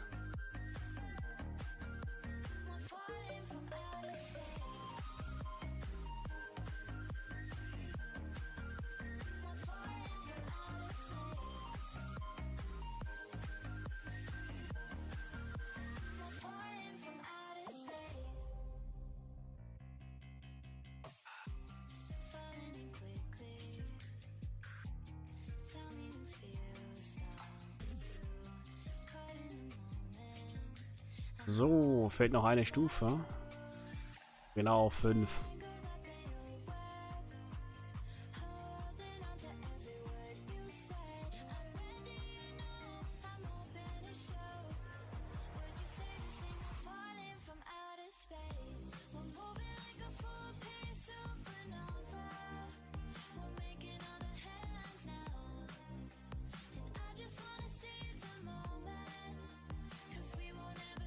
So, gut, dann hätten wir das auch noch.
Ja.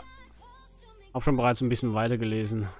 Jetzt momentan sind sie, glaube ich, bei einem Kapitel erstmal on stuck. Da musste ich auch noch ein bisschen warten. Das ist ja die Zwischenkonfrontation, soviel ich mich entsinne. Also, das ist das letzte Kapitel, das ich dir jedenfalls gelesen habe. Es sei denn, die haben jetzt wieder einen neuen Kapitel rausgeschmissen. Aber dort bin ich momentan stehen geblieben. Und im Anime ist natürlich, da wo sie ja hier ein Dings gerettet hat.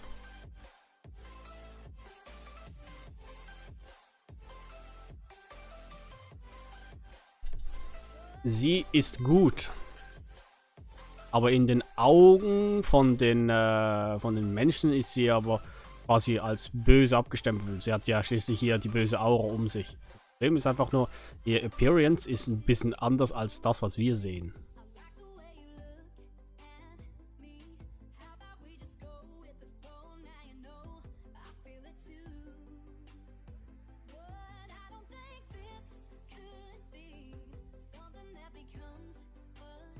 Weil sie hat ja nur ein Motto, und zwar Leben.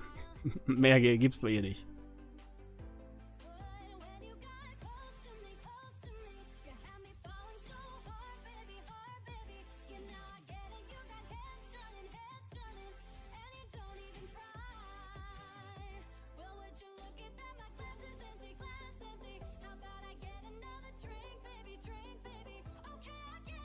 Müssen wir ein bisschen abwarten, wie das nachher dementsprechend aussieht. Also, viel mehr habe ich, glaube ich, auch nicht mehr gesehen. Also vom Manga her aus halt, oder?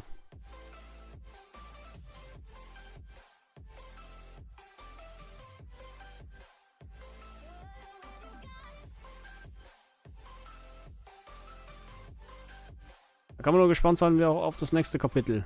Aber naja.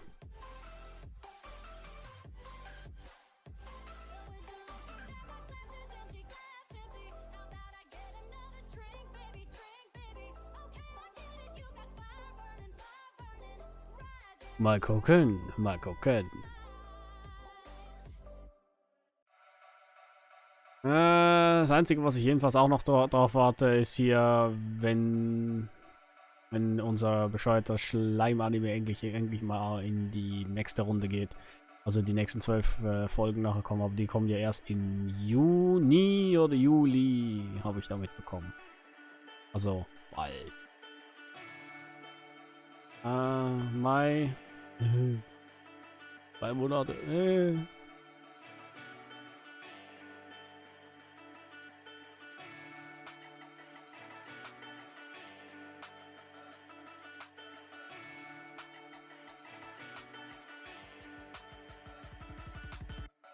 Ja eben, der wird dann erst im Summer Season womöglich erst starten halt, oder?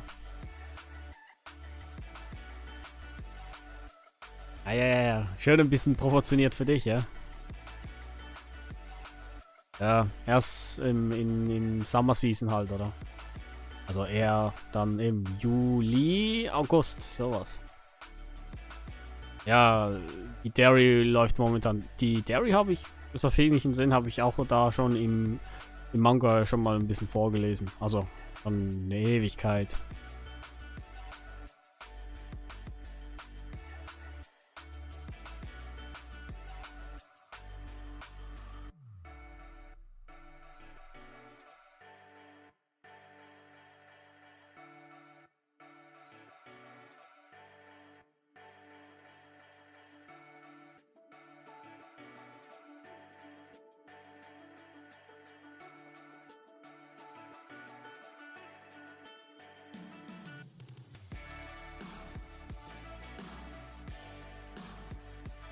Ja, viele davon kommen ja noch dazu, das ist das andere.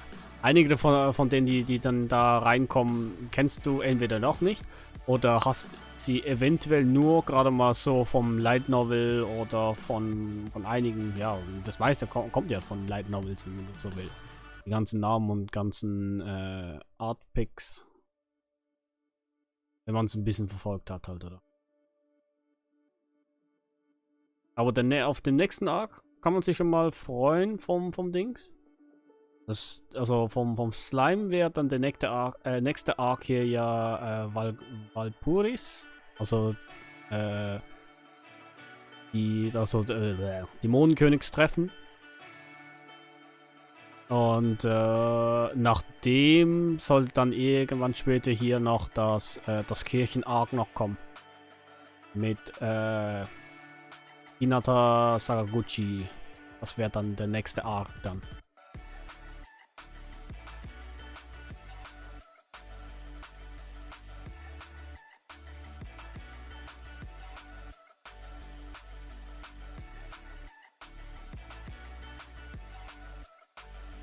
Ah, der ist Wolzen, sag ich mal so.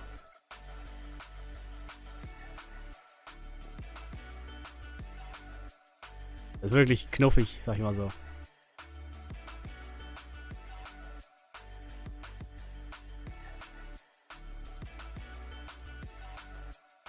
Den Manga habe ich auch bereits schon gut vorgelesen. Und ich muss echt sagen, da freue ich mich hier eigentlich dementsprechend auf die ganzen Folgen halt, oder? Also von wie viel sie davon rausschneiden, aber ist ja eigentlich egal. Hauptsache, es ist ein Hosen-Anime.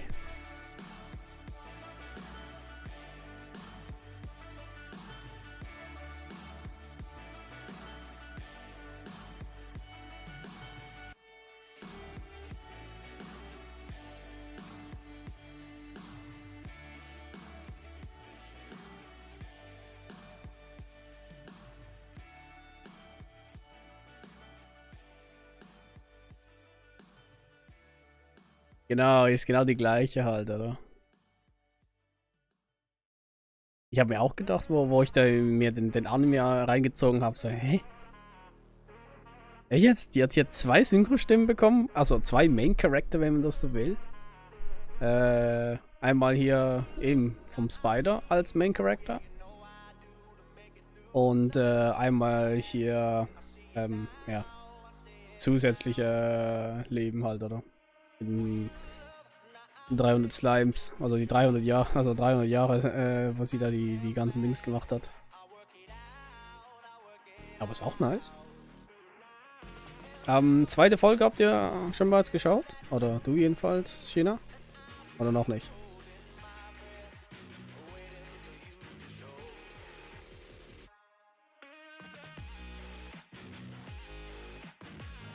Schöne Familienvergrößerung, ne?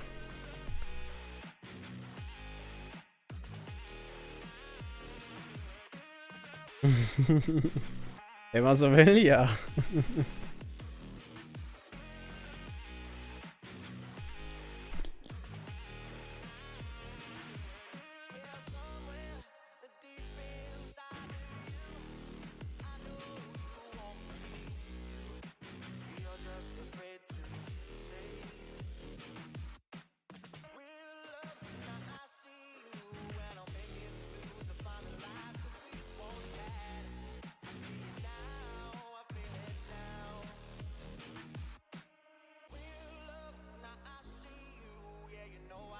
So, man kann jedenfalls gespannt sein für die nächste Folge. Ja, wenn man den Manga schon bereits vorgelesen hat, dann weiß man mindestens, was als nächstes kommen kann. Aber ich sage immer schön, Bewegtbilder ist immer nice. Da muss nur zurücklehnen und die ganze Show halt genießen, oder? Ja, ich bin Manga-Leser und Anime-Gucker. Machst halt beides.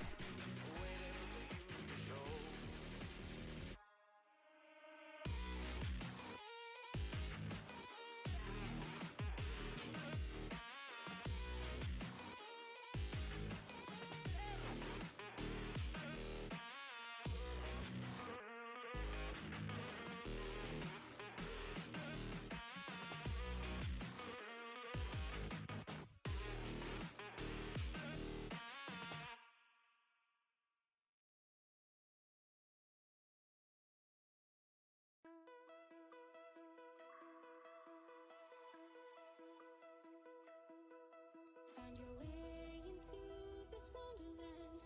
Cross the maze, the dark, the innocent.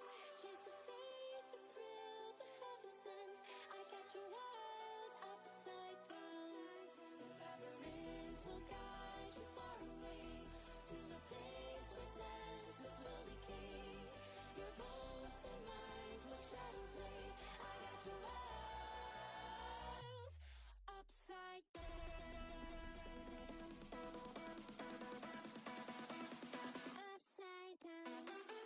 Ja, ein bisschen.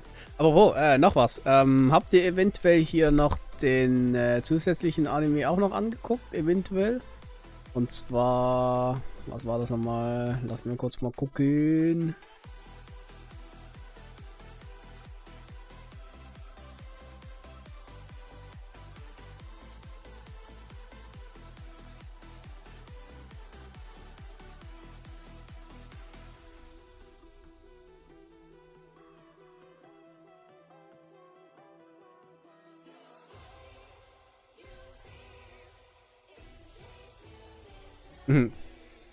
Da. Don't Toy with Me, Miss Nagatoro. Der ist auch noch empfehlenswert, ja? Also, ich fand den Anime sowieso lustig. Ich glaube, den Manga habe ich auch schon sehr, sehr früh angefangen halt zu lesen halt, oder? Und da habe ich nur darauf gewartet, bis der auch noch hier als Anime-Form noch kommt. Wer da ein bisschen was zu lachen haben will, dann kann ich den nur empfehlen. Da gibt es einige Szenen, und die Übersetzung ist auch noch ein bisschen recht hilarious halt, oder? Also, ich weiß nicht, wer das übersetzt hat, aber die machen das entweder wortwörtlich, die Übersetzung, also wirklich wortwörtlich, dann denkt man sich, oh, was? Okay. Da hat sich aber einer gut gegeben für die Übersetzung, ja?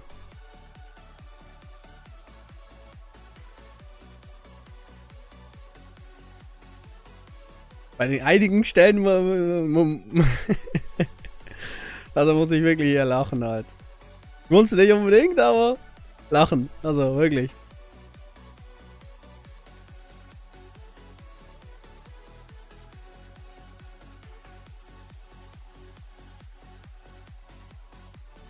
Sicher, ich sag mal so, was sich liebt, das neckt sie, ja?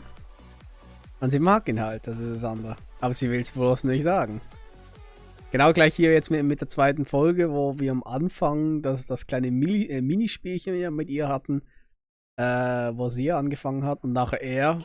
Aber danach ist sie ja, quasi hat sie sich ja gedrückt, so in dem Sinne.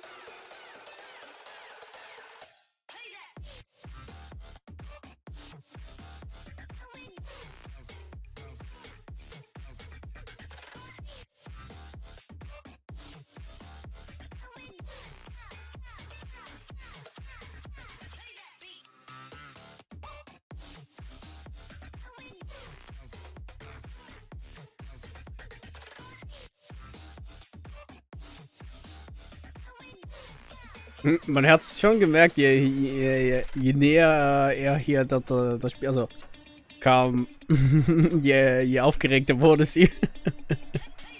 Aber das war einfach so göttlich zum Angucken. Aber das Geile dran ist, eigentlich vom Spiel her müsste sie ja poken halt, oder? Aber bevor sie gepokt hat, also beziehungsweise eigentlich schon auf der Fläche war, finde ich, dass sie da ein bisschen gecheatet hat, ja? Also, da hat sie noch ein bisschen wieder mehr mit ihm da rumgespielt, aber ich dachte so, okay. Da kannst du ihn gleich ausziehen.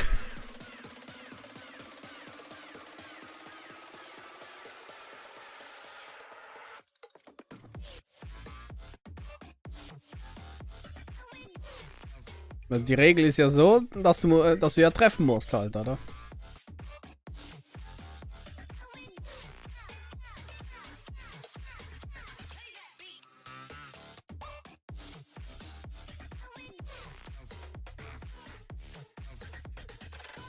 Abwarten und Tee trinken, ja? Wir haben hier nämlich schon die nächste Woche schon vor uns.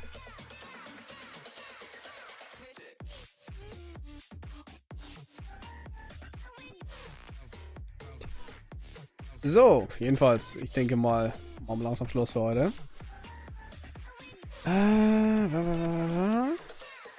Aber ja, mal gucken, mal gucken. Nächste Woche kommen wieder neue Folgen. Das heißt, wir können wieder mal für uns ein bisschen wieder lustig werden. Ich hoffe, aber neue Folgen. Warte mal, Montag. Was kommt nochmal alles am Montag? Ich muss kurz nochmal auf den Kalender gucken.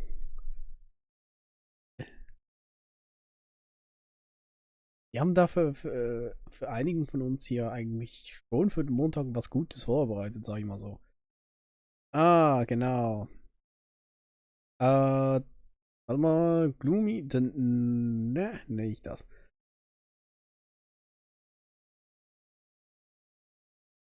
Higeshiro, das gucke ich mir auch noch an. Und nachher am Dienstag kommt natürlich hier, also Derry von Slime. Aber ja. Hm, hm.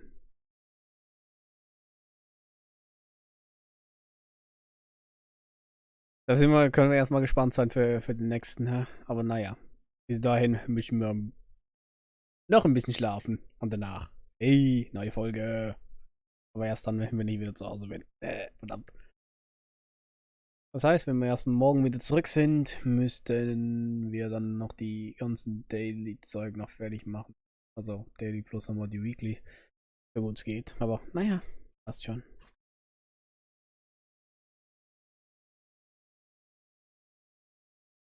86 habe ich noch nicht angeschaut. Das schaue ich mir, glaube ich, noch ein bisschen später an. Da warte ich noch, bis die dritte Folge da ist. Oder warte ich noch ein bisschen.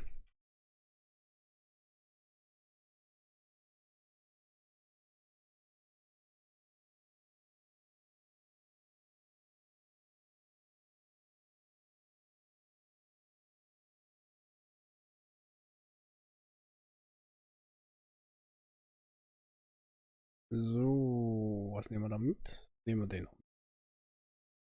Den machen wir so. Gut.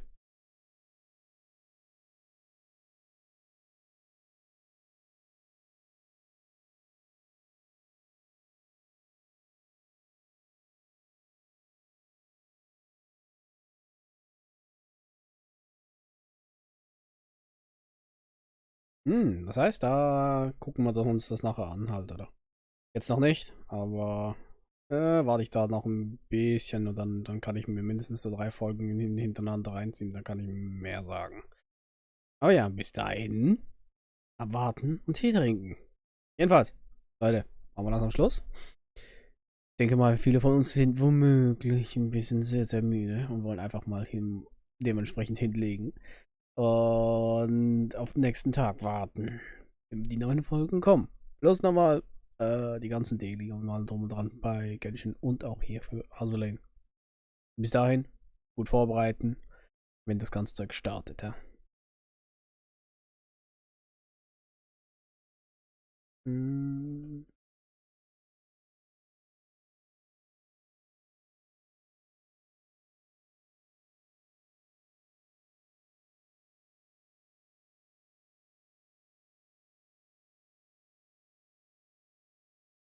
So, wie schon gesagt, ich bin erstmal weg. Ich wünsche euch allen noch einen wunderschönen Restabend. Danke fürs heutige Dasein, für die Aktivität. Dementsprechend wünsche ich euch allen nochmals einen wunderschönen Abend. Gute Nacht zusammen und bis später.